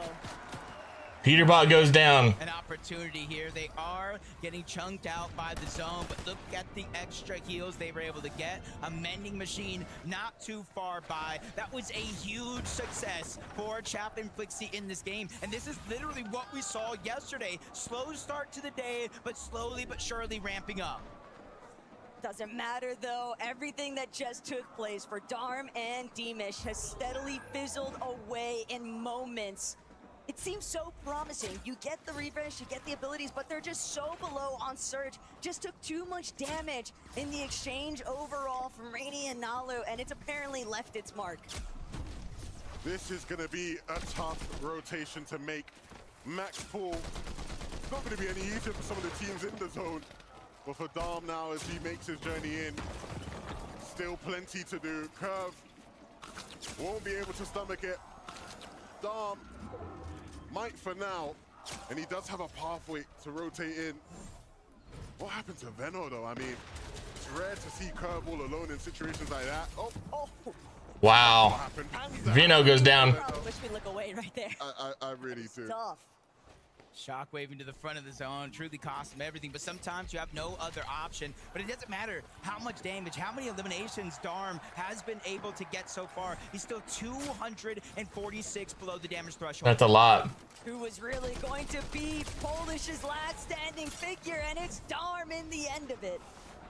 Hari said to Frankie, hey, it's going to be us that come out on top. Dom making him eat his words. Dom and Demish, their game continues. And it's all in the hands of Dom. You hear the crowd getting wild already in the feed. Vidil taking down Cold, Pablo, Chino just trying to move their way forward. Dropping a cup for the extra loot that they do have that they don't need to take with them. You can see their material kind of running low here. With 2 eliminations, 440 above the damage threshold. The main thing that is going to take their focus is just rotating from point A to point B, and it's just got so drastic. That is a max pull.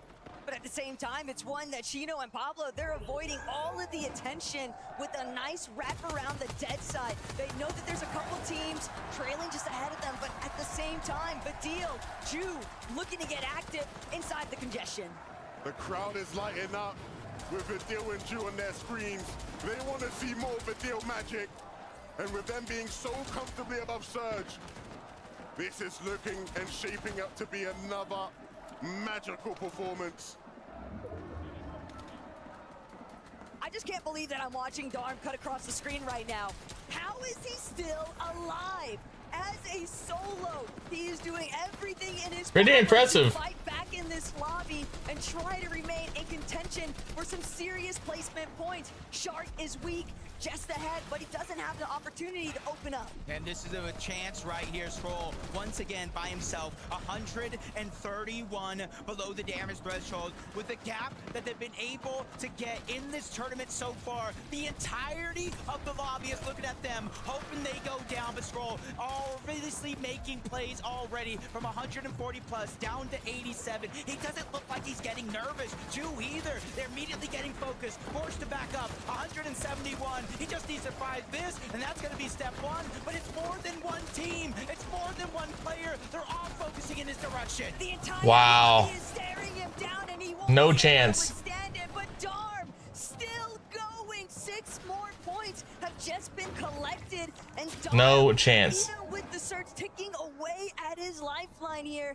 he's still waiting to see if he can strike first and come out on top. If he finds a singular refresh, that would be everything, because only 3 more players need to go down for the surge to disappear. Yep, he has multiple med kits.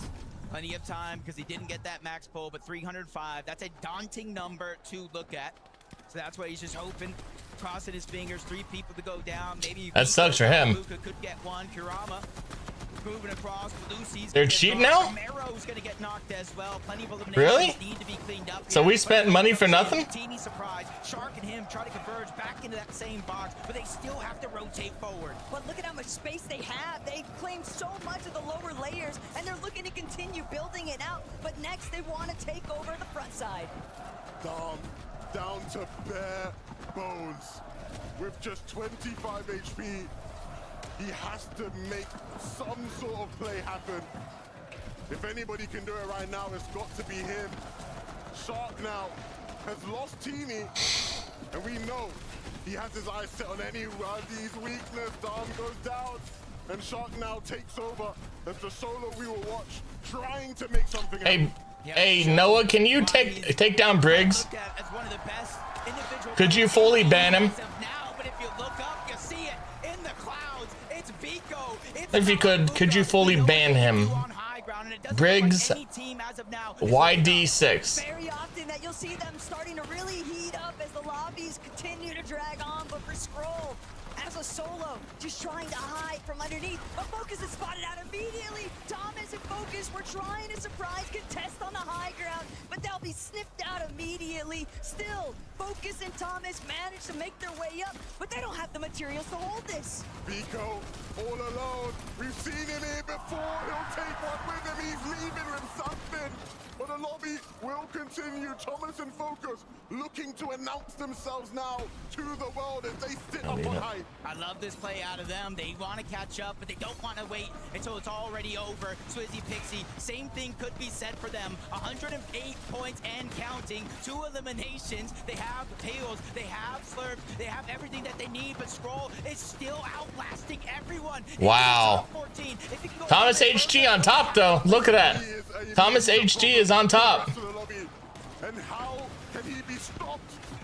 Resigns is still in the game. Ooh, Thomas's teammate goes down from the top. I don't know how you do that. Come on. And that leaves Thomas now alone to deal with the damage. With just 1 build remaining, he has a mountain to climb here, Taco. And the new generation, they're trying to take over. Scroll still going underneath, a little bit out of sight, out of mind. I don't know how Thomas's teammate got finished. Maybe they just needed mats and he had to try something. And Scroll knows his moments are limited. He's trying to see if he can capitalize. Instead, Akira and Karama finding the limbs. We're into the top 9, half of the placement points, top 8, another one's gonna go down. Bolts gets that elimination. Kurama and Akira, they're trying to dominate that layer, but Scroll is still scrambling around. He is the X factor, big shot on a Tyler, but unfortunately he goes down. It's the fact of the matter though, the damage has been done. If it's not me, it won't be you either. So Akira, Kurama, will you find your moment, or will Bolts and Acorn take it all away? Acorn up above, looking down, applying the pressure, giving Bolts the space to get involved if need be. They need to hold on as the rest of the lobby scurries around below. They will take Darkos down. Minori left, fending for scraps, holding on for dear life. It looks like Acorn and Bolts want the dub here. He is striking them down one by one. Acorn and Bolts are in the driver's seat. Minori Come on, Acorn. Come on, Bolts. Yeah. Let's go, Acorn and Bolts. And all it took was just that singular moment of these two holding down height. Everyone else just in absolute shambles underneath. Let's go. Lines of fire, nowhere left to run. So of course the victory royale is all theirs. Guys, you just got a victory royale in game 4, but it feels like you're just chilling. It feels like you just played a practice game, Bolt, from that reaction. Nah, it wasn't like a practice game, but you know, we took height in the end and we were beaming a lot Sorry, of people guys. with our AR, so it felt like a really smooth game. Acorn, as IGL, what's going through your mind when you're looking up? You're seeing the chaos unfold. What are you saying to Bolts in that moment? How do you get the timing right? It was actually him that made the height call. I was just waiting for him to look at it. You know, we were trying to chop it, and then he made the decision, trusted him, and we won the game. Is that a situation that happens a lot? Bolts, you say, you know what, I've got the instinct here, let me fly. I would say it's 50-50. Sometimes it's me, sometimes it's Acorn, but in the end, we got the win. Now, the two of you now on form. on fire, but this is a stacked lobby. Do you think consistency is something you can achieve? Of course, always got to be consistent. You know, it's a mental game. We're doing bad. Let's go. We won the game, now we're back in it to win it. The mentality is clearly strong and getting stronger with these two. We're going to take a short break. When we come back, we'll be talking about all the action so far. Congratulations, Acorn and Ball!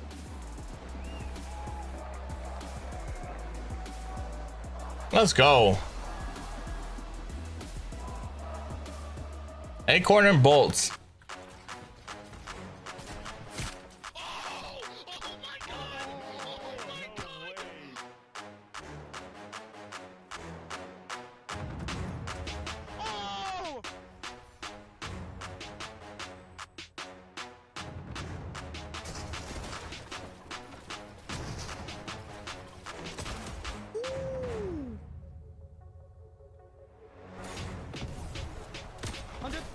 I got healed. I'm popping a med bit. Wait, short. I got 6 builds. No, messed up. Wait, if you're mid, wait. 100. 100. Oh my god! Look! Oh my god! Oh my god!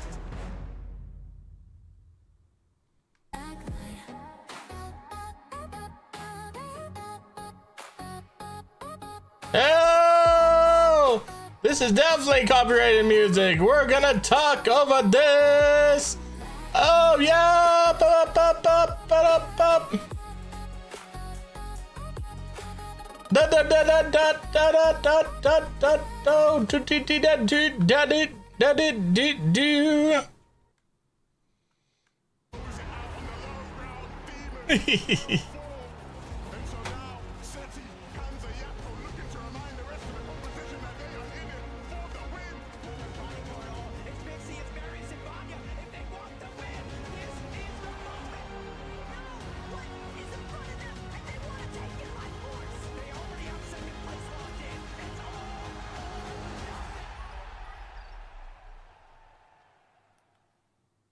Yo, what up, Psycho?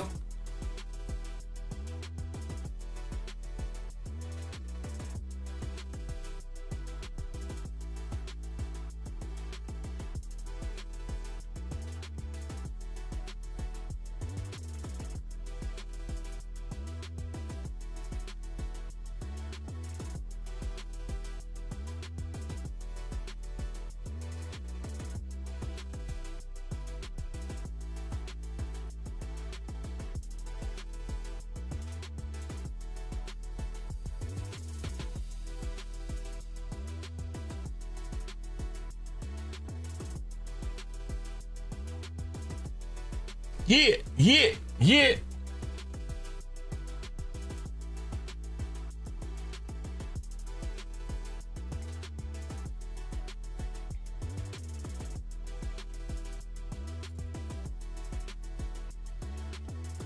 How is everyone doing? We're just doing a laid back Sunday stream.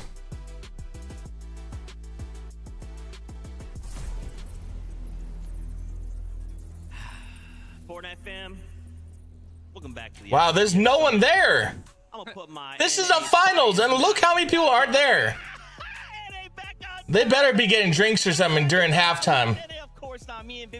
I hope they are, because if they barely have that many people in there, I don't know how that got back on my face there. they need crazy stuff out of they need to move it to America. Seen someone switch up so fast, so many times. You what EU, NA. I mean, to be fair, it is going back and forth in terms of who's winning these matches. But let's take a look at some of these highlights of Acorn and Bolts. Mini Miner, I know you're a fan of this team. Yeah, absolutely. This is a great team, and a team that we've actually finally seen come alive here in these endgames. Finally getting that big win that we know that they can do, and absolutely huge for this team. They were coined as NA's last hope coming into this weekend, and we've seen already that there are other NA teams that are capable. The way they took height here, classic Acorn and Bolts gameplay, really nicely done right there as well. And we spoke about it earlier on about these zones. They were very, very good when they got favorable zones in upper bracket. This one, not a favorable zone. This is a very south zone. So they're still performing now. They've figured it all out and playing up from height to Carter. It's a great game. Yeah, this is big news. I mean, in terms of expectations, this is one of the duos that has the highest expectations on NA to come out on top. I'm almost surprised I hope they do. It's taken so long to see them get a match like this, but I'm sure after this, they are going to bump themselves incredibly high up that leaderboard, and it's also, you know, a bit of that confidence boost that they might have needed.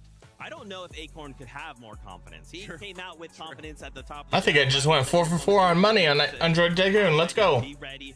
It's great to see, Yep. obviously, and 8 eliminations as well. Massive out of the duo. Now, let's take a look at the standings. Sky and Thrall. They continue the dominance. This is why so many fans, players, us, were like, yeah, I think these guys are probably a big contender to go ahead and walk away with the win. Obviously, Teeny and Shark right behind, but more on that in a moment because Sky and Scroll, again, we put Scroll in a solo clutch situation, and he delivers. He always delivers in these solo clutch situations. It seems like today has been a day of these big solo clutches, and he needed to make it happen, of course. There was a lot of teams that were up there on the standings that, of course, were down to a solo player. We saw it with Shark also clutching up as a solo. So, I mean, when it comes to Acorn and Bolts, the fact they won that game, really good for them. But for Scroll, if he can keep on making these solo clutches happen, if this can still keep happening for them, they're looking really, really strong. Where's the chink in their armor? I don't see it at all. I mean, it's working. I know Sky is just as capable to make these solo clutches happen, but for now, Scroll has been looking unstoppable. When I think back at EU in general, you know, the knowledge of the top previously has been a bit gatekept, but Sky and Scroll, coming from not being these, you know, tied-in players earlier on in EU competitive to now not only building the chemistry, building the knowledge, building the consistency, they have skyrocketed themselves as one of the most consistent duos, not just on EU, but in the world. So I like to see the solo clutches, but I want to see a duo win from them. I want to see both of them, you know, pop off in one of these end games. I like that, skyrocketed. Yeah, pun intended. Pun intended, right? But even in that game, like, I was looking back at sort of their early game situation. They kind of went back to that strategy that we know they like to do. Sky up in that surge tower, up in that base, looking for a lot of those tags around their POI because, of course, that zone did start to pull down to the south. And instead of Scroll just looking for all of that loot and re-farming, he was also looking for tags inside of Battlewood Boulevard. So little tiny adjustments to the strategy that's worked so well for them. And in this end game, of course, they made it there, and we know what happens when they do. They did make it there. Thing that we even heard Venno say, not only was it looking like he was going to steal our job with that analyst that he did on the Telestrator, but he was bringing up that Sky and Scroll throughout, you know, the divisional cups, throughout the heats, through even the major finals, they kind of had the same strategy in terms of off spawn, getting surge, and even who they're tagging in early to mid game.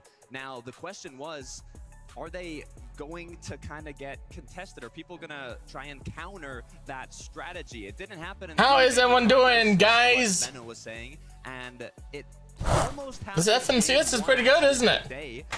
Still have 20 minutes till game 5, though. But they quickly came back from that. Haven't had too many issues at all, and they've been overcoming these hurdles as the day has been going on. So it hasn't been super easy for them, but they've still done an amazing job of keeping themselves at the top of that leaderboard. It looks good, right? It looks good. It looks crazy.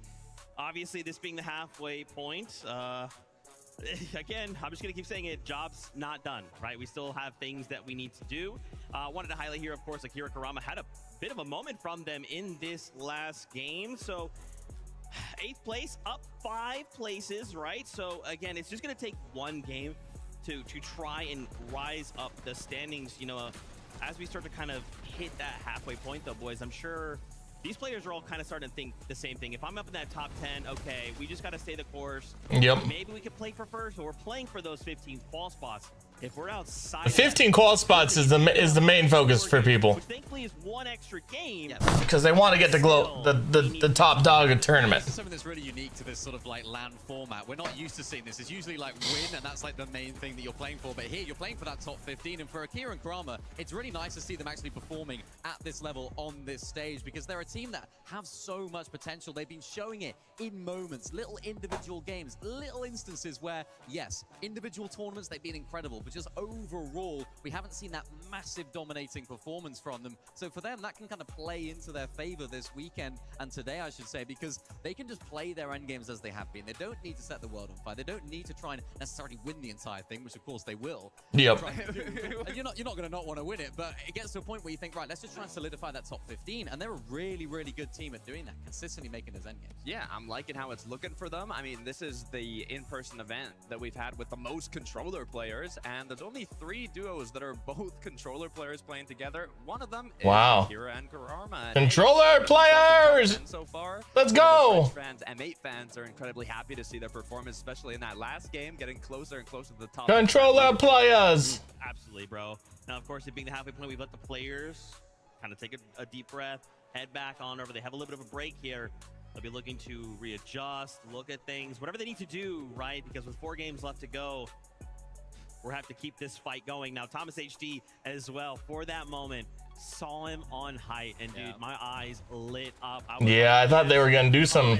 You know, not sure what led up to Focus being eliminated. Thomas having then to kind of solo clutch a little bit, but look at this, man. Just seeing him on high ground, it took me all the way back. Yeah, I think they got chopped out there, was it Focus, and they went down to full damage in the end. But Thomas HD, he didn't. A few extra points right here. I feel like we haven't really seen them. Thomas stayed up. Decent points. It hasn't been like an amazing performance from. Very similar to what we saw when it came down to Major 1 in EU. They were sort of in and around those end games, performing well, but they never had that massive game performance that we expect and that we can come to expect from Thomas and Focus, because, I mean, the names, both of them, have been performing so well. When's it gonna happen, Thomas? When's it gonna I know you have what it takes. I mean, 2024 Global Championship, Thomas HD got 2nd place, adding, you know, to the 4 second places he has in FNCS Major Finals, the 4 third places he has, 11 top 5s. I mean, Thomas has been around. He's one of 2 players playing today that qualified both to the 2019 World Cup and also this Summit Major LAN. Duoed up with Focus, who is kind of that new up-and-coming EU talent. Actually, you know, tarping, even gets the shotgun at their POI. I'm liking what I'm seeing from this duo. They started off a little rough earlier on this season, but they've been looking incredibly strong recently. So one big game is all I'm hoping for from this duo. That's right, dude. That's what we can't forget, right? Is like, it's just gonna take one really great game to kind of turn all of this around. Wanted to take a moment here to highlight, this has been a fantastic weekend of FORTNITE. Camera, can you get this over here? Look at this. This whole little section here has been our co-streamer booth. So if you've been following along with them, they've had a fantastic time. So many showing. What? Ozzy, is that you? Ozzy, Ozzy, come up here. Ozzy, come up here. Ozzy, yo, Bucky. Ozzy! You wanna come here, Bucky? Yeah, just him, just you. Come, Ozzy, come here. We got to get him up here. You know, you've heard from us. You've been able to hear our thoughts. Why don't we get Ozzy Antics up here?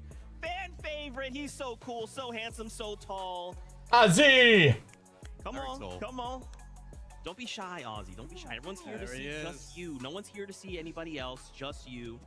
For those of you who don't know, this is Ozzy Antics. I don't know why you wouldn't know, but maybe you don't know, and that's okay. This is Ozzy Antics. Ozzy, what have you made of the first half of the competition so far? It's been good. I mean, I was talking to my chat about this. I think this is the most stacked lobby in the history of FORTNITE, and I think we're seeing that. Like, it's pretty good. The lobby is pretty good, I will say. 10 teams, I think, that could win this, and no one should be surprised. We've never seen that before. Yeah, I mean, we saw you doing some predictions on stream earlier on. I want to know how are those sort of shaping up now, halfway through the tournament. Well, they're looking okay. I had Sky and Scroll up there. That was good. I had Shark and Teeny up there. I had them both getting top 3, so I'm feeling good. Nice. My Pete Poyo prediction, basically, everyone had faith in for NA. I had Cold and Rapid winning it. Yeah. I had Pete and Poyo getting top 5. So I basically shouldn't have had any faith in NA, apparently. You think that's, what would you think? Shut up! Surprise that you've seen today in the Shut up, man. The biggest surprise I've seen so far in the finals today. I mean, Curve and Benno getting contested.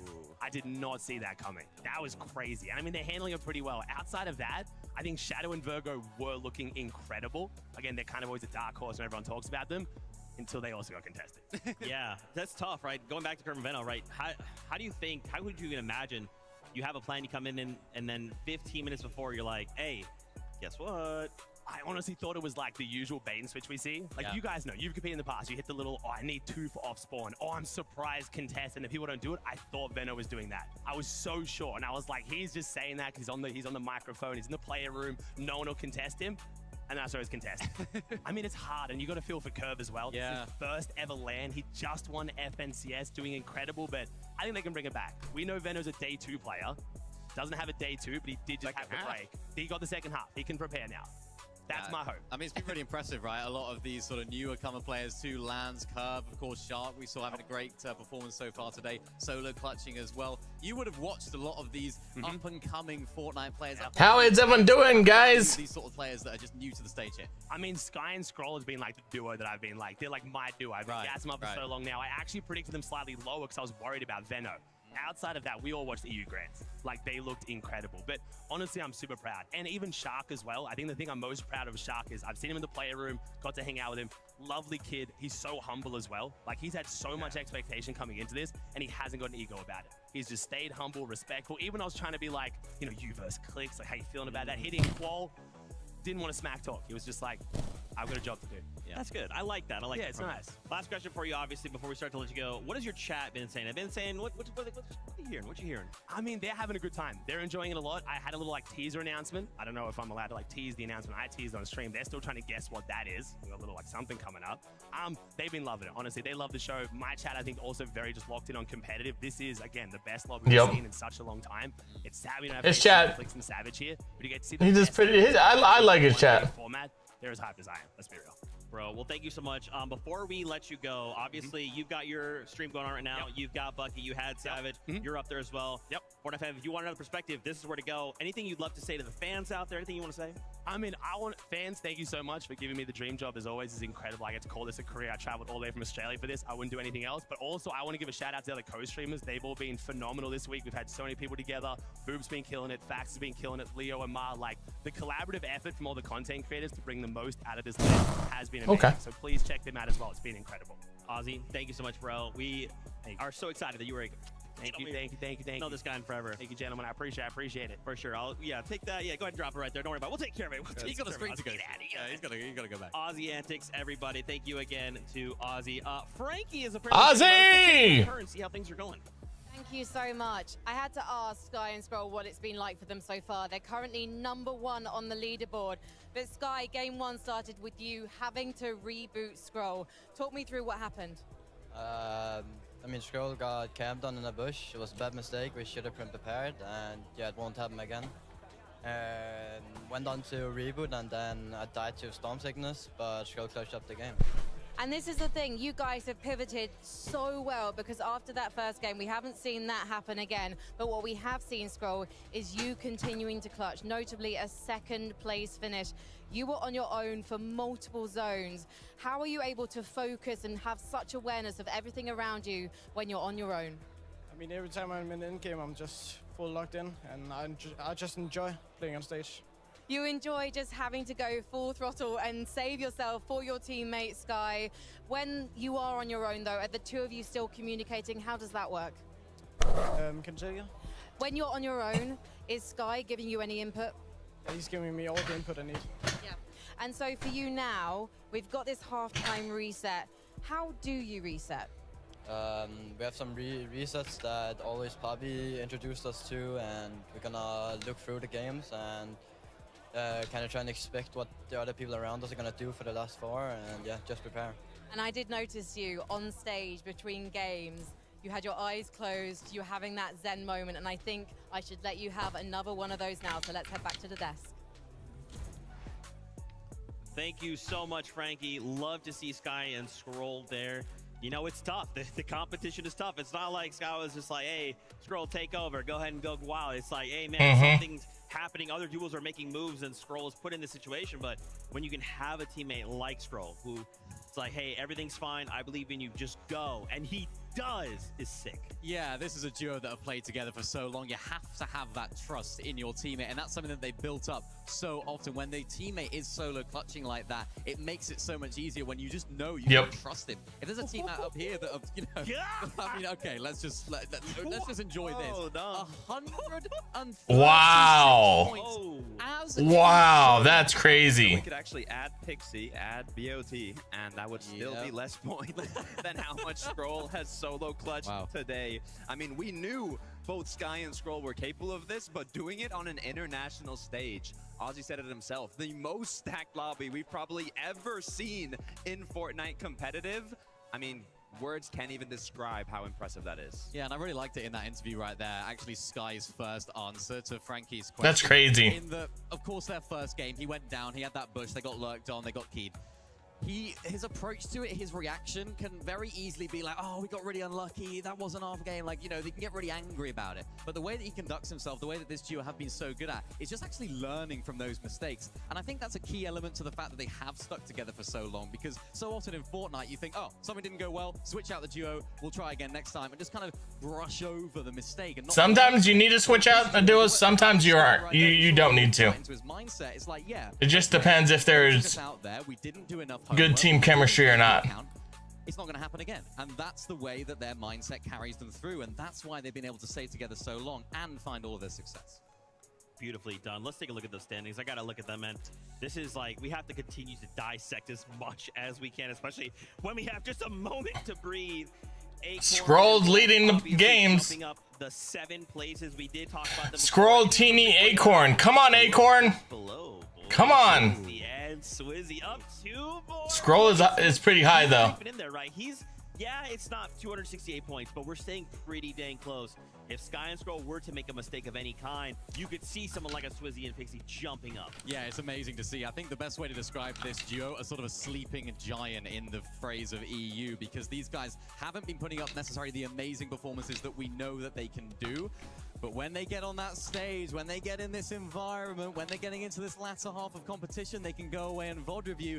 This is when they come alive and they feel alive to Carter. They're looking it too in the lobby. Yeah, 100%. I mean, there's a lot of talk on, you know, Swizzy being the only global champion out of the 3 to be here at the Summit land, or, you know, gotta hype up Pixie as well. He was also at that global championship. He also performed at a top level. And with 4 more matches to go, I'm excited to see if they can continue climbing. That's right, man. I'm excited to see this interview. Frankie is standing by with Swizzy Pixie right now. Thank you so much. Swizzy, you were just saying to me, you don't feel like it's going amazingly, but you're 4th on the leaderboard. Yeah. Yeah, you're doing incredibly well, but you feel like you're just getting warmed up. I mean, we could be getting the best loot, so I'm not really think we're doing good. I think we can do better. Yeah. And is 4 games enough to do that? If you think of those 4 games like a day 2, like back in Major 1? Yeah. Because we saw what you did in Major 1, right? You remember? Of course I remember, yeah. You flew up the leaderboard. You hit W. And we're almost time for the next game. We're not seeing that many eliminations from you. And Pixie, you're an elimination king. So is that the plan for the last 4 games? Maybe we will do our best. Yeah. We're gonna look over some of our mistakes that we didn't get kills, and then.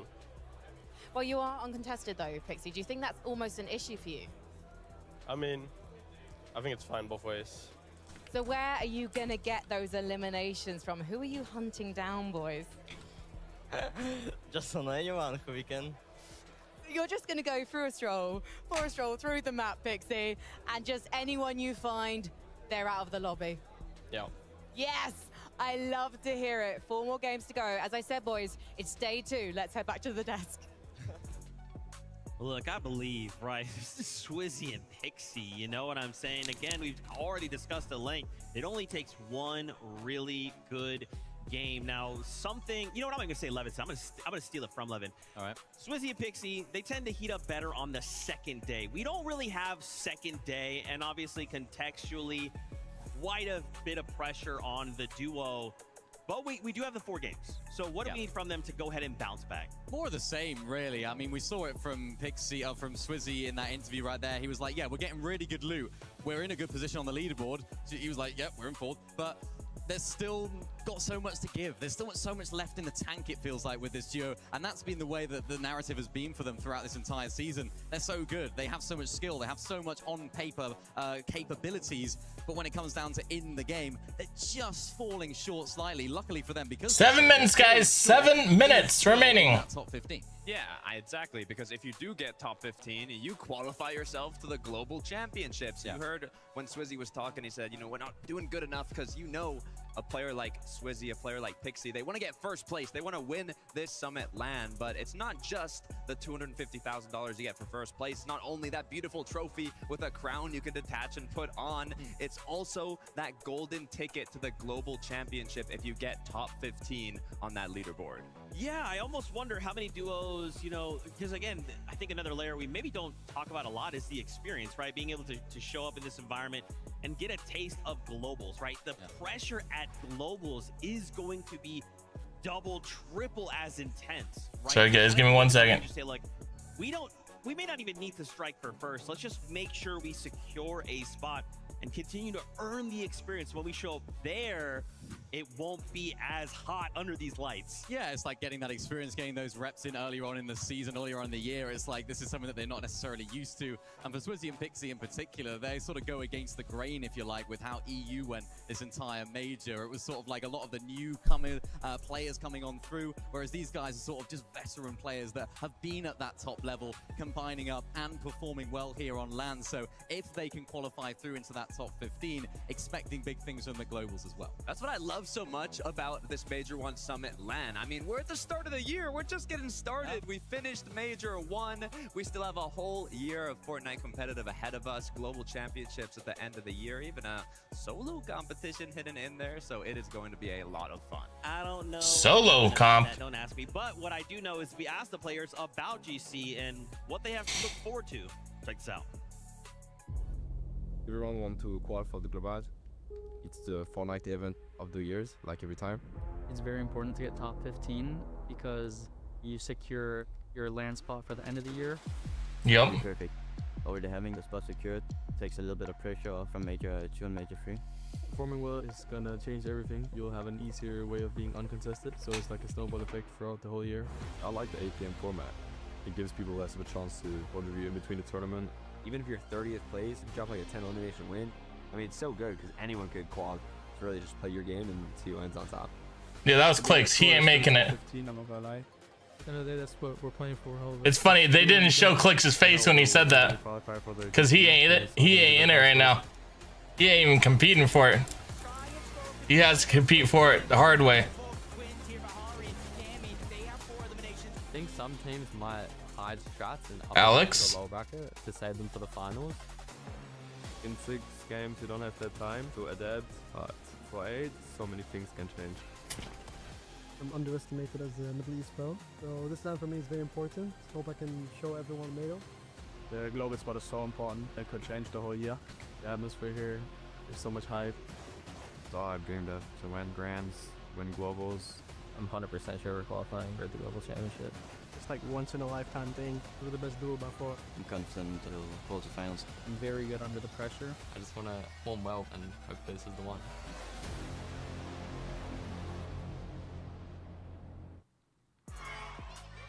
Pretty cool stuff, and you know what else is cool? The stadium is yelling out for some of their favorite players as they are starting to return back onto the stage. They're finding their seats and will shortly be boarding the battle bus once again as we continue to pick up the competition. But in case you missed it, don't forget, Friday we did make an announcement, some changes to the 2026 FNCS. In case you missed it, I just want to bring this up. We have a beautiful graphic for you guys. Don't forget, we are going to Antwerp, Belgium. That's right, September 26th and 27th. Pre-registration for those tickets is available. Should have gone to US. Resolve Major 2, some new dates. Last chance has been changed, so we got August 3rd through 14th there, and then as Tokado was kind of teasing, FNCS solo question mark. Don't know what that is. Don't worry about it. We'll talk about that more later down the road. Don't even worry about that. And of course, in case you haven't read the blog, there's also this other thing, some changes to rank, like Unreal Legend rank and the Acts of Unreal. This brand new rank, if you want to hop in and show how good you are at the game, this is how you do it. Unreal Legends. And look at this beautiful. I'm talking beautiful beautiful. Acts of unreal. I will Ooh. that's okay. I'm okay with that. But dang, this It looks decent. You're not a top 500 player. Oh, Are you not? no. I'm not top 500,000. Oh, goodness me. Well, yeah, you won't be getting it. That's I'm okay right. with So it that. looks good, though. It does look very good. I'm very excited for these changes. Nice, of course, new roadmap for the year as well. Global Championships, Antwerp, Belgium. Super hype for that. Of course, solo as well. That's going to be super duper hype. That's where a lot of the players that are on this stage are going to be really hyped about as well, because that is where a lot of that new talent can come through in that sort of format, right? Yeah, I mean, I'm sure a lot of players, a lot of you watching today are going to not only see how hype this international event has been, but also with this roadmap in mind, not only can you start grinding for Unreal Legends, start grinding for the Axe, but also grinding for the next upcoming competitions. We still got another LAN at the end of the year. True. We got more majors to play out, a lot more. Game, 3.5 minutes, guys. 3.5 minutes. The power rankings, in case you didn't check that out, it's a way for competitive players. It's basically the resume, right? Launches on the 5th. Go check it out. The blog has a ton of information for you. Okay, now we're getting ready. We got to lock back into this competition. All right, let's bring up these standings. Let's start talking about teams who are on the bubble. So remember, we want to hit top 15 if we want to qualify through to GC. Right now, Blixie holding down that 15th spot with Chap, but it's only 108 points. Certainly by the end of the next 4 games, that's not enough. We need to continue pushing. We need to try and get as many points as we can. But even someone like Cold and Rapid dropping down the 6 places, right? While someone like Golden and Ozone jump up the 7 places. It's like, guys, this is super volatile right now. Yeah, well, the benefit of it being an 8-game format is that we're at the halfway point here. We still have 4 more games to go. So that leaderboard is going to shift massively as well. There was a little fist bump to my left here about this leaderboard. Takata, what were you actually fist bumping about? You know, I saw a Spanish duo maybe up there in the top 15. No bias here. Okay, no bias. But they did win a game yesterday, so who knows what will happen. Speaking about winning games, all the wins today have been EU and NA Central teams. We've had in a LAN competition before a Brazil team win, but there hasn't been a win from Middle East, from Asia. There has not been a lot, even from OCE. So I'm hoping that one of these next games, we got 4 more games, one of you duos have got to lock in and make it happen. Yeah, and I think a team that could do that, it's Alex and Reckless. They are just walking by me right now, so whether they'll notice what I'm saying, I'm not just saying it because they're there, but he didn't actually notice, so he can't even get it. But no, I genuinely think they're playing incredibly well today, you know, showing up on the big stage. They have what it takes to win games. We've seen them on hype. We've seen them in these end games. They're making big plays to go for it. And I'm right with you, Takata. I really want to see one of these smaller region teams picking up a victory royale, because what a moment that would be for not only everyone in this arena, but everyone back home as well that'll be cheering them on. Yeah, I know. I completely agree with you. That would absolutely be sick, but on screen, we got Sky and Scroll, right? How do we get a victory out when they stand in our way, when they are the ones who say, they're basically the bouncer, right? And I can prove it to you. Check out this session summary. Most eliminations, damage dealt, Scroll, solo clutch points, Scroll. Scroll just, he's dominating. It would be so hype, but man, Sky and Scroll are currently dominating.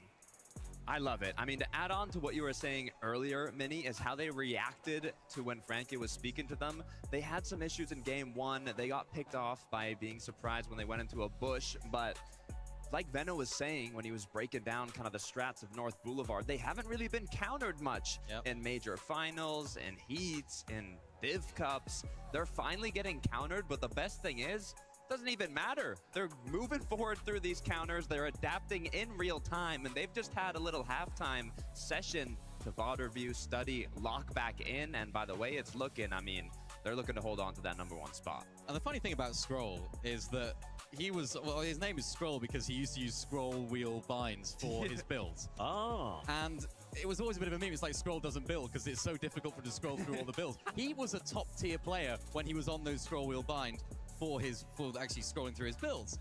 He switched off of that as of quite recently.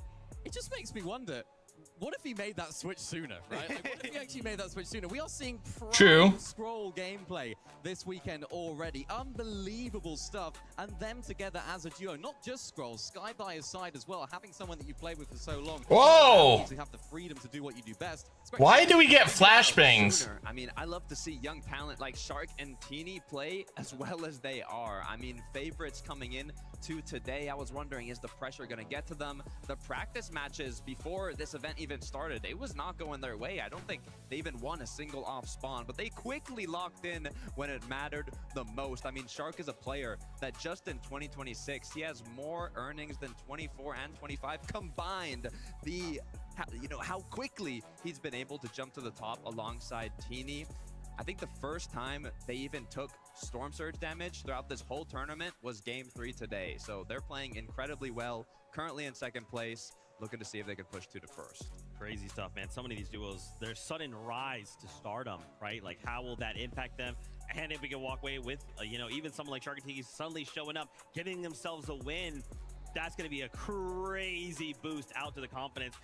Something Vivid brought up the day one in upper bracket was the fact that this is kind of the first time we've ever had a competition where we've gone from a season into a LAN environment on the same season, right? So it's interesting that Sky and Troll and even Shark and Teeny are being so dominant. We're kind of already seen some of their strategies, and it just doesn't matter, right? They're just like, hey, we're Shark, we're Teeny, we're Sky, we're Scroll, we're still at the top of the leaderboard. Hopefully we've developed some kind of plans to try and get in their way, but I'm getting word the games are ready. FORTNITE fam, let's jump back into the competition with our casters. Hopefully you guys at home took that moment to get some snacks and refresh yourself, because this action has been out of this world, and you got to go ahead and scroll props. I know they were doing it on the desk, but he has been playing insane. I mean, you have to remember, after the EU Grands, the community crowned Sky as the MVP for his solo clutching. Scroll is showing him up right now with just how impressive he has been. Will it continue in the back half of the games? Let's wait and find out.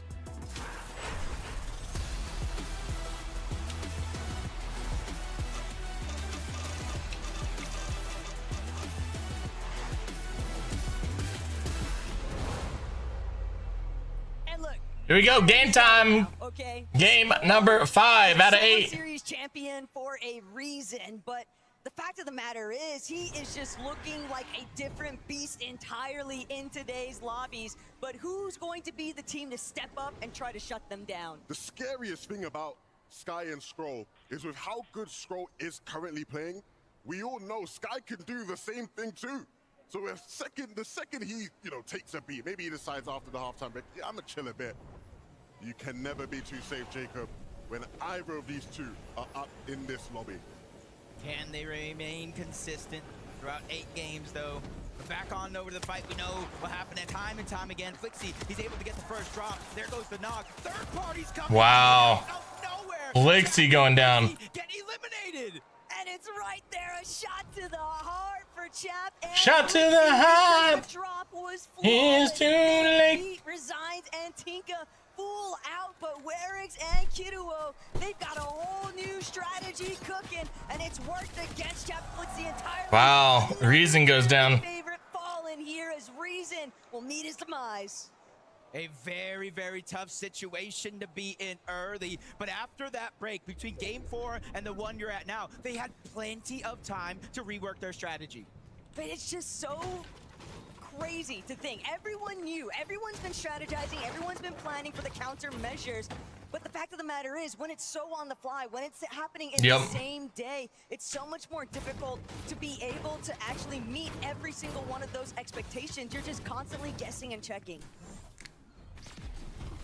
Lucy, Zangi, you see how they're getting those eliminations. Yatera probably didn't see this one coming. They soar from above. It doesn't even look like he was playing there in that moment. Not sure what happened, but he's going to be the first one to fall in a 2v1 situation against Belusi and Zangi. That one's going to be an easy wipe.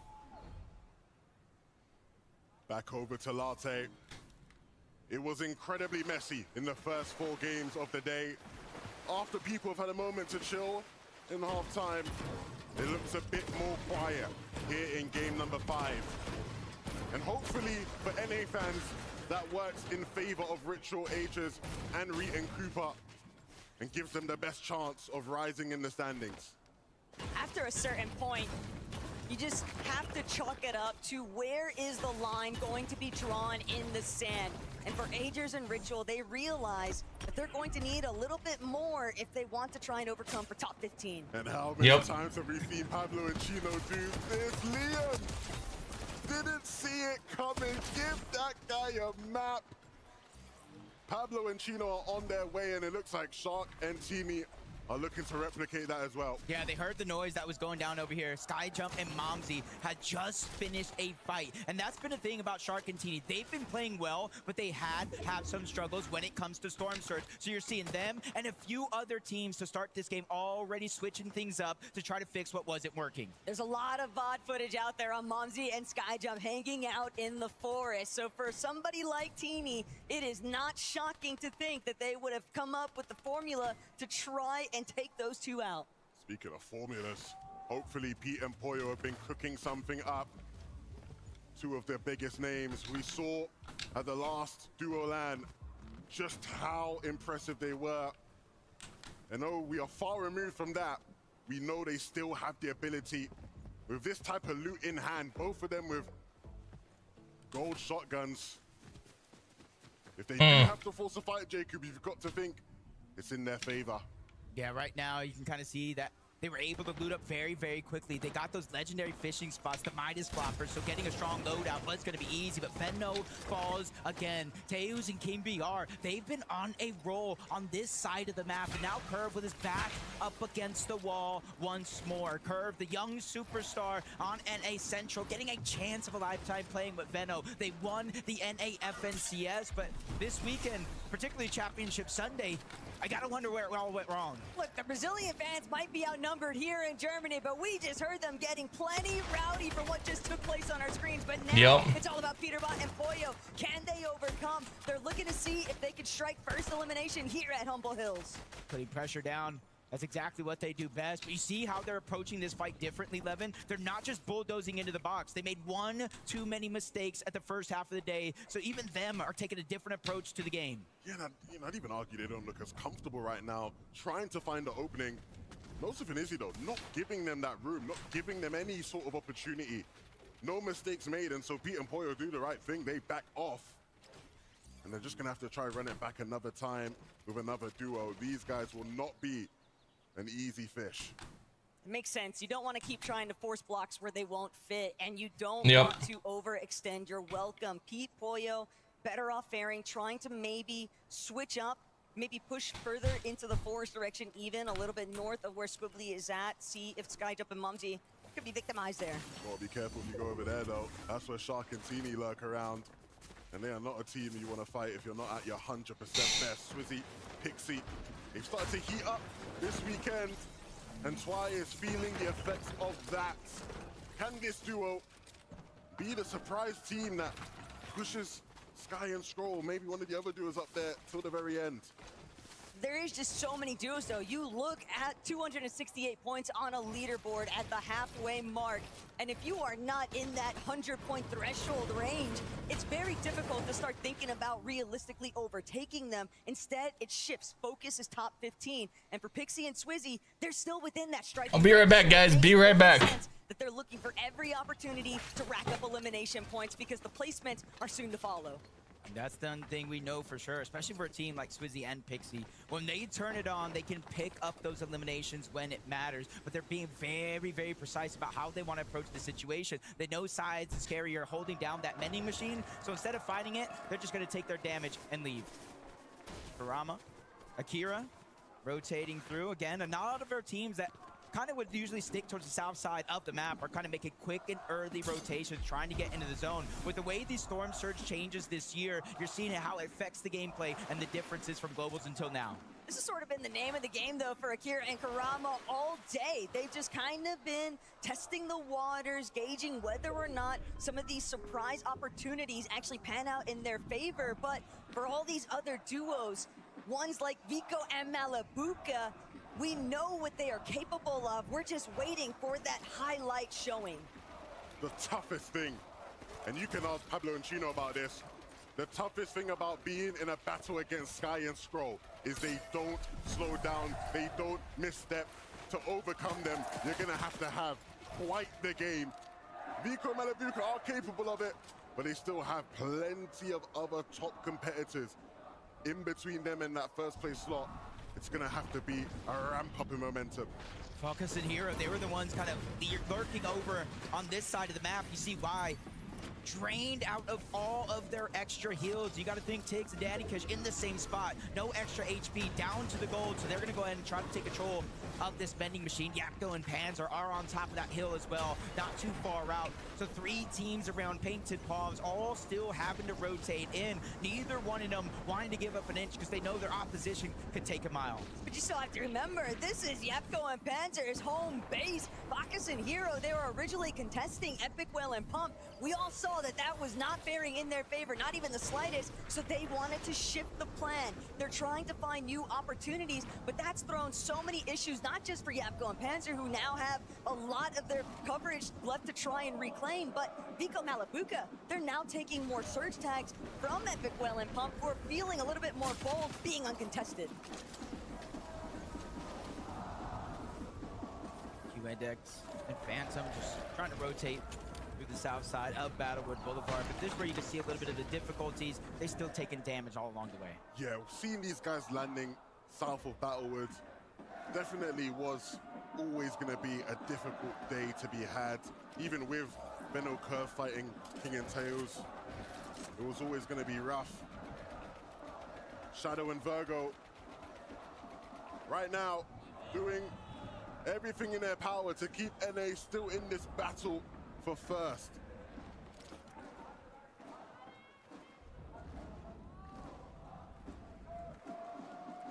Overhead shots kind of just indicating everyone's really inside the calm before the storm. Deemish, Darm, holding out. They've had so many instances of just getting cut short in the early game when they've been trying to prioritize being able to build up some form of a buffer zone. Now it's all about just getting the recovery points online. But Darm, Deemish, you have to remember, all season, all chapter long really, since Tip Top Terrace was removed, they haven't really had a true drop spot to call home. So here today, it was anticipated that they'd have to shift things up constantly. Over towards Sandy Strip. We typically see this as a mode of rotation, but staying in the zone, they're trying to use it to heal up just a little bit so they don't have to dig deep into the pockets and pull out the pizza or the chug. Looking back, spotted out Chino and Pablo. Neither one of them wanted to take a shot. They want to stay and keep their position relatively unknown, because as you rotate out of Sandy Strip, you have a far distance to go, and you don't want to be tagged up all along the way and lose your storm surge damage. Why bother drawing attention to yourself if it's not necessary? Chino and Pablo are another one of those duos that, sure, it might be a 90-ish point disparity between themselves and Sky and Skrull, but we've seen what they are capable of. They know how to deliver a huge point conversion match. And unlike some of the other teams like Curve on our screens here, who are having to deal with all these mix-ups and shake-ups in their game plan and their strategy, Pablo Chino able to play their game. That gives them the best possible shot. Nosif and Izzy, we've seen some of the struggles they have had in the mid-game, running into titans of different regions in their pursuit of staying in it. Sky, Skrull, low on surge for Volko, and so that's going to cause a bit of desperation. He's going to try and force the issue. Cringed Volko, it's a necessity for them to fight this fight.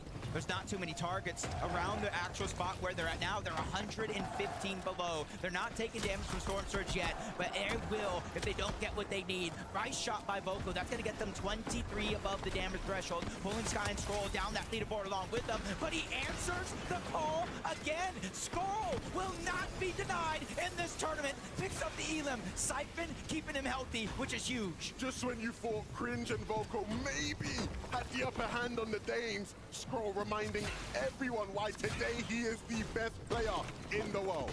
Skrull is just undeniable right now. His presence felt in every single moment.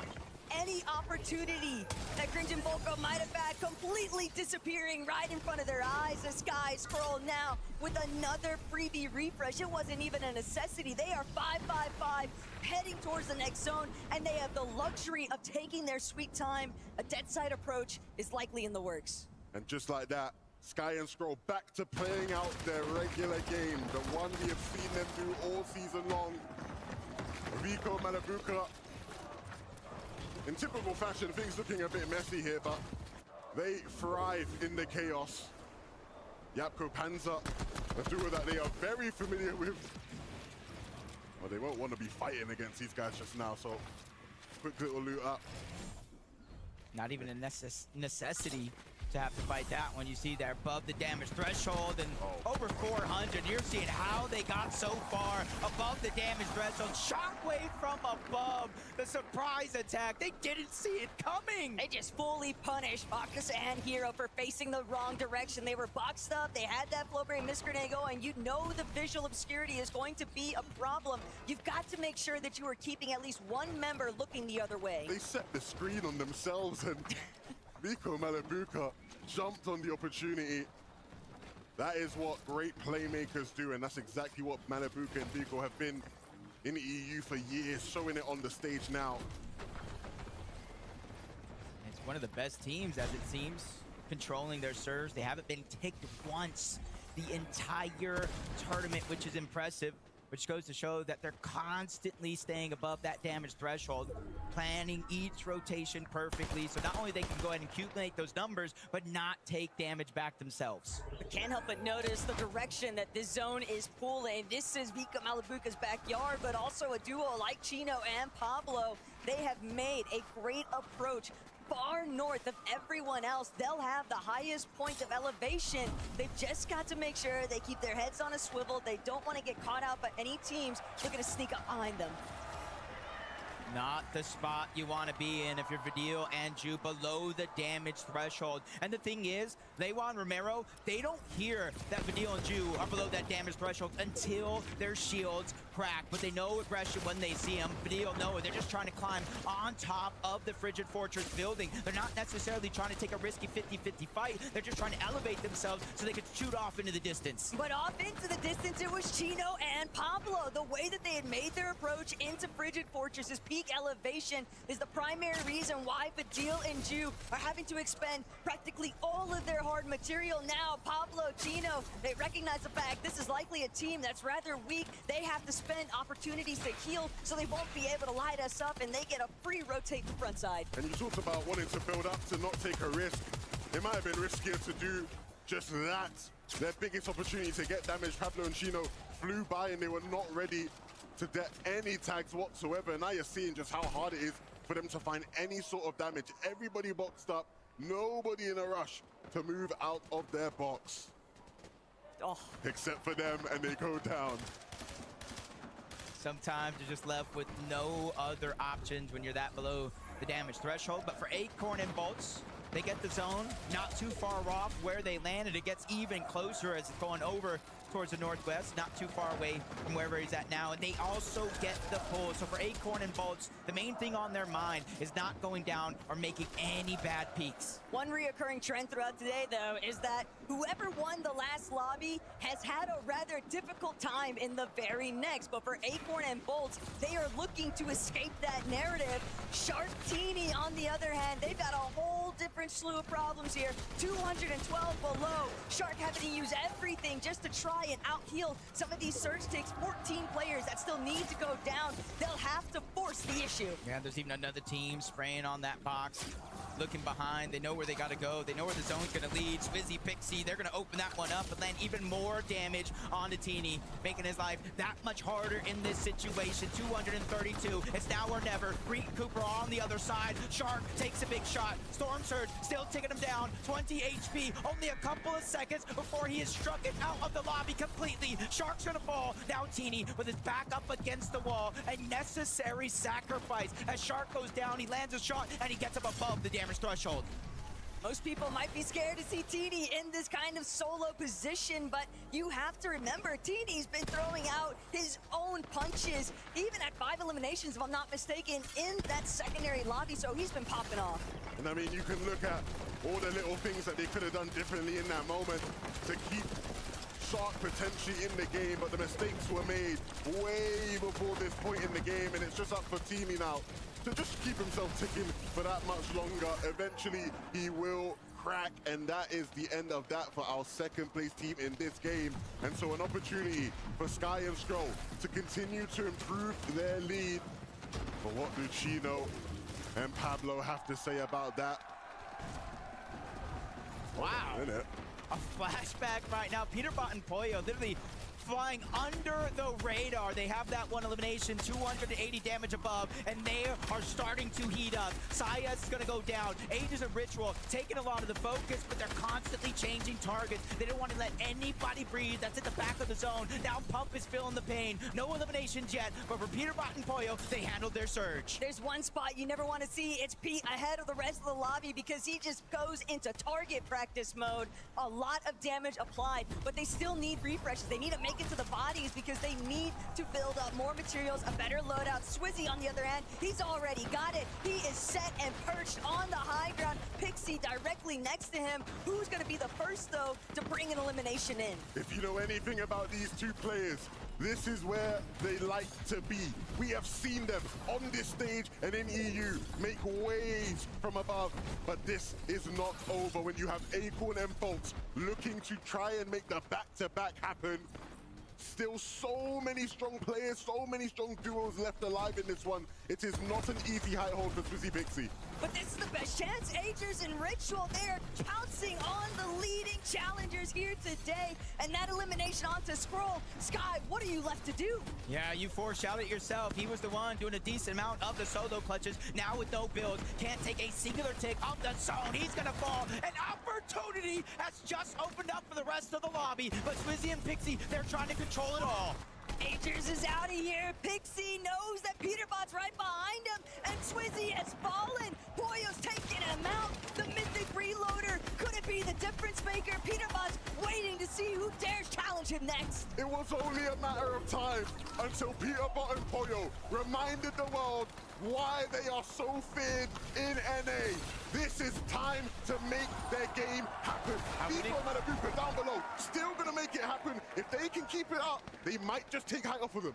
I wouldn't call it way too soon, though, because we've seen so many teams get overthrown in these moments here. One shockwave is all it takes. Pixie lands a monster of a shot on the Momsy, pushing him back, making him go and retreat back to Sky Jump, but it's not enough. Another attack from down below. Vico gets an elimination of his own. They're fifth of the game, but they're outside. They need to find the shockwave in. They need to make it inside the zone because they have very, very little extra HP. But the thing that they did have was full control of front side. They have escaped all of the congestion. They were able to utilize every single one of their white heals, and now they are ahead. Looking back, preventing anyone from challenging the vicinity. This territory belongs exclusively to them. Front side is completely out of reach, but Pete and Pollo, they're more concerned about the high ground. Squeezing teams down below, and that just plays right into Vico and Matabuka's hands. They're looking for a refresh, and Vico will hit the shot. Won't go for the loot. They want to keep a hold of the front side alone. But they are dropping down. Ree and Cooper, they've overthrown Peterbot and Pollo on the high ground. The tables have turned, even for Vico and Matabuka. One of them's down. Vico's now forced to clutch up, but high ground continues to fight it out. Ree and Cooper will not be denied. 2v1 situation on height, but they lose it all. Pollo is answering back with an elimination of his own, but it only starts with a knock. Cooper's been here before, but he won't get to stay here in the lobby. Pollo bringing it back. Darm, Deemish just underneath. Pollo, how far can you truly rise when the moment calls you most? When the lights are at their brightest, Deemish is fully cracked. A big 150 pump. Pollo just trying to see who's going to try and challenge him first. But Deemish, Darm, they're both just so weak. Pollo's got the chug jug. He's sitting back. Another shot into Darm. A third one coming up live.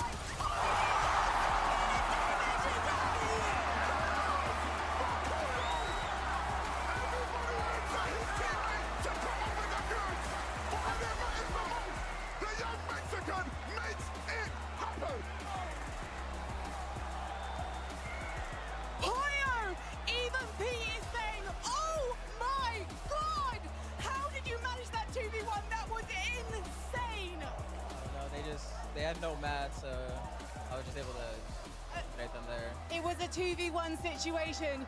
You were solo for a considerable amount of time. We saw you on the high ground, on the low ground, figuring things out. It was not that chill, was it, Pete? I mean, I'm playing with the best player in the world. I mean, I don't even know what I just watched. I mean, comeback starts now. The comeback starts now. We just watched a Poyo masterclass. Pete, it's been an up and down day so far, as you said. The comeback starts now. Are we going to see Prime Peterbot? Might have to come out soon. He might have to come out soon. I think he needs to come out now. Poyo, you're on fire. We've seen you clutching. We've seen such peak performance from you in the first few games. Do you think now that that trophy is a possibility? Yeah, I think that's the game that we needed to start the comeback, so I think maybe we can win. Okay, Pete, you're always confident, but Poyo even now is saying that you can win. Do you think it's going to be NA on top? Hopefully. Hopefully. Peterbot, come on, I need more confidence from you. Is it NA on top? Yeah. Yeah, let's head to a break.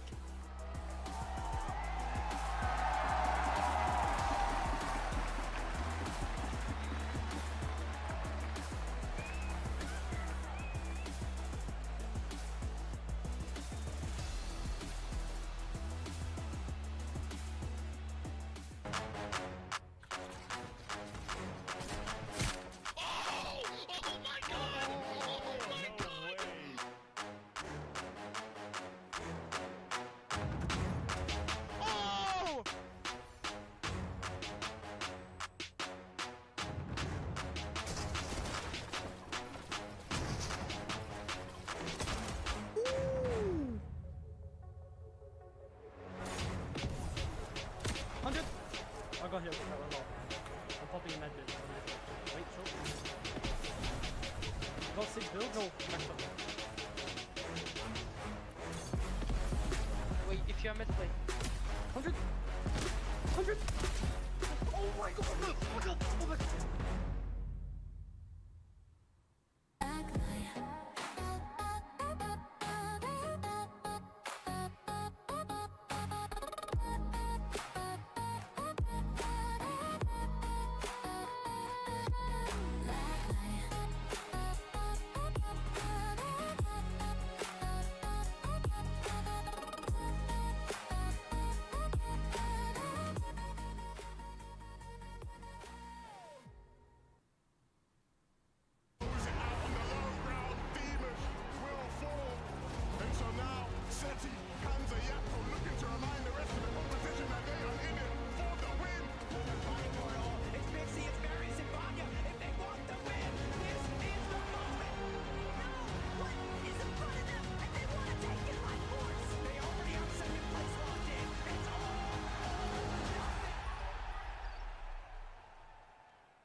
FORTNITE fam! FORTNITE fam, we are so back! We are so back! Peterbot and Poyo! Bro, just take a chill pill, Zeke. Just relax. Wow, Peterbot and Poyo, as Pete said, they're back. They are back. Before that game, FORTNITE Competitive Twitter, they retweeted a tweet from Muzz, and he said, Tell you what, Scroll is moving like 2024 Peterbot. Actually, scratch that. Poyo is moving like 2024 Peterbot in this endgame. What a performance from these guys. They are back. We have not seen them really too much of this entire day so far.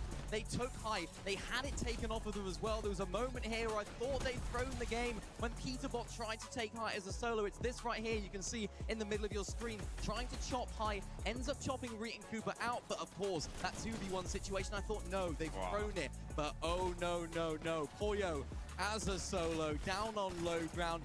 Unbelievable stuff. And then at the end of this game, I mean, this one actually, let's watch this shot again. I want to see it. 3, 2, 1, and boom! Oh, an electric performance from Peterbot and Poyo. But Poyo has been looking lethal throughout the whole day. Not only did they win the match in a 1v2 finish, but Poyo picked up 8 eliminations alongside Peterbot's 4.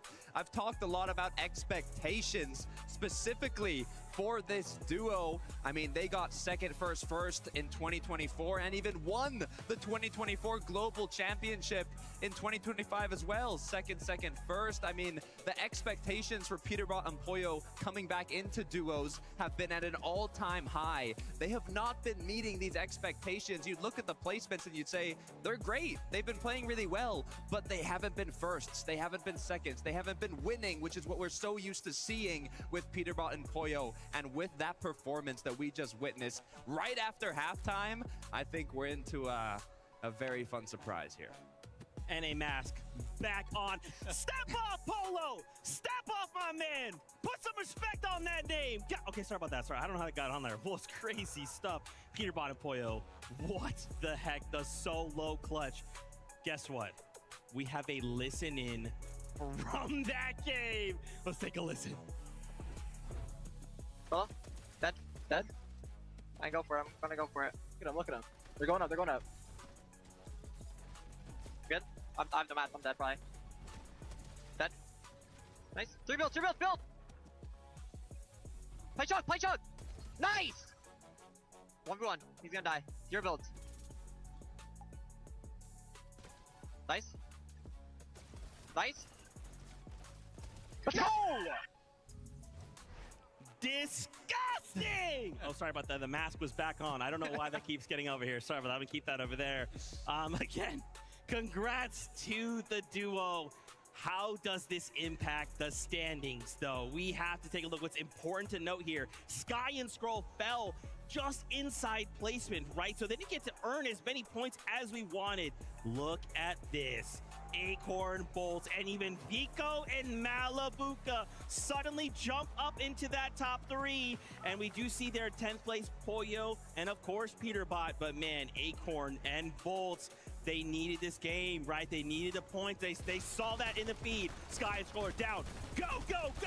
Absolutely crucial that they had a good game here. You mentioned it's Sky and Scroll going down early in this game. Same with Shark and Teeny as well, another top team in that section of the leaderboard. They also went down, so they needed a good performance. Not the best game that we've seen from them, and not gonna, of course, shoot them up the leaderboard massively, but keeping them in that position on the leaderboard, Takata. And this is exactly what this team need to do. They need to keep these consistent end games coming in, consistent placements, favorable zone for them as well in the end, but they're playing well, they're cooking.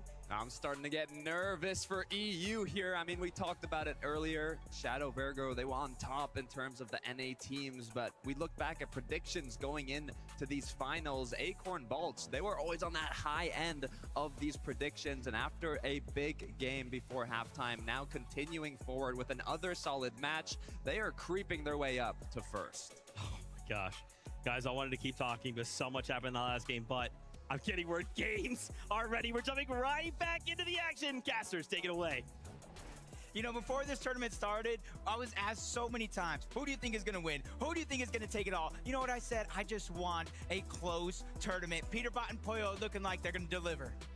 This is what it's really all about. Pete, Poyo, you know, they've kind of been waiting it out, feeling out the lobby, but they're sick of it. The comeback has to start now, but they're not the only ones, Levin. There are so many teams creeping their way up. I don't blame them. They saw the party that's being had and they said, we want to get involved, we want to jump in. And if that's a sign of what's to come, this next game is about to be fire.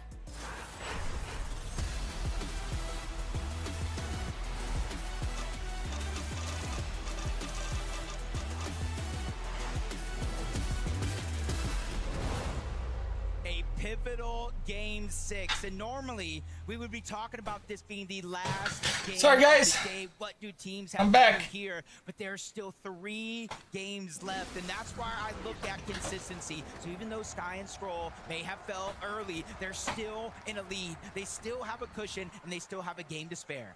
And it's easy to try and fixate on that top 5, but there is still Reason. a lot of contention for top 15. Danikush, Tiggs, Reason, Noah Riley. Who's going to be the first one to fall? Ooh, Tiggs get some damage. Both of them are able to get the full Reason knocks. Tiggs, a huge advantage here now in numbers. Siphon comes in. Reason is respectfully full health. Now Danikush. Oh, he's screwed. Hero, but he hasn't Reason, let's go. Doing it for the fans. They roar at the sight of that victory. And Reason and Noah will play this game out. Reason, heating up. Maybe a little bit of practice in between the games of 4 and 5 on that 1v1 box fighting map makes a difference after all. This is where Noah and Reason right now, they have a chance to start to build that confidence. We really haven't seen them in this position in a few games. Now they're able to win off spawn, right? And since they didn't have a lot of shields, they didn't lose a lot of HP. So in the overall Storm Surge battle, they had to have come out on top.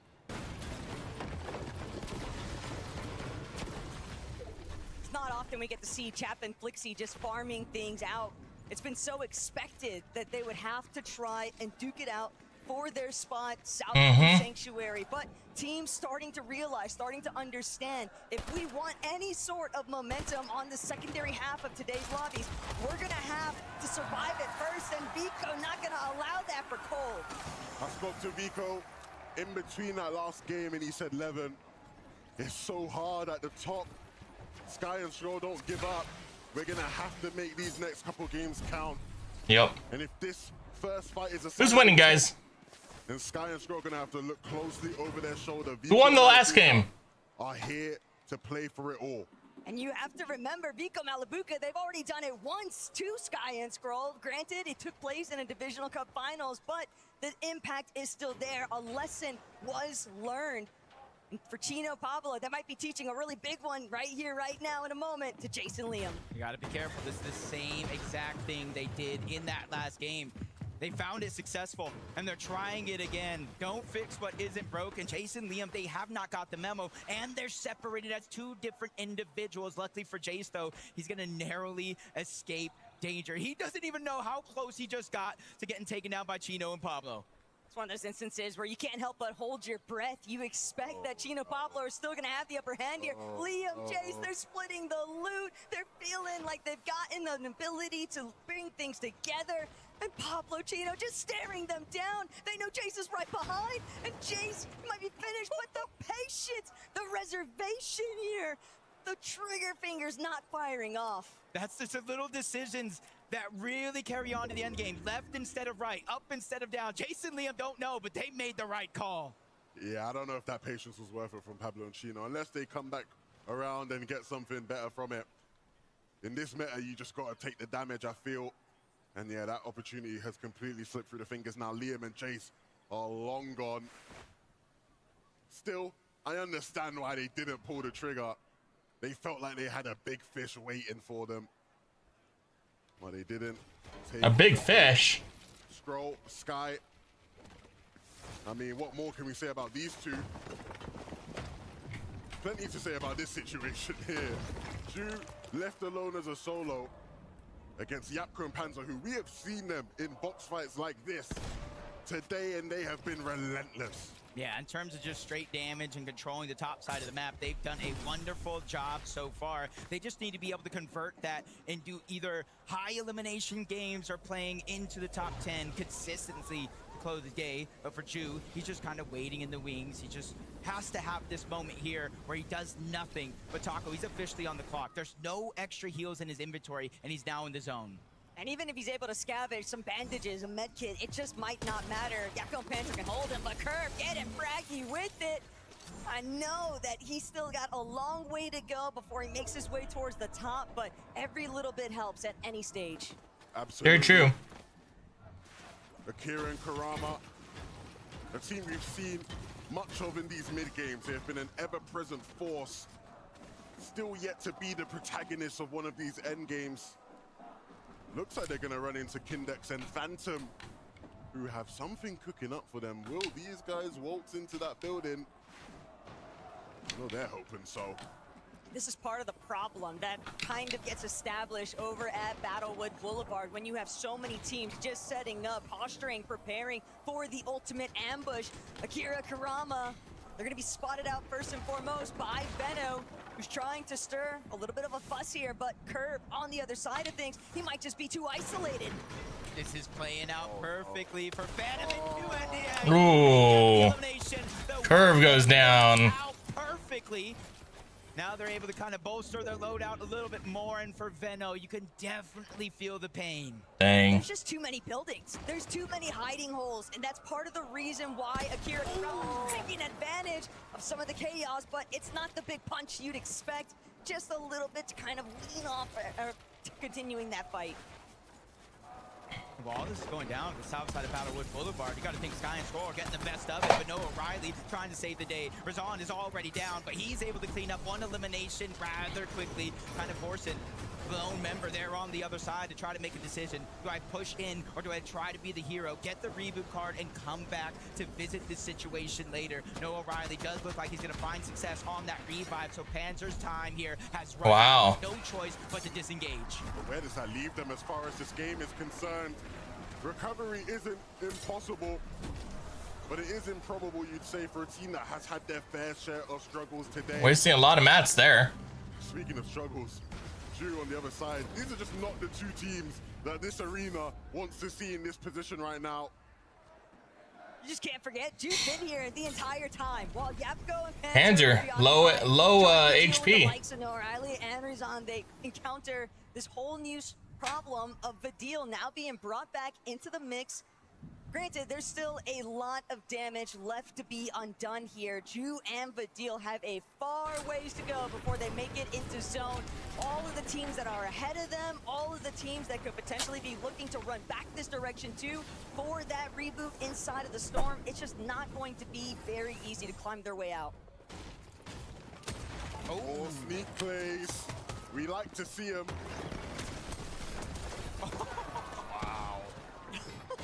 Oh My God, there, Levin. He Sharky. thought he had it. The stair was in the way, and as soon as the stair came down, it was like a jump scare. A whole team jumping into the box, turning that one around rather quickly. For a moment, I think we all thought that he had him, but darn Deemish, they understand. They cannot afford another lobby when the standings are this tightly knit. Going out before the placement points really have a chance to impact things would just be devastating, because all these other teams inside the top 6 specifically have more than enough opportunity to catch up and overtake. Pixie and Squizzy over towards Squibbly Shores. Trying to make their move all the way over from Dark Dominion.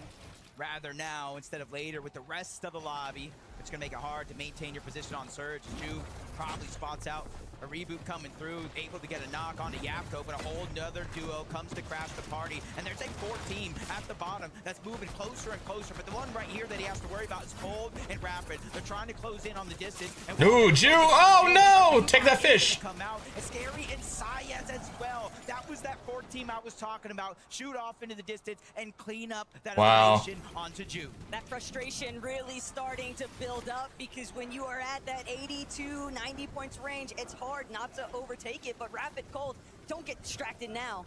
Yeah, we have to remember, for a team like Vidil and Ju, the prospect of falling and getting a top 15 to be able to solidify a spot for the global championship would be everything.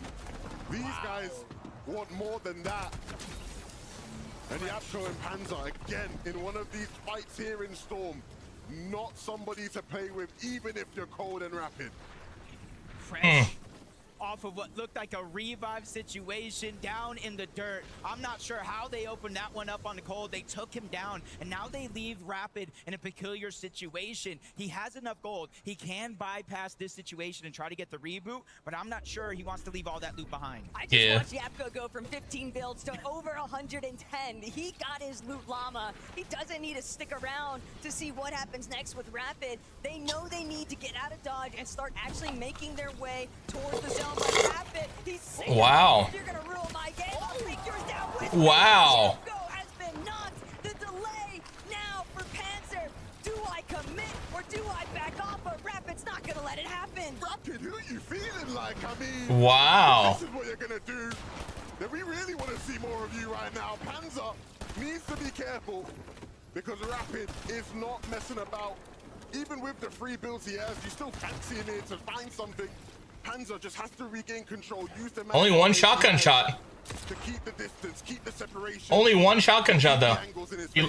He doesn't have any now. Going into a 2v1 situation at that, and now he's trying to put pressure. Doesn't want to let the revive come out. A fake shockwave, and the elimination comes through either way. Rapid kind of even in that exchange, but you could see he wasn't able to get any of that loot. Only 6 builds left to his name, so wherever he goes for that reboot, Panzer will be there. He was so prepared for the challenge, but he had 0 materials. He could not afford to just charge head on into where Panzer was directed, but the damage has still been done. Panzer will have to play this game as a solo for the time being, and making it to a reboot. That's crazy. With so many other teams closing in, it's not going to be easy. Great to see that Vico and Malabuka are back up. Earlier in the game, I did see in the feed that they were taken down, left as a solo, but right back at it. That's what happens sometimes when you have Frigid Fortress to yourself. The zone goes to the south. There's a lot of open space and opportunity, which is needed by Vico and Malabuka. They're the team that's right on the heels of Sky and Scroll, especially for them that are performing so well. Talking about teams putting in big performances. What we just witnessed from Pollo in that last lobby, absolutely disgusting. But they're going. What did Pollo do last lobby, guys? They're really going to have to put the pedal to the metal. They are still trailing in terms of top 5 potential here. But with Pollo and Peterbot, if they can keep firing off on all cylinders, it might just be game over. The trend we've seen with Pete and Pollo is that they like to heat up towards the back end of competitions. And usually we see that in 6-game tournaments, right? Where game 5 and 6, they have their 16 or 6. We got a couple more games after that. What happens when that continues and continues and the momentum builds? Are they still a potential threat at the top of this leaderboard? These two will try and make that not possible with just how consistent they are. It's just so scary, though, if you're Scroll and Sky, because you are leading the pack. You are ahead in the standings, but you also have all of that additional pressure. They are our Major 1 champions for EU, but even after that accomplishment, it's another thing entirely to pursue it and receive it and take it over in a LAN environment.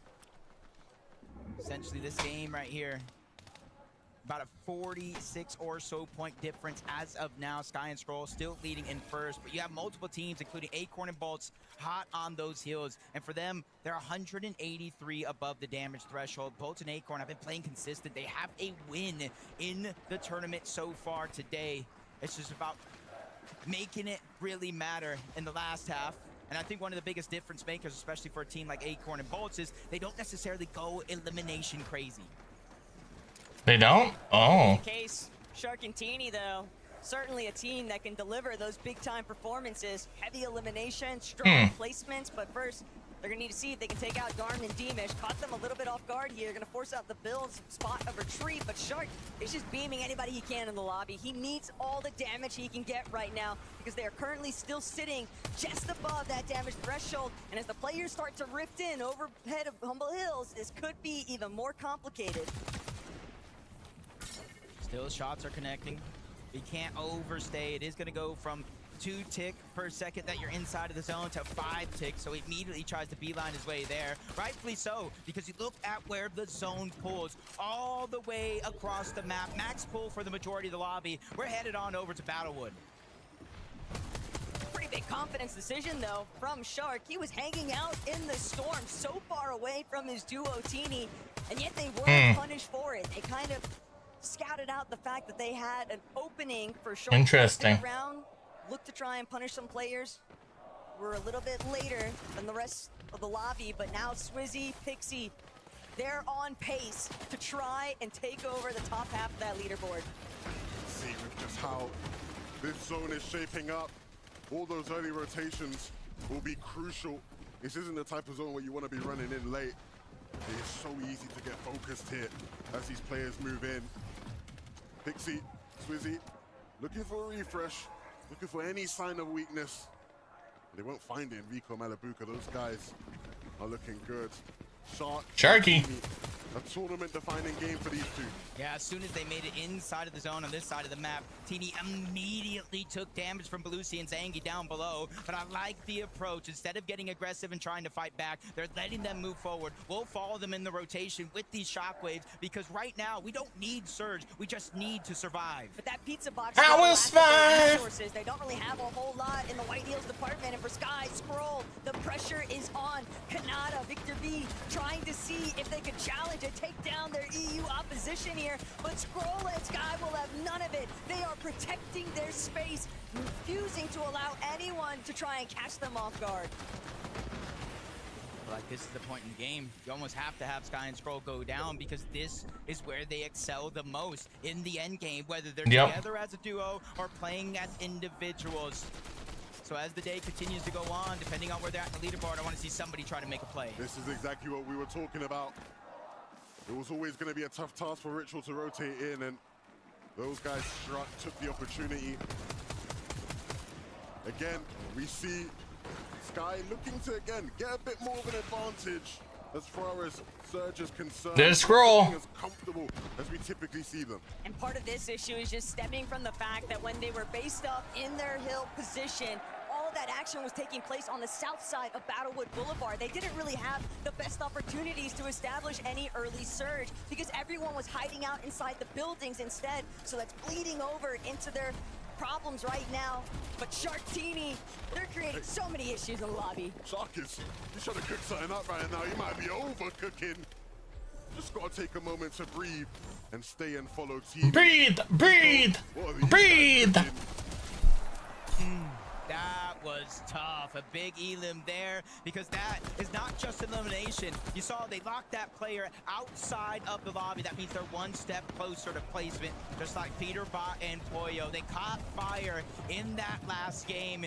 And what a better time to catch fire in the second half of today's tournament. 91 above the damage threshold. Peter Bot and Poyo are looking for more. Will lightning strike twice? You got some points. Can we have another crazy performance that leads to a win for those two? There's plenty of people in this lobby who are going to get in the way of that. Vico and Malabuka poised to do just that from this position here. Great priority as far as being elevated into moving into that next zone.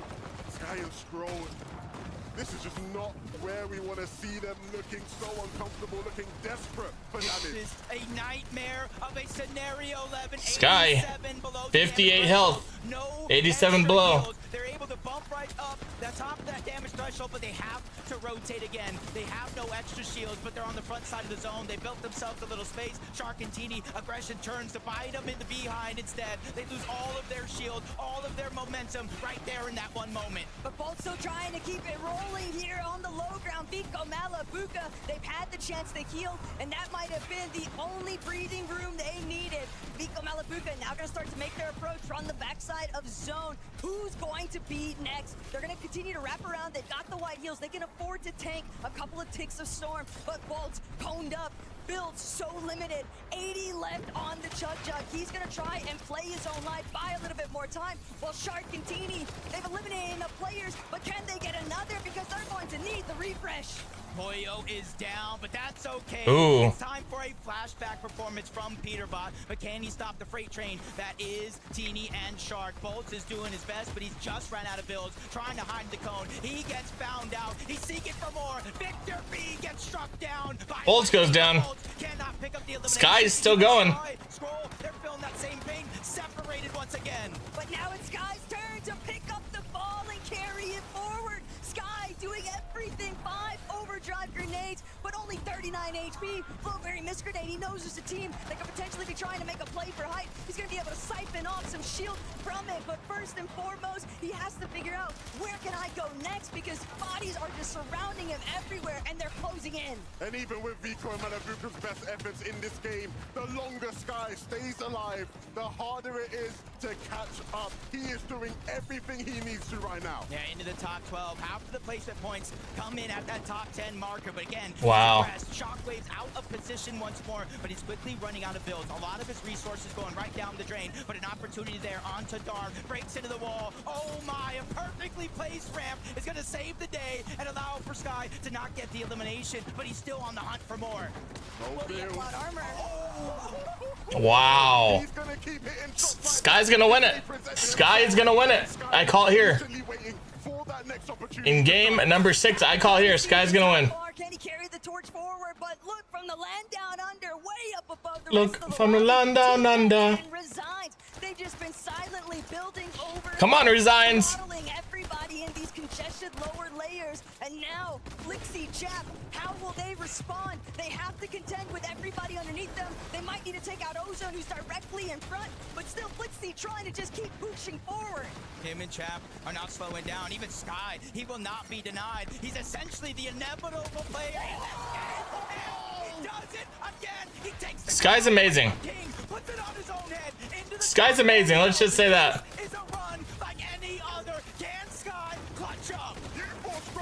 No. Sky can too, and he's done just enough to continue to keep that lead.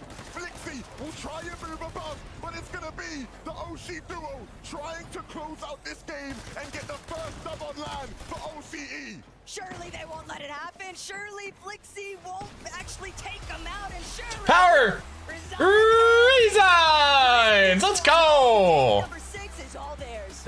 Let's go, Resigns. That's awesome. OCE do it. They're putting their entire region on their back. Power Resigns. Let's go. Go to the global championship. Resigns. This isn't your first rodeo, but it is OCE's first win at an FECS LAN. How does it feel? Honestly, it feels amazing. This is the best feeling. This is the best feeling. Tinker, you haven't always had the best results on land, but here you are proving that it can be done for Australia and everyone watching back home. You had the high ground, you had it clean. Did you know once you had established yourself that this was in the bag? I think the main thing is just to play with confidence. You got to forget your OC and you just got to play like you do at home, and it works. It worked. Was always It does. the intention to go for high ground. I mean, yeah, like on land, everyone's pretty scared, so like we just don't play scared. We just take height, don't die. It's our good friend Queasy. He established that one a while ago, and it's clearly working for you. But the key thing now is consistency. Is Queasy even in You it? haven't had the best game so far, but do you feel like this win is going to give you the confidence now to get off? I haven't even heard Queasy's name. Finish line. 100%.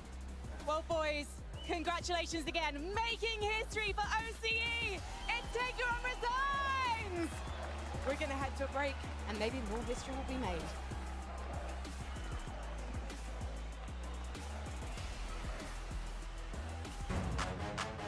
Yeah. Yeah.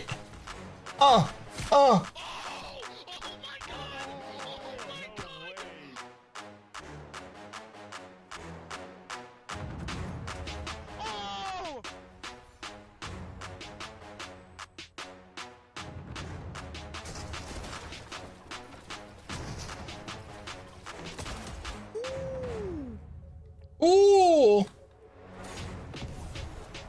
100. I got hit with that one lot. I'm popping a medbit. Wait, short. Got 6 builds. No, max up. Yeah. Yeah. Yeah. Yeah. Yeah. Yeah. Frick me. I did the wrong mission.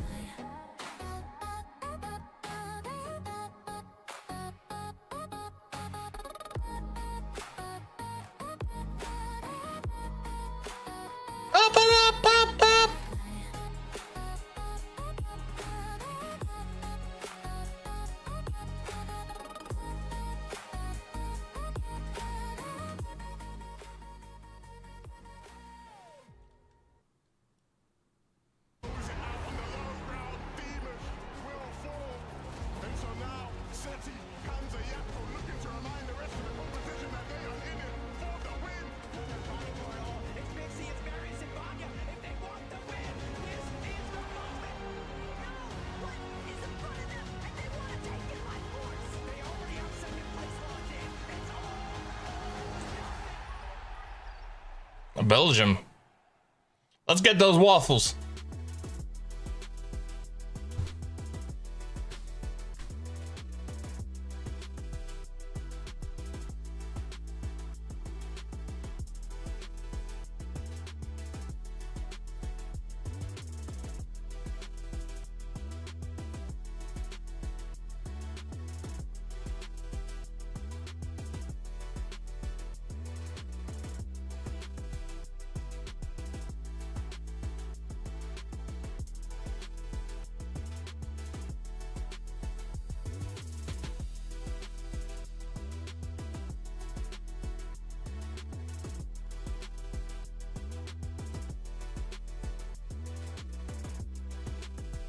Yeah, yeah, yeah, yeah, yeah, yeah.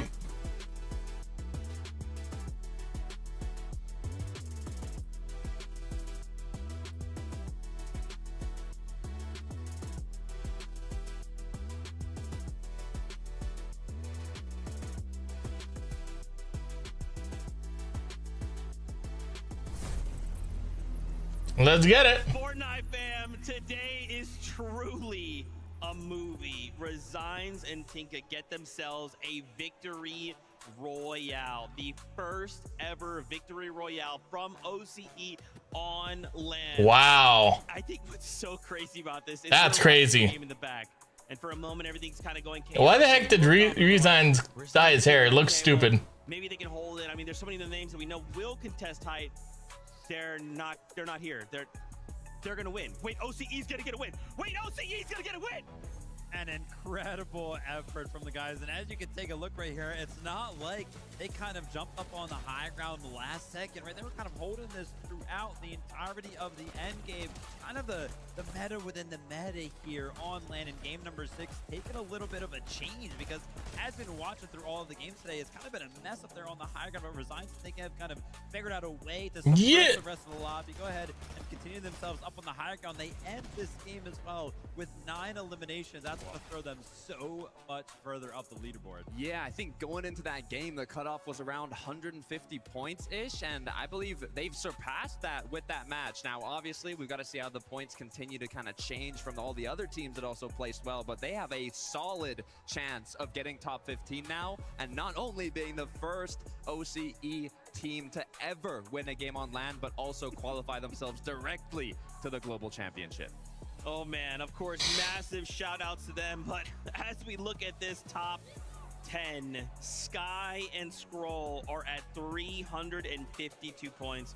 What I like about this game is now we finally get to see a Sky solo clutch, right? We've seen a few Scroll side, but now Sky's like, hey guys, listen, I know that guy can clutch, but I want to make sure that you know that I can clutch too. These guys give it a rest, man. Like, holy moly. We're trying to have a close race here towards the end of the competition. It's like, oh man, the duo looks like they're going to go down early. Yeah, the duo went down early. There's still one of them left, though, every single time. I think more than half, actually, I'm pretty sure more than half of their total point amount right now is 100% through solo clutch points. Like, it is incredible, the performance these guys are putting on right now. I mean, this happened back in the EU Major Finals. I talked about it earlier on that Sky is just as capable to get these solo clutches, but I remember I was telling Vivid, right, when we were watching this match, I said, okay, Sky, he's got like 17 HP. You know, he can't solo clutch, but it's going to be a little tough. He shut me right up in an instant when he just came through zone, elimination. I mean, I don't even know how many points he clutched in that match, but both players have been playing incredibly, and they deserve that #1 spot they're currently sitting at. Dude, they can see it, right? They can see the light at the tunnel. They can see that trophy. They can see themselves wearing the little crown on the top of that trophy. They better wear when they stand up here. But now it's about holding on, right? Where like I'm gonna continue to say, the job's not done. We still have 2 more games to go. Look right behind though, Vico, Malabuka. We are seeing them come alive. This is the Vico we have seen in the past. It is one. All kinds of stuff. Vico is online, and he sees one thing standing between him and that trophy, and it's Sky and Scroll. A super, like, nuanced approach I feel like we're kind of seeing from Vico and Malabuka in the second half of the day right now is that they sort of go ahead and play around with the fact that, you know, they go up towards the high ground, they're up there for a little bit, and then they kind of just start to feel a little bit uncomfortable, so they drop all the way back down to the low ground continuously. And this is where they really start to make things happen. Every single time we kind of tune in them when they're up on the high ground down here, it's like low mats, but they continue to find the refreshes to keep their game going. And they have low mats because they changed their playstyle from last season to this season. This season, they play incredibly confidently. They have some of the highest average eliminations. They even had it in the upper bracket qualifying through today in the EU Major Finals. They know how to get eliminations, but they also use a lot of mats. They run out of materials, but they are so confident in their ability to get refreshes that they just make it work. And one thing that I love doing whenever we kind of see some of these players go down, obviously this was a great game from Vico and Malabuka, right? But the reaction there when they do finally go down, it didn't really seem like Malabuka was happy with that one at all. And to me, that feels like he knows that the chase is on between him and first place, and every single point matters. So anytime he goes down, it sort of feels like a failure because he's not catching up. Look, there's a reason Vico Malabuka were the only duo to have not taken storm damage in this whole tournament. What? I'm impressed. Dude, me too. I'm also impressed by Acorn and Bolts. Obviously, we swapped places with Vico and Malabuka, but right now, this is NA's last hope, right, to walk away with a title for NA. But with 2 games left to go, I think now more than ever, we need to pick up that pace. We need to make something happen if we're targeting that #1 spot. Yeah, after we kind of take a look at the leaderboard when this event finishes, if we do not see a team like Acorn and Bolts up in first place, I think we have to look towards game number 6 right there because they were so close, right? They were sitting up there top 3. It seemed like all of the points were just, you know, they were in distance, striking distance. But they go down early in game number 6. They don't get a lot of points right there, right? It kind of feels like they faltered just a little bit. They had the momentum. It gets slowed down. They've got 2 games left to kind of catch up. Can they do it? You said it yourself, a couple matches left. This is where you start feeling the pressure. This isn't a 2-day competition. This is the last chance that these players have to crown themselves FNCS Major 1 Summit champions. The top 3 are all titans, legends in Fortnite competitive. I don't know. Yeah, they are. Dude, I don't know. I'm starting to Scrolling them are doing so good right now. Let's see. Oh, dude, Chap and jumped up 12 placement spots after that last game. I'm telling you, I'm gonna keep saying it. One game can turn every single thing around. If the competition was over, right? Technically it should be. That was game number 6, but we have 2 more here.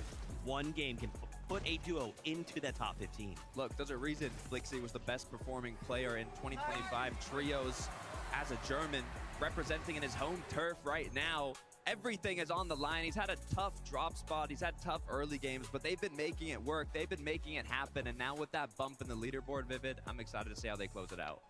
Guys, I want to keep talking. I do, but the game time. I feel like we just got to jump back into the action. So, casters, over to you. You know, with 2 games left, it almost feels like we have 2 tournaments in one. A battle for first place, the best in the world, and our top 15 are global championship spots. It is going to be a tight finish. That is one thing I can guarantee you.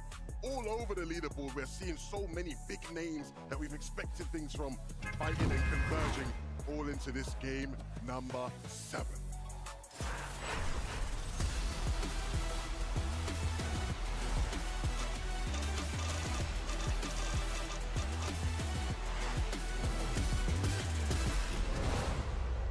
There was ever a chance, if there was ever an opportunity Here we go. to try and steal it away, Game 7 might just be your best bet. The drone shot, it's not coincidental. What's going to take place? Frick me!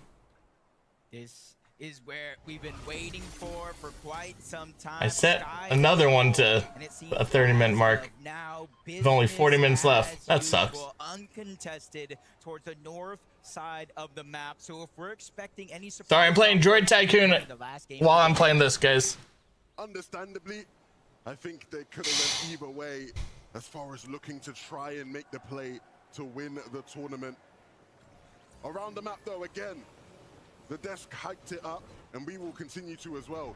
So many different teams pushing for top 15, a chance to qualify themselves for the global championship in Antwerp.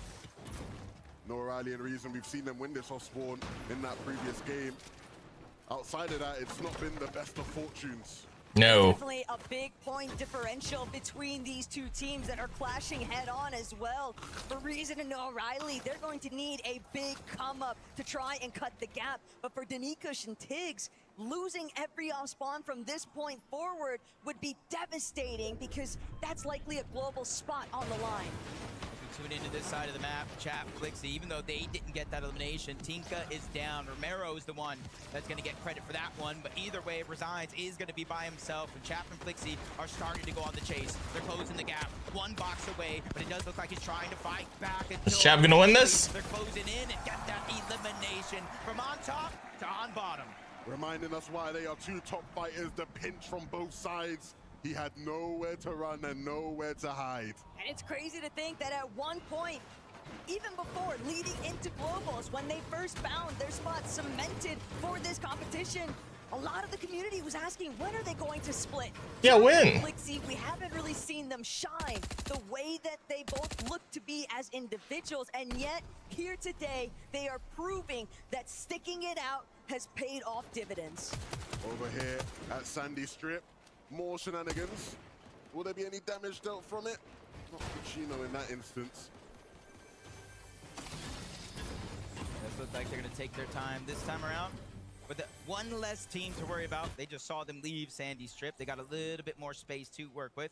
A little bit more. Kanata. There's a lot of teams in Sandy. Danny Kush, we did see in the feed, they got an elimination onto one. But Reek and Cooper, they quickly crashed the party. This game, I feel like, is going to move at a swift pace. Everybody realizing what's at stake, but it may cause some mistakes in the game plan. Reek and Cooper taking probably way too much damage, they would hope, trying to third party. Oh, wow. It's less about Danikush and Tiggs and more about where Vico and Malabuka are at. Vico taking every single advantage given to him from just overhead. Finding those damage applications off the surge tags is just going to keep applying steady pressure, steady control. Sharkantini, though, they're taking over. Sharkantini started the day loud, but as they did for first place, slowly slips them by. This game could be the one that pushes them back into contention. Peterbot, Boyo. Pizzabot? To be desired from their last game. What? They look to make amends here. They have two chances to really make a run for the top side of that leaderboard. And right now, they go to lurk onto one. Realizes he's caught out by himself, but they're unable to capitalize.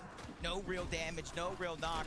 And it does look like NoSif is going to try to close the gap. Peterbot landing a couple of tags, sees him trying to run, and they instantly close the distance with a shockwave. NoSif again, causing a little bit of confusion, but he bumps into the tree until he eventually goes down. Peterbot and Poyo realize where they're at on the leaderboard, and if they want to take first, they're going to have to come online.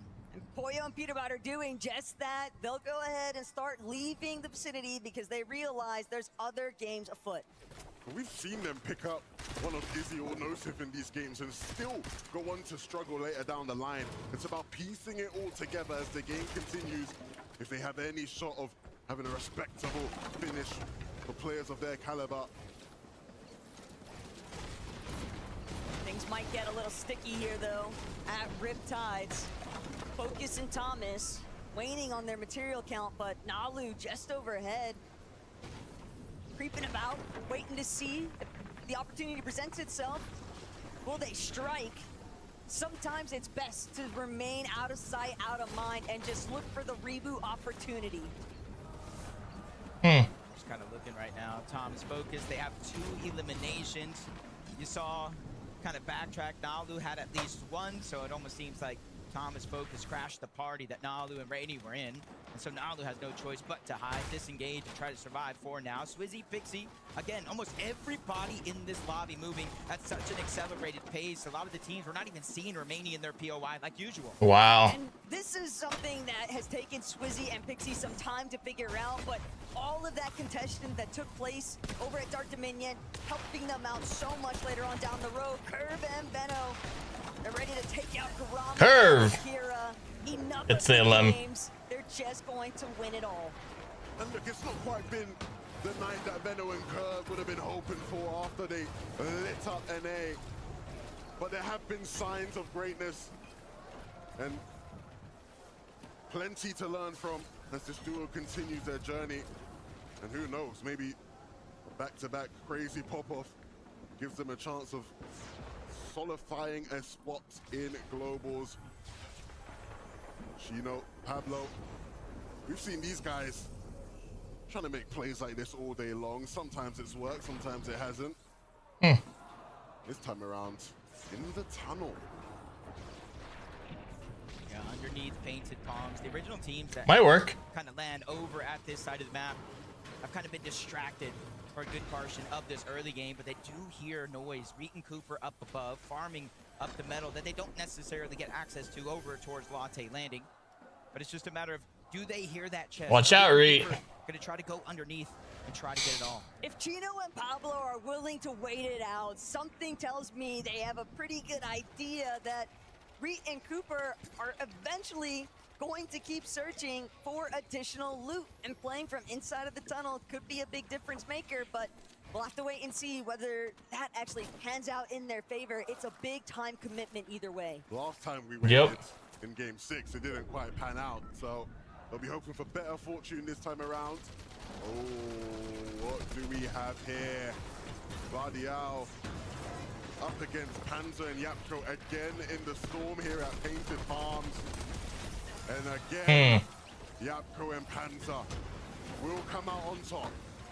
Yeah, to start this game off, 15th place was 174 points, so they got at least a little bit of a goal line to try to achieve. Reet and Cooper as well, 148 points currently, a little below where they need to be, but that's why you can see they're lurking around trying to get the eliminations at 4 points per elimination. If they could just find a couple here, have a good game, they'll at least put themselves within reach going into game 8. But look, even if it's a one tick, they're not the only ones that have those same intentions. Pablo, Chino, they've just been steadily following along at a snail's pace. Only they'll have the opportunity to at least use a couple of bandages, put themselves in a slightly healthier HP position. Reet and Cooper, though, clock's ticking. Splashes are gonna have to come out. They're building against the direction that Yapko and Panzer are facing, and they might be running straight into the clutches of Pablo and Chino.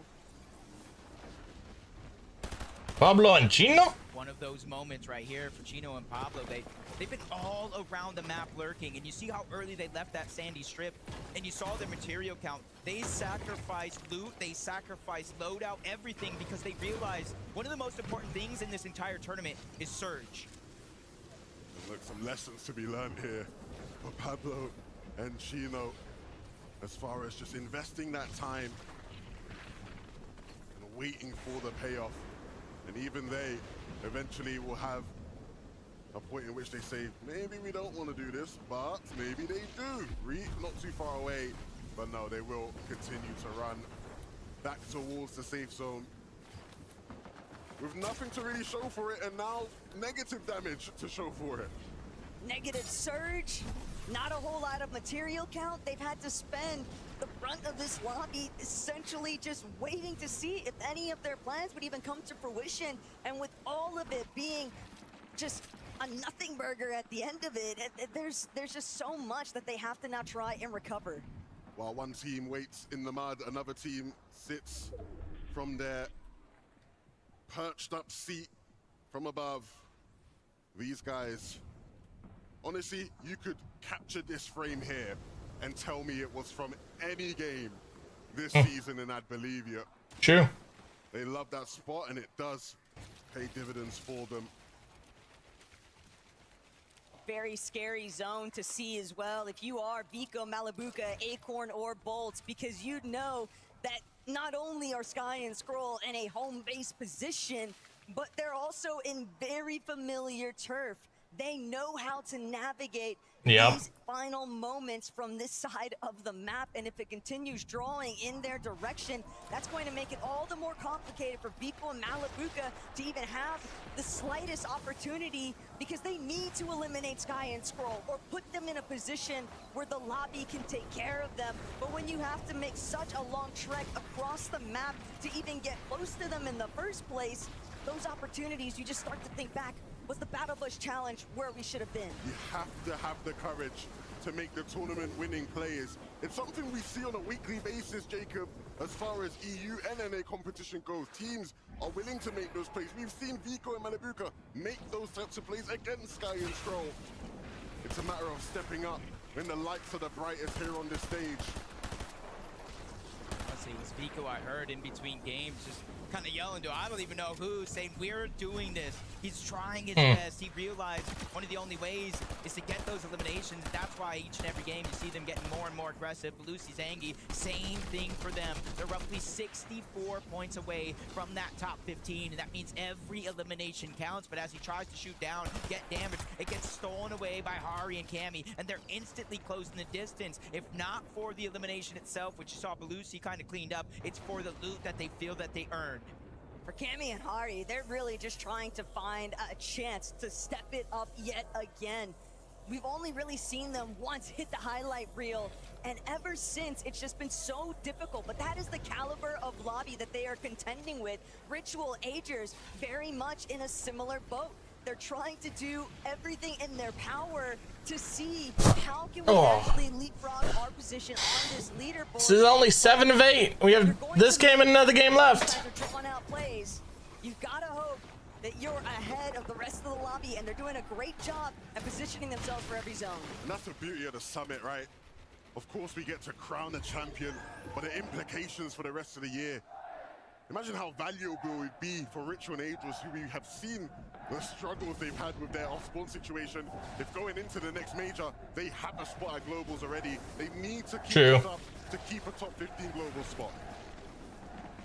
So it'd be huge for them. But they can they do it?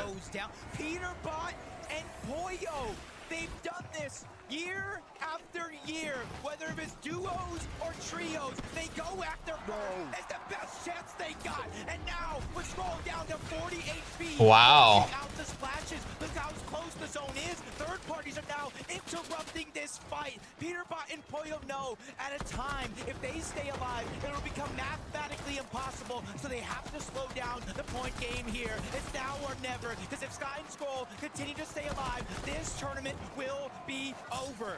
Peterbot and Poyo, they don't want to let Skrull get any sort of chance to slip away from them. They are chasing him down, hard body, but at the same time, the lobby, the interventions, but it's not going to save Skrull, not just yet. And look at the direction he's headed, straight into the likes of Shark and Teeny, and they might have heard all the commotion. They're right around the building face. All they need is to see whether or not Skrull is right behind them, but he's managed to escape. Every second counts, and now, just like that, Skrull sends out a shot. Teeny's alerted, Shark looking back, but Skrull's on the ropes. These are his last legs. 71 HP, and right now they're chasing him down, and that HP is not going to last long, especially if it activates, but Shark doesn't let it come to that. They are down in 39th place. We have a tournament on our hands. Vico and Malabuka.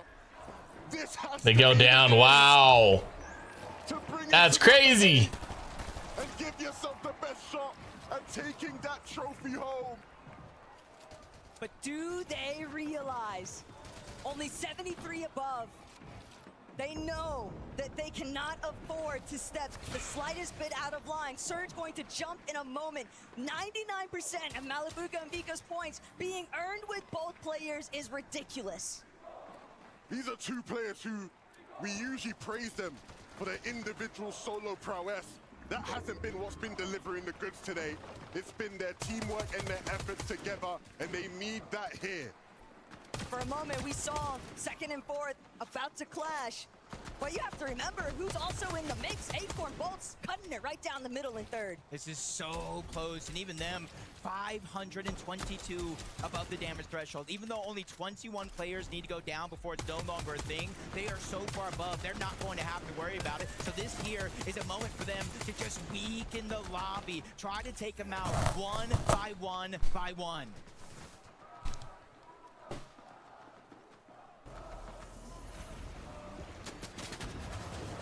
Swizzy and Pixie. Spotlight's on you right now. Can you break away from it, though? They'd rather play it through the shadows. They don't want the attention of the lobby, not when their material count is already so thin. But Pixie, Swizzy, hold on 1 second, chat. That everything's working against them, and just like that, Sayas is gonna strike. Pixie is down for the count, but Swizzy, in a moment of peril, manages to bring it forth. 100 builds now. He's got the potential to see how long he could cling on for life. both of our solo clutch players there in that situation. Even Ritual getting an elimination, but you can see when the dust settles, Swizzy got that elimination, but he's still 244 below. He realizes he cannot keep Pixie up in the game. They don't have enough heals to out-heal it. And this is a big moment for every single one of those players in that top 5 or 6 area. This is your chance to close the gap and make game number 8 a final battle between all these different teams. Swizzy, he's got the HP. Tyler, definitely in some threats, but Shark, Teeny, they're really starting to pick up the pace here. Werix and Kiruo are going to be some of the next in their line of sights. They've already got one piece of the puzzle. They don't even need to go after the next. They'd rather keep tabs on what the rest of the lobby is doing, but they're gonna have to get active. Epic Whale and Pomp, this is the last thing you want to see charging right at you, but for Shark and Teeny, their moment is now.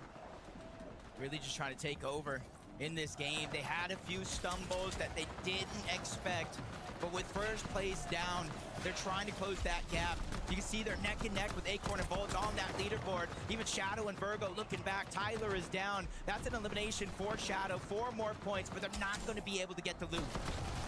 Yabba, what's he cooking up? Harry and Ari, blink and you might miss it. They are sent right back to the lobby. But look at where Shark and Teeny are positioned. They're doing a great job at elevating themselves, and they're not the only ones. Bolts, Acorn, also sitting idly by, waiting to see just how much effort they're going to have to put forward into this next rotation, because they might be able to conceal themselves on the move, but Peterbot and Pollo, they're after the big ones. They're trying to go fishing for some more eliminations.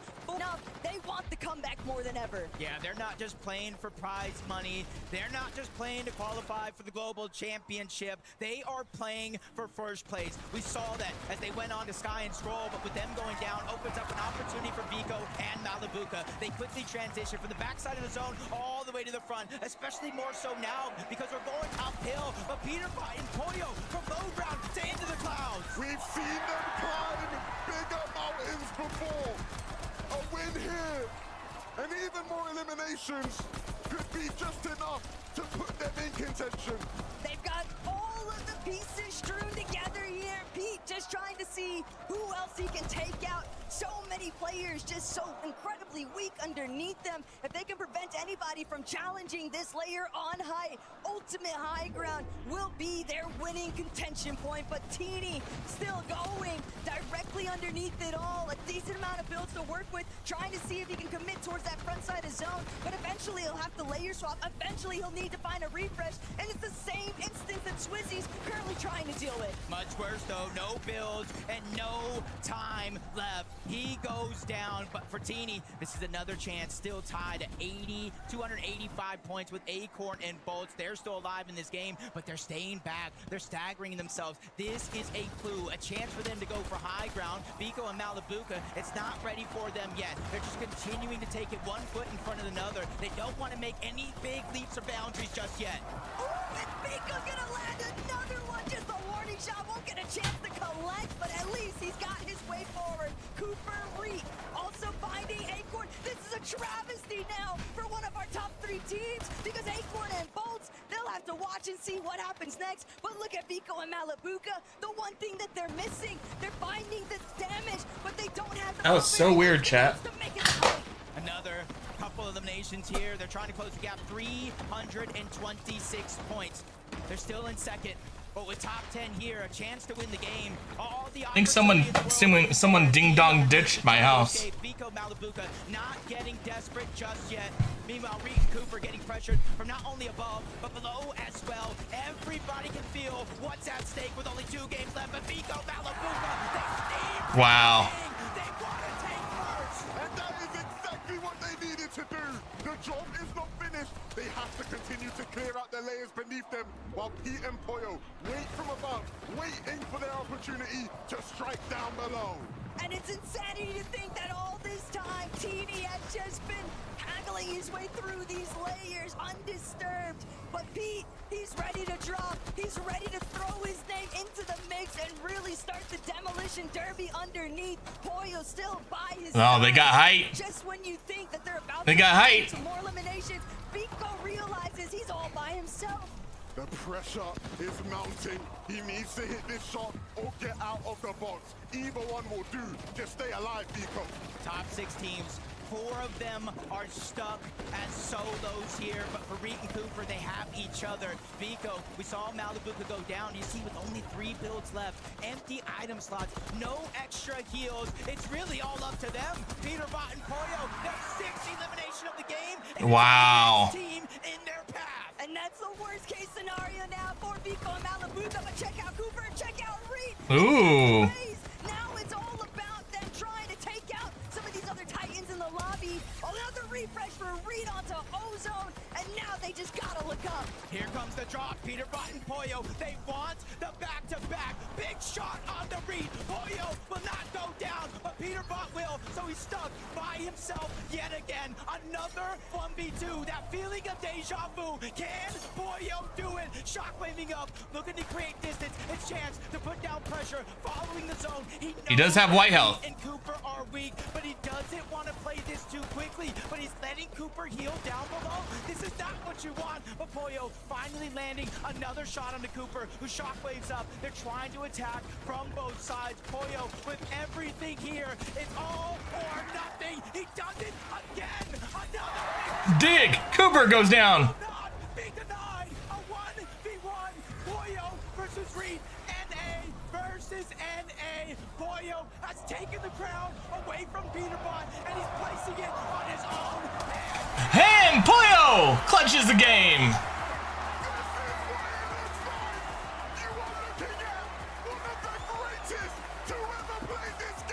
Wow. All roads lead to Pollo every single time. Just when you think that he won't be able to do it, he delivers yet again.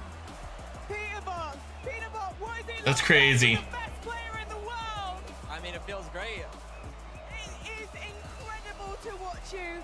Wow, you were so humble last time I spoke to you. You were like, they had no mats when you won the 2v1. You had no mats either in that situation. How did you do it this time? I don't know. I mean, I don't even know. It was the 1v2. It was versus Pollo. Cooper. You're flying through the sky. We think maybe there's going to have to be a heal off. You're reloading in the air. You're an absolute rock star. But how do you stay calm in those situations when everything is going on? I just knew they had nothing. Like when we first dropped down, they weren't really building or anything, so I knew they had nothing. And you were able to keep it on clean on height this time, Pete. So you must have been feeling like, yeah, we've got this. Yeah, 100%. We played height perfectly that game, and it was just a textbook win. It was a textbook win. You were 9th going into this one, but now you can have your sights truly on the trophy. Qualification surely for Globals is yours. You just need top 15 for that. But what are we going to see from you two in Game 8? I can't say. You'll see. Look at that camera and tell me, are you switched on? He doesn't need to say anything. Stay with us, Düsseldorf, after this break. We crown a champion!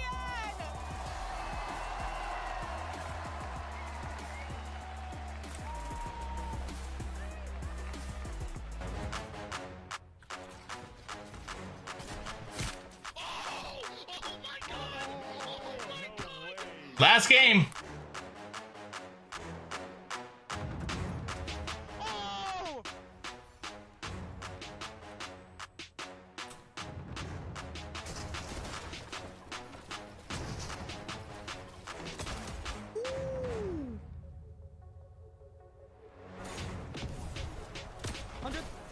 I got healed quite a lot. I'm popping a med bit. Wait, sure. Got 6 builds? No, max up. Wait, if you're mid, wait. 100! 100! Oh my god! Oh my god! Oh my god!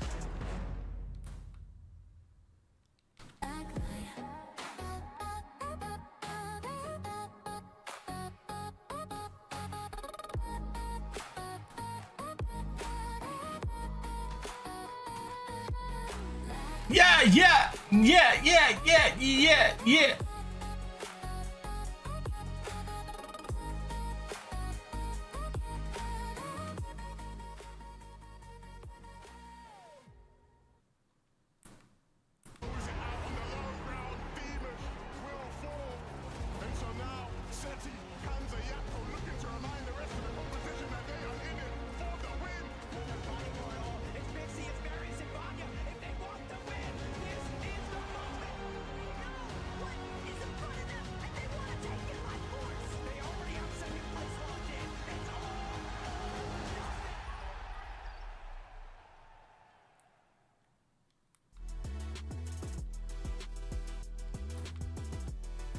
Yeah, yeah, yeah, yeah, yeah, yeah, yeah.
This is cinema!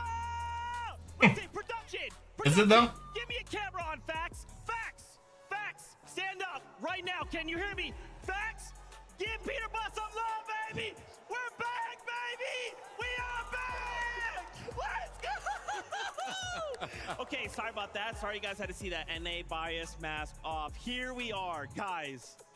Why does it always happen like this, Vivid? Why does it always happen like this? It's like, Peter Bot, like, he's one of the best players in the world. Oh, he's not doing that hot. Then he comes back, and it's like... He always comes back. Just kidding. He's just showing up.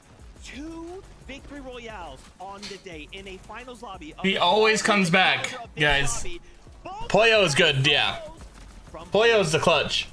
This is just the same story over and over. To be honest, I feel like Pollo is very equal with Peter Bot. Globally speaking, so many times these guys start to get counted out as the games start to get deeper and deeper.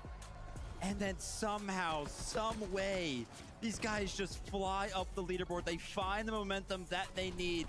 They find the energy from the crowd, the fans, from people like Facts, and they just ride with it, man. And it's all in the back of Pollo. How many 1v2s is this guy gonna pull off today? Unbelievable. I feel like we've seen this before. Pollo has this meta, has this shotgun, this chaos reloader down to a T. The way that he's moving in these 1v2 situations is unbelievable. The timing that he seems to have on all of his loot in his inventory, knowing when to stay back in the storm, when to heal up, when the shotgun's reloaded in his inventory, and then when he can go for the next shot. He is so in tune with the game right now, and it's showing there in the end game. His approach, by the way, Peter Bot and Pollo's approach, sorry, to that game seemingly was focused around the strats that Sky and Skrull have been known to kind of implement. Because remember, if we think back to the middle of that game, who did they push? Who did they eliminate? Sky and Skrull themselves. Of course, they only got one of those eliminations, but they did enough damage to effectively render them useless. If they're going to make a push for this win here at the Summit with 1 game left remaining, they've got to do that again. Oh, there's Vivid. Again. Oh my gosh. And I'm getting word production has a listen in from that game. Let's check it out. Nice. Pizzas.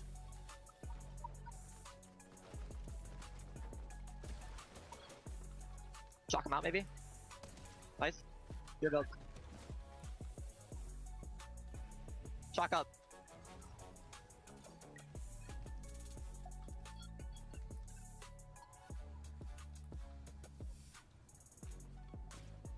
Let's go! Oh my god, let's go! Let's go! Oh my gosh, I love that Pete's just giving Pollo the moment to focus on in there, to make sure he needs what he has to have complete calm in that moment, to find and land the shot. What's crazy too, we saw this fight happen not that long ago, right? Pollo also eliminated Reed along the way to get his previous victory royale. Man, last game right here. What are the standings? And take a look at these standings. Pete. Peterbot and Pollo. There's some points off, but at the top, Sky and Scroll 352, Vico and Malabuka at 342. And honestly, even look one row down, Teeny Shark 301. Boys, this is coming down to the final game. It's always interesting going to the final game, isn't it? How does it always happen? It's always coming down to the wire, and for Sky and Scroll in that last game, unfortunately for them, they went down super early. Their first stumble in every single game we've seen them today, and it's so unfortunate for them. What it means for the rest of the lobby is that they can now push up on through. But for Sky and Scroll, this was the moment. This was the game where they could have solidified their win. They've taken it all the way down to the wire, Vivid, all the way down to the last game. And this one's gotta feel bad, right? Because you caught it out earlier, Miniman. You were looking for the chink in the armor for this duo. Yeah. It doesn't even really look like they did anything for this game. I mean, we tuned in with them. It was like Nope. 140 builds available for them. They were 400 above the storm threshold. There was one problem. Pete and Pollo were in the lobby. Can you see in the background? Pollo is looking in right over. Oh my gosh. Are you guys catching that in production? Yeah. Are you guys catching? They are looking at him. They're like, could we see an invitational type situation? Could we see? Look at him. Pollo still looking at Sky and Scroll. I cannot believe it, guys. With a single game left, we can't also forget Vico Malabuka. Remember, Vico Malabuka are firing on all cylinders right now. They've been trying to catch up to Sky and Scroll, and now Peterbot and Pollo cleared the way. Now they're up front. They can make this happen. 10 points behind, I think it was there on the standings. They could actually do it right here. They made the most of the fact that Sky and Scroll went down early on in this game, and I was watching them a lot during this endgame. The way that they played this endgame, this huge refresh onto Kingerling right there, even the understanding. They had a really nice 10-zone pullback, which really helped them out. They didn't need to go for too many crazy refreshes, too many crazy frags. They understood they could play that zone, play inside of those boxes that have already been built, and then ride out those placements, because for these guys right now, they don't need to do too much. 10 points behind, I think it was, as we'll have a look right now. Yeah, 10 points behind the leaders.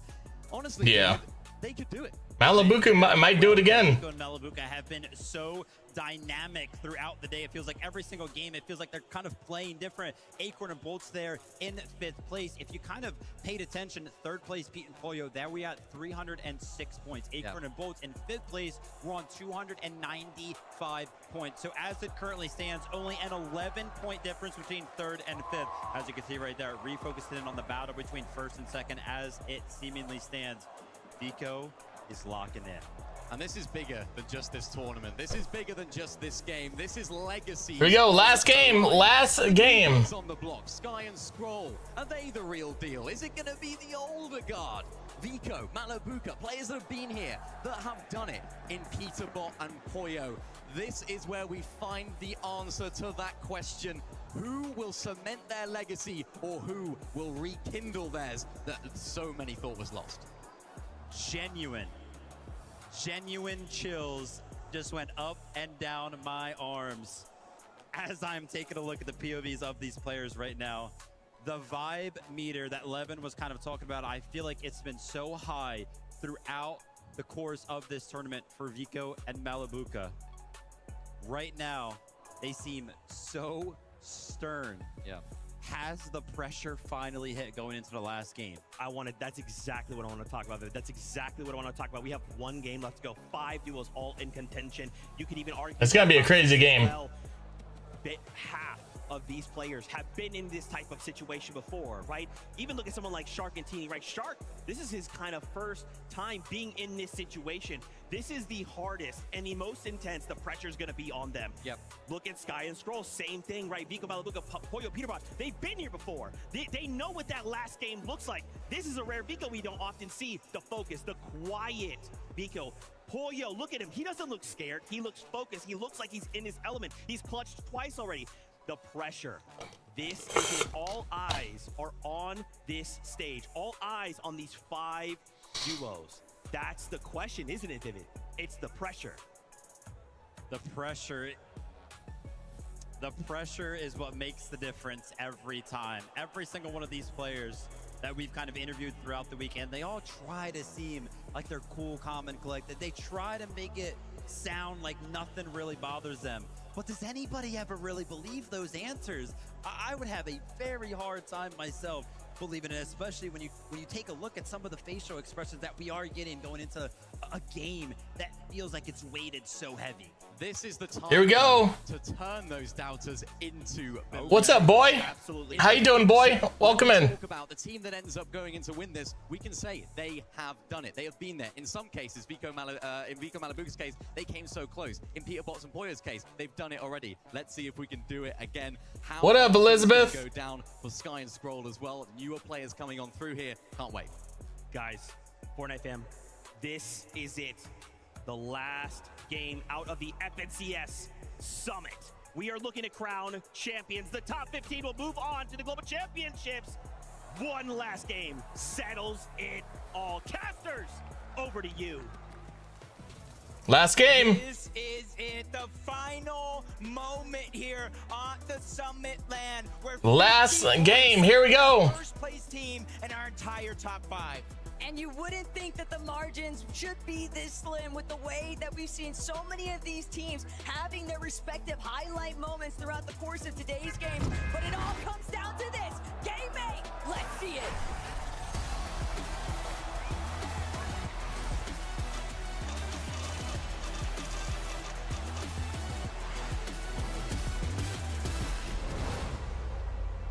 Everybody at home, everybody in this arena, we're all asking ourselves the same question. Who will win? Peterbot and Poyo do it again.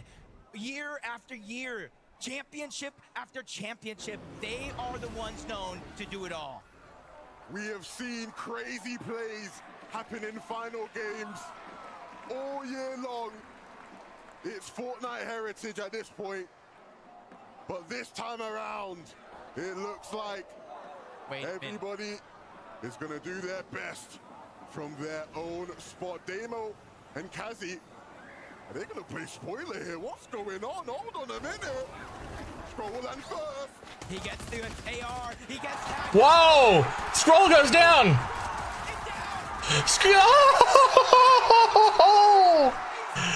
Wow.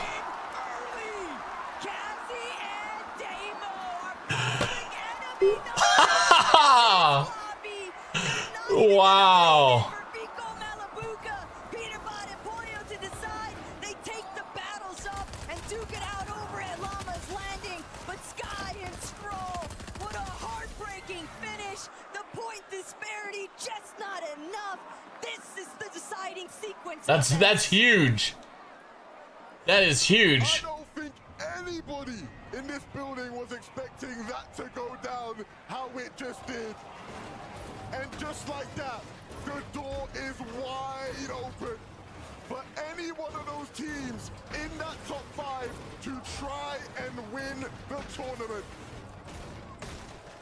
I think everybody that is playing in this lobby now saw that in the feed and realized what's at stake. And for Peterbot and Poyo, in that last game, they didn't land on them. They went and hunted them down. Now, Taco, there's only one team in their path. But you can't forget about who else is hot on their heels. Shark and Teeny. Only 5 points separating them between the next spot on the leaderboard. And with that in the back of their minds, sure, you can keep Vico and Malabuca, but if the fight takes too long, you might just be cooked for it. Skull died. Skull died. Skull died. Sky's in the front. I'm fine. Be calm. Yeah. I know. Stay calm, Malabuca, reminding Vico, the job is not finished. Stay calm. Our chance to strike is now. We're having all these conversations about Vico Malabuca, Sharktini, Peterbot Poyo. We can't leave Acorn and Bolts out of the mix. 295 points. I believe not too far behind them either. Swizzy and Pixie sitting around that 274 threshold. But Wonky Land fairly undisturbed for the time being. Teeny and Shark just going to surge base it out. But at this rate, the lobby is going to be picking up in pace rapidly because currently every single one of these teams you would anticipate, maybe they try to take out each other. Maybe the gloves just come off with Sky and Scroll being out of the lobby, but they don't want to risk what they feel like is their best shot at first. I mean, as the game goes on, the room for shenanigans. Yep. Titans. And honestly, it just becomes about putting your best foot forward and playing your best Fortnite here in game number 8. There is still so much to play for, not just that first place trophy, all across the lobby. Players desperately fighting for a spot in the top 15 to qualify for globals. And now everybody left in this one is playing for something here. Yep. But why not me?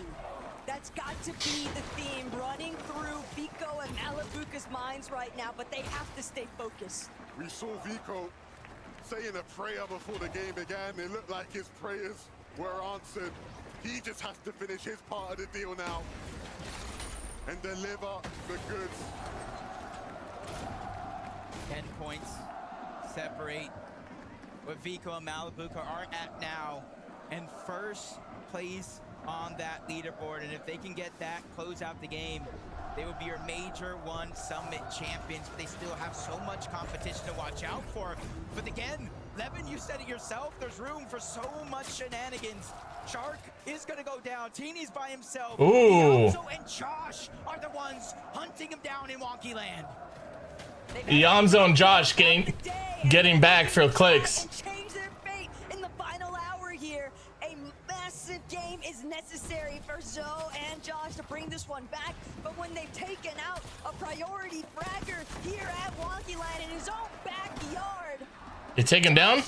and Yamzo have the chance now to step No, up. not both. Everybody's been bigging up these newer faces at the top of the EU mountain.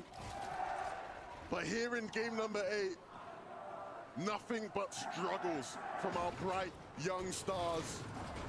It's up to the experienced vets, the former champs, Yep. to try and show them how things are done. Uh-oh. They know. They know. Right now, they already got that elimination onto Shark. They see a giant surge base at the top of Wonky Land. Typically, this is where you would see them, but they just can't find them. They don't know, though. They have no idea that TD is still hidden, tucked away so discreetly inside of the safety of his surge base. But just one pinky toe out of line. That's all he's waiting for. The slightest opportunity. And if he can put down Zoe or Josh here in this moment, Darman Deemish might just choose to strike. They're going to be drawn to any sort of immediate battle because even the polls are aware of the fact that every singular point matters, not just for the prize pool, but for securing your place at Globals in top 15. Yamzo and Josh will leave. And like you said, Taco, no clue in the world that Teeny was still right beneath them. And that room might just be enough for him to keep Shark in this game and keep their chances alive. Peterbot and Boyo up above. No fast moves coming at him this time around. And it's just, the gap is that close that they don't really have to worry about it. And a lot of extra heals for Peterbot and Boyo. A whole pizza shop underneath. And Peterbot is the one really taking the role right now, being on top of that surge power to take control of their storm surge. It's the fact that Boyo had dropped everything in his loadout to just prioritize gathering as much resources as possible. Wow. Taking them back to their surge base because they know they likely saw it in the elimination fee too. Shark is gone. Sky and Scroll fully eliminated. So many top contenders now left in a very awkward position. And so their best bet might just be to play to their strengths. And Levin, earlier on in last lobby, you called out the fact they're a team that tends to heat up as the game goes on. And right now, they're seemingly on fire. The only duo in this lobby to strike with 2 victory royales on the day. Yeah, and they might just go for a third tackle. That's the type of form they're currently in. When you've got the greatest of all time, Peterbot, And he's not even the best player on his team right now. Yup. Poyo playing at unbelievable levels. Great corner bolts. See the strategy. Last game. We're done with Fortnite, so we can actually pay attention. The shockwave and that long launch pad towards the back, kind of moving out of render distance for most players as they quickly try to make their way in zone, and that's been a focal part of their game plan today. The best part about it is that because of the fact that Shark is no longer in this lobby, Teeny will have to wait around. Wonky is Demas there too. cannibalizing itself from the teams that made their entry points after the fact. And darn Deemish, they're willing to stick it out. The vending machine camp out might just come to There goes Enzo. as he gets hunted out, fully ambushed. Wow. Enzo loves that vending machine. We saw him run to it. Wow. Easy takedown. So many times in the lower bracket yesterday, and here he is punished in this final game. That information right there is huge. Teeny knows Yamso and Josh took down Shark. Now he knows Darman Demas just took down Yamso and Josh, so he knows it's still not safe to move out of there just yet. And that sort of delay to He has to just stay. game strategy for Shark and Teeny in comparison to a team like Pico and Malabuka, who have the luxury of just playing out their full storm potential. They are not in any sort of rush. They just have to keep their wits about them, keep their bearings. Pico always drawn back. Malabuka, they just have to stay alive. To play with Pink. The loot's free, but this time he's much more reserved. He's much more composed, and he knows it's all about staying side by side with Malabuka to bring this one home. When you have a player as talented as Vico, but as emotional as he can be, there is no better pairing than Malabuka. Stone cold, never too high, never too low. And against an on-fire Peterbolt and Poyo, that is the temperament you need. True. Pete Poyo just non-stop scanning into the horizon. It's going to be so difficult for Prakash and Hero to even make their way over that hill face. They are looking to fully lock them out the edge of zone. Teeny has rebooted Shark, and so the marathon continues. Shark is back. Things aren't as easy as far as the pathway to a potential victory for these two as it is for others, but it certainly is not over. Shark has been one of the best players in the world this year, earning more and more, experiencing more and more, but he needs to be at his very best here in game number 8. It almost feels like we're gonna have a lot of our top teams kind of stacked and positioned at the north side of the map. We got Acorn and Bolts. Just saw Peterbot and Poyo. We know Shark and Teeny are towards the north, along with Vico and Malabuka. So no matter where this zone goes, to the north or the south, there's a chance all of our top 5 remaining teams could come to a clash. Shocking factor. Teams that have been performing the best in the lobby here today, now currently sitting in some of the best positions. Swizzy getting some damage there. Pixie and Swizzy continuously looking back. They know that their destiny is fully under their control for global championship, but what they want is another step upwards. They Another need that step. top 5, even better still, maybe even dreams of top 3. And this is the type of team that if you're one of those players fighting for the victory right now, you don't want these guys kicking it in the lobby. They are going to be a big threat. We have seen that. We know P and Poyo like to play high. Shark and Teeny do too. Swizzy and Pixie are always going to be impactful in those fights. Still so much talent in this lobby that can play spoiler to any one of our top 4 teams. Just got to keep in mind as well, we're so focused on first, rightfully so.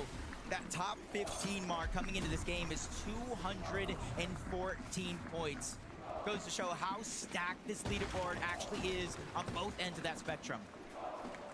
And old grudges might be restored here depending on what happens next. Cooper, Reed, so close to where Ritual and Agers were just at.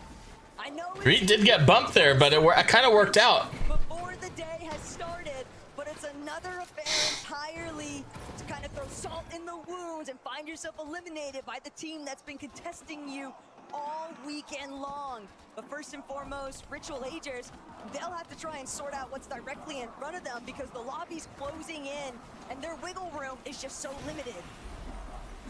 At points in today's competition, Shadow and Virgo look like the best representation NA was going to have.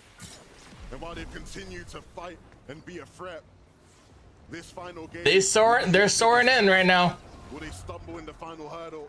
Will they continue to do what they have done and be a solid team? His teammate taking a little bit of damage. I like their thought process here. 104 below the damage threshold. Shockwaving through, could have instantly tried to fire off at anybody along that path, but they made it a focus. Get into the zone, get high ground, and that's going to be the best opportunity to get the... Why did the team that was there originally leave though? You want to be edge zone. Struggling to maintain their surge threshold. So the fact that they find themselves in this position... Oh, big damage on Q.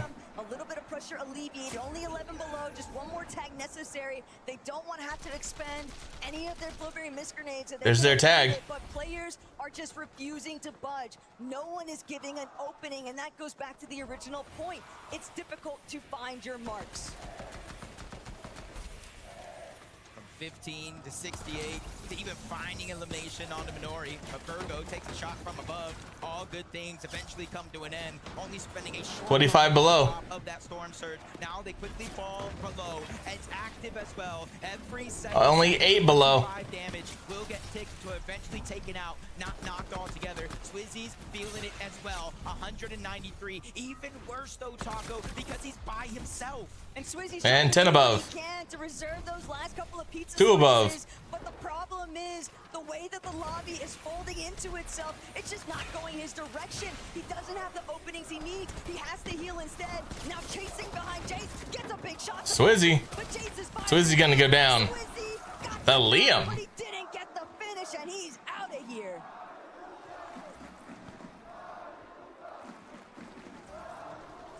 Alex did well in the beginning, but they're never in the end game, it feels like. You almost would have never have guessed this team was almost an inch away from getting sent out of this lobby, but now they're back 400 above the damage threshold. They have a little bit of high ground and they've regained control of their own destiny. It only makes sense for Game Mate to come down to a forest zone location. This is prime time territory for Shark and Teeny, and it also makes height all the more difficult to control. It's very obscured vision up amongst the treetops, and so for Malabuka and Vico, they're gonna stick to the low ground, but they're gonna wait for their moment to try and strike above. But that'll be no problem for this duo. I mean, they've dominated. First 2 games, Alex and Reckless did well, but nothing after that. Yeah, you gotta remember it was Vico on Resigns. If Resigns wins this game, I don't know if he's still in or not. Let's see.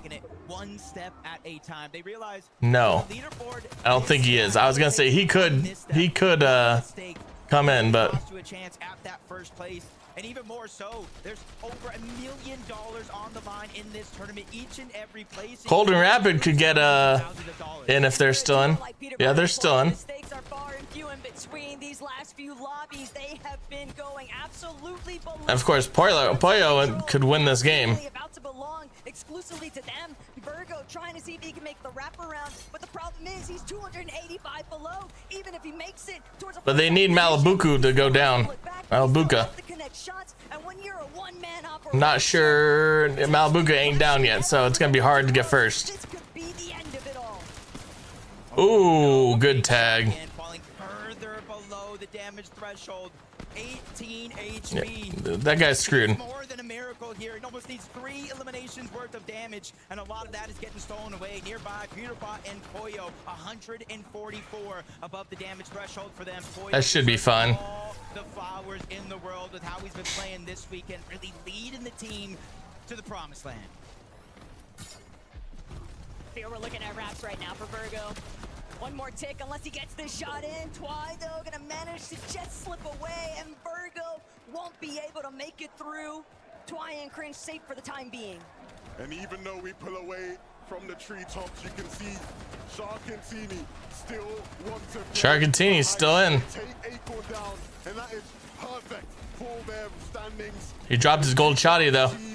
Or one of the players of the team just beneath them, and that leaves Bolts in an awkward position.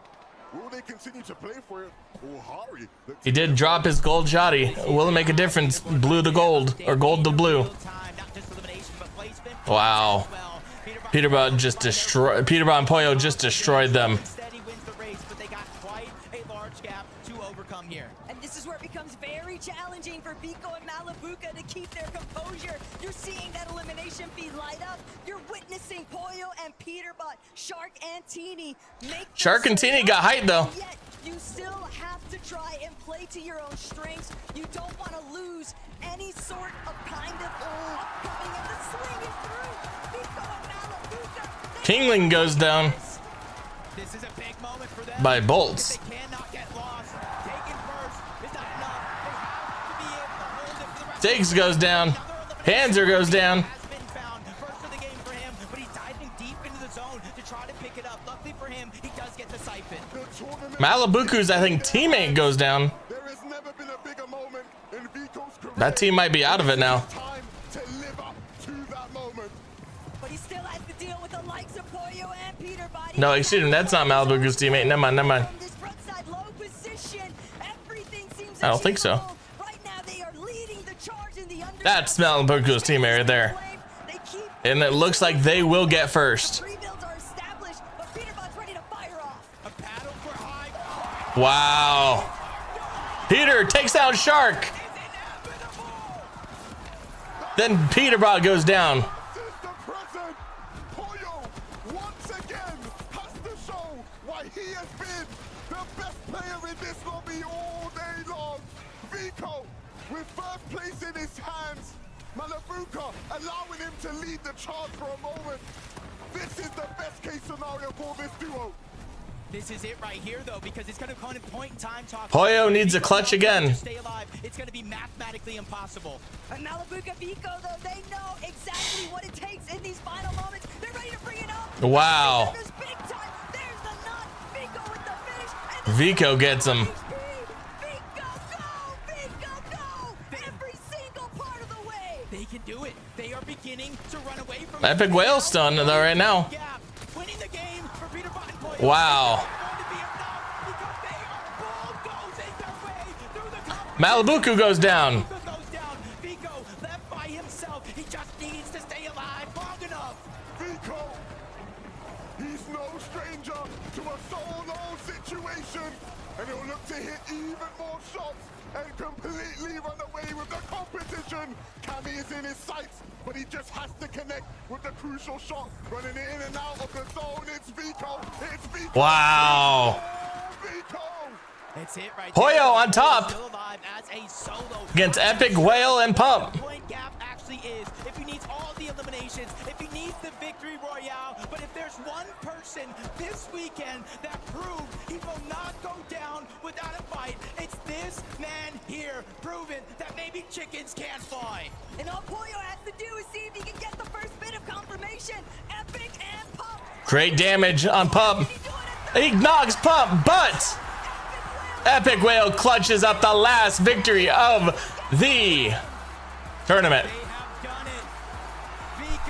Wow. Malabuka and Vico win your Summit Championship.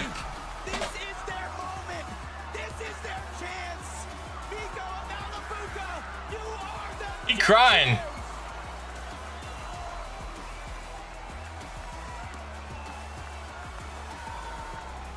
Good for him.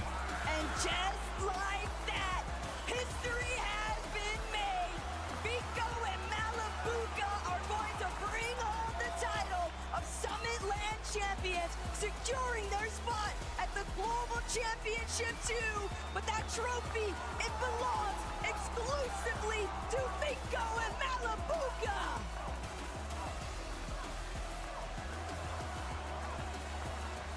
Go ahead, guys. Lift that trophy. Again, good job. Vico went insane during that end game. They seem like humble kids.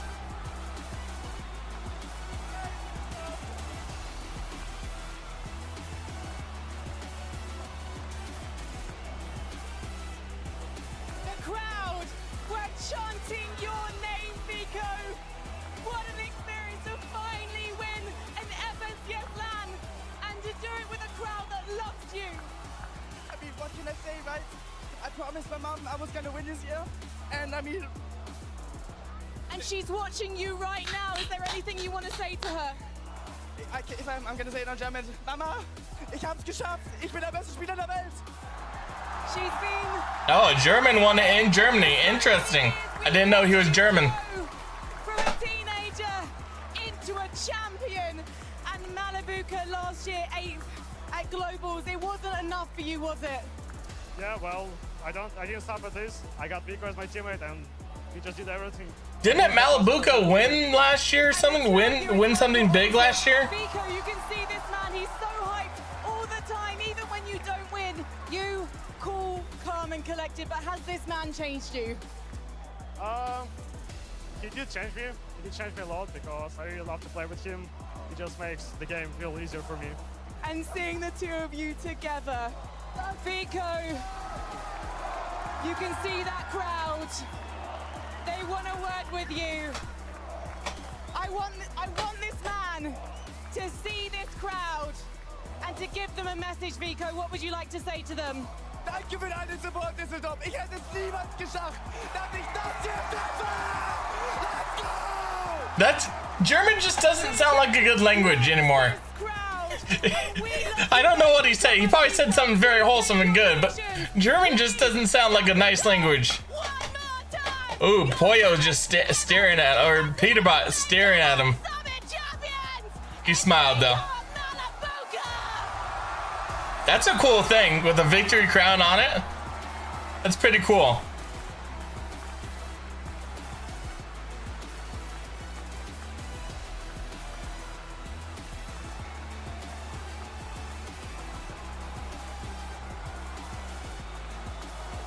Oh my gosh, FORTNITE fam! They have done it! Vico Malibuca, come down here! Come down, bring that trophy, don't forget it, come on! I cannot believe it. Vico and Malibuca. Champions, you can hear. This way! This way! He's celebrating with a bar!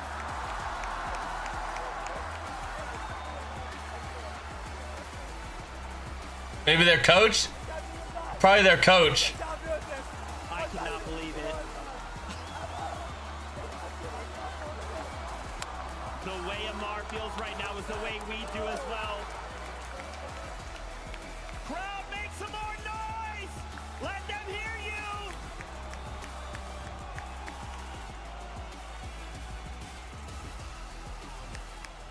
Your champions. Malibuca, Vico. Sorry, this trophy's really heavy. It's so heavy. Did you want to take the crown off it? You know, I was just trying turn to. it. You just turn it. I just turn it. The little top here, the little bit right here. There you go. Now pull it off.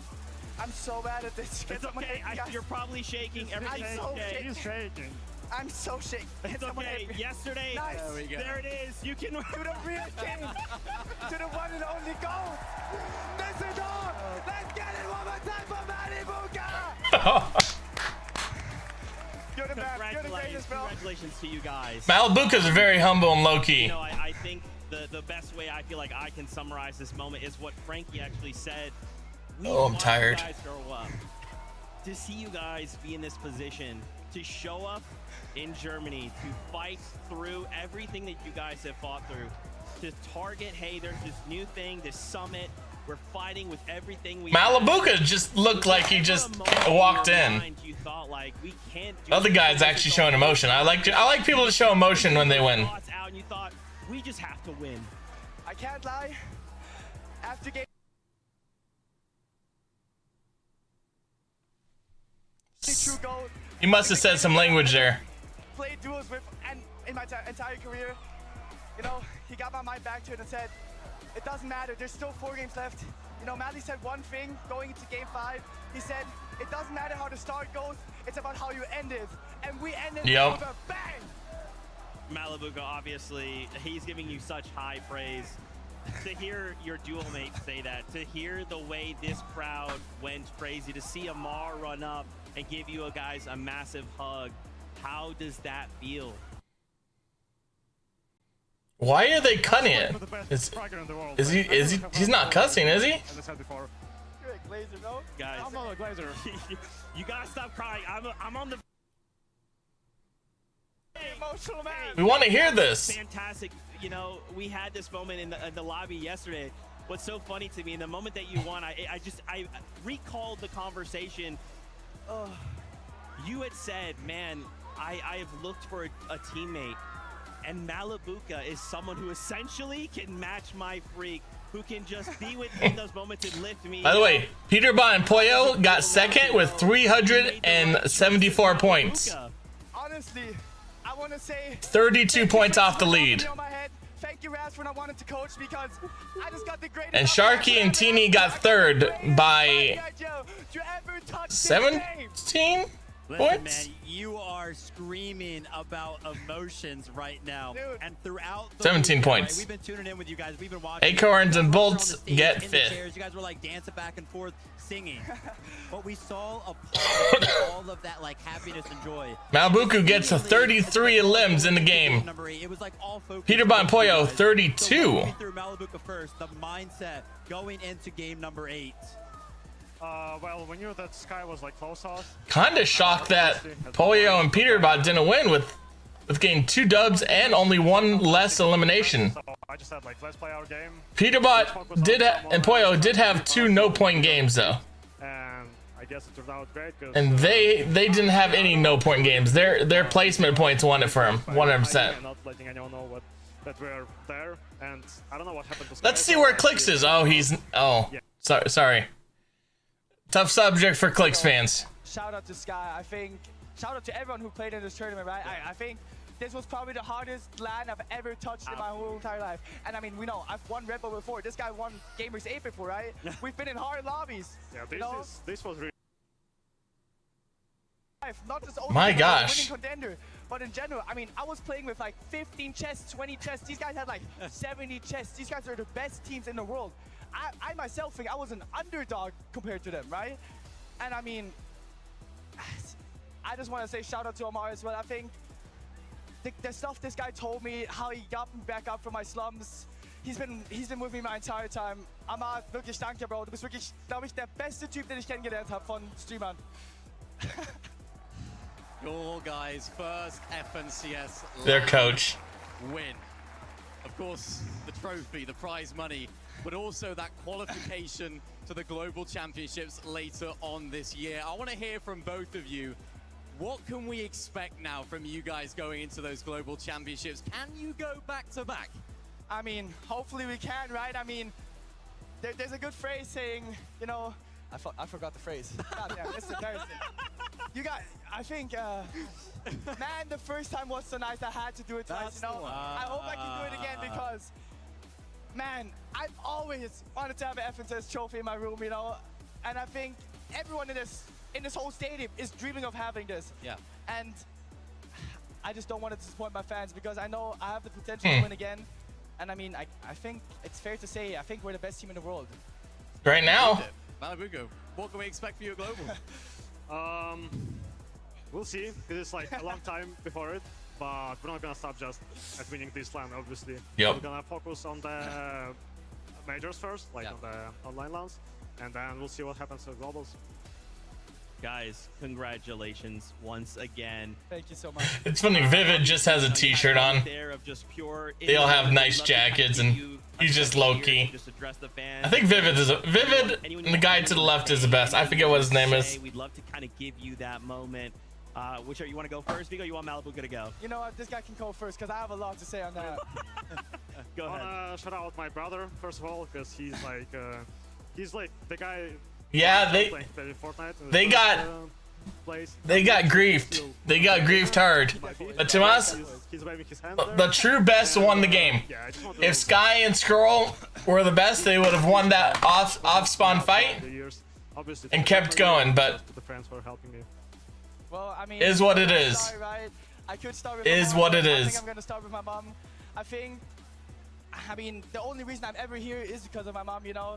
She's got me through the hardest times of my life, you know.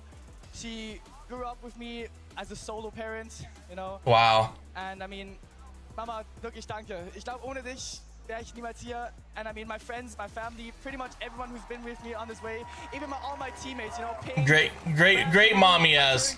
It's an awesome mom he has. everyone who's been with on this jersey. Being a single parent is very hard. Especially always Poppy, because that guy, I wouldn't be here without him. You know, I wouldn't be the guy I was without him. But yeah, I mean, I think that's it. You know, also shout out to all the casters, but especially shout out to my org Big, because I don't think without them I would have this gear. I wouldn't have this nice of a teammate. You know, they made it all possible. Danke für alles, Leute. Thank you guys so much. There was also one big person who had a big smile on his face. Levin 2K right there. The moment he saw Yeah, I didn't even know who Sharky was. And then I didn't know how good they were. No reason. I'm not shocked Klig lost to him now. I'm not shocked at all Klig lost to Sharky now. Sharky's good. You get to leave the headsets down. Get out It was Sharky's first year? Once again. Oh. Sharky might be the new Peterbot if he gets better.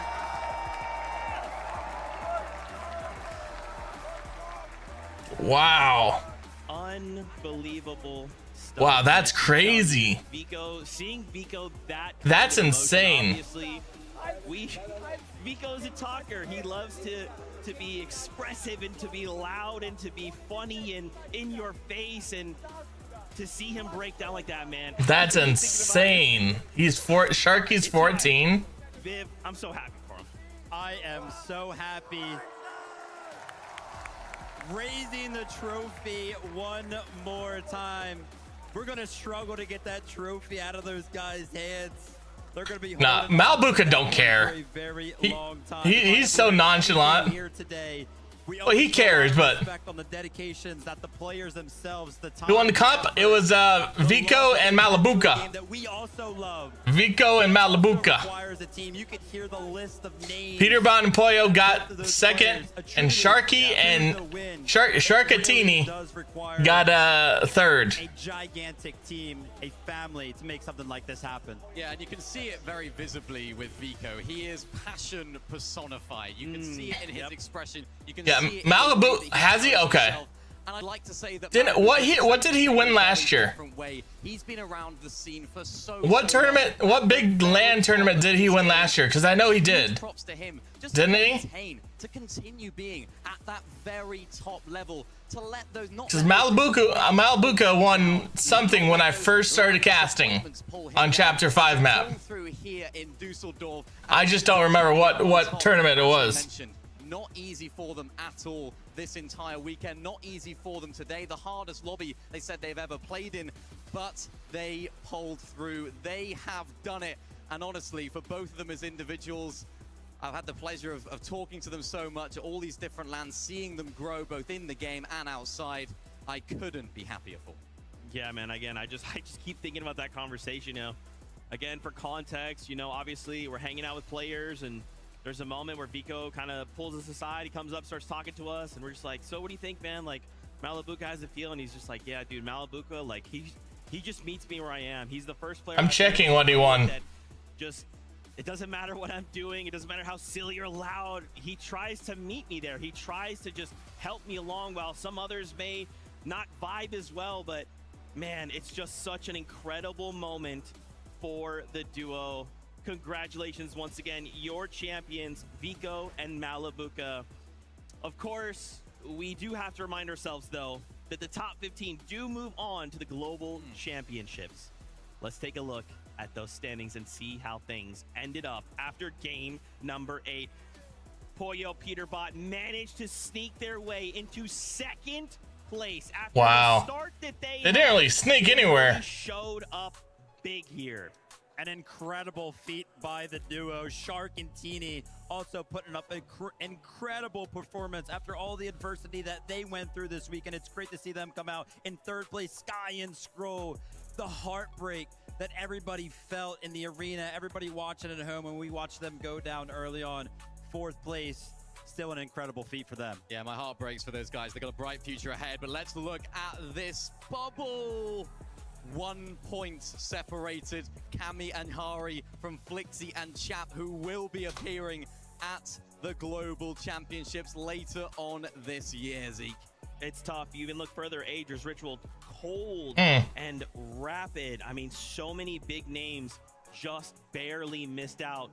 When they said this was one of the hardest lobbies they'd ever played, they were serious. I mean, guys, this weekend has been incredible. Today has been incredible.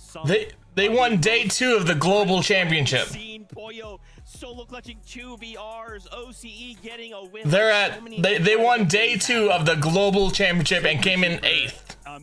Cumulative. That's what I knew him from. The Global Champion. They won day 2, but came in 8th, of course. There. That's what happened. We talked about it. I just need a BB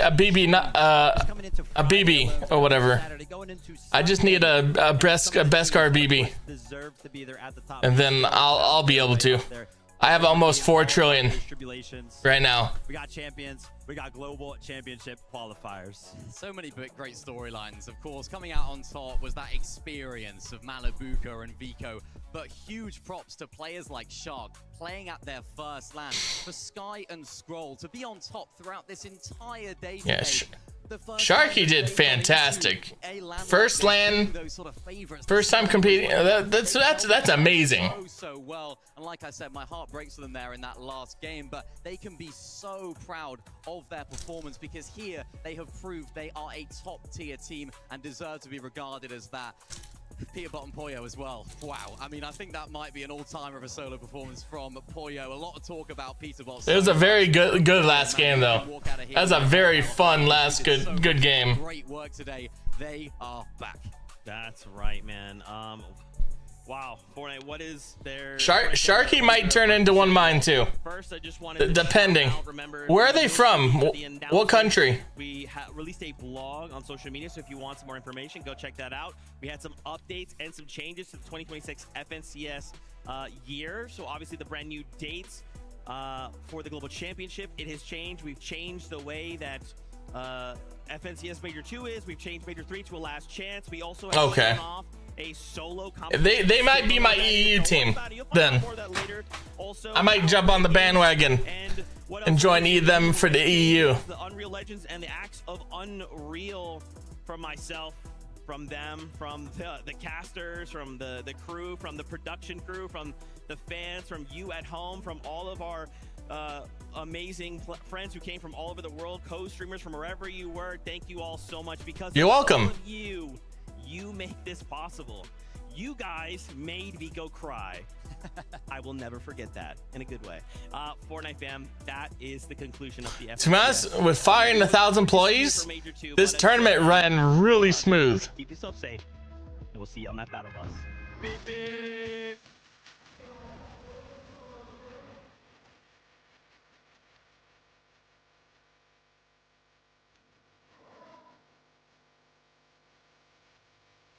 They need to bring it to the US though. Not this year, but next year they need to bring it to the US.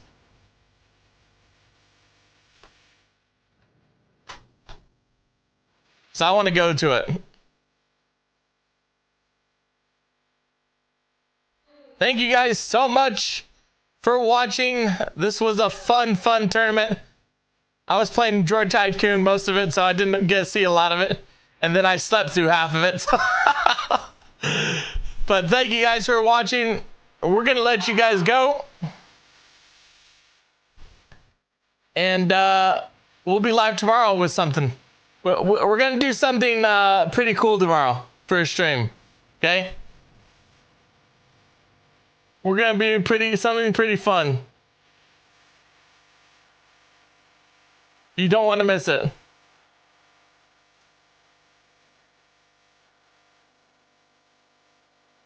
You don't want to miss tomorrow's stream. You don't want to miss it. Okay, thank you guys so much. We will see you tomorrow. Bye.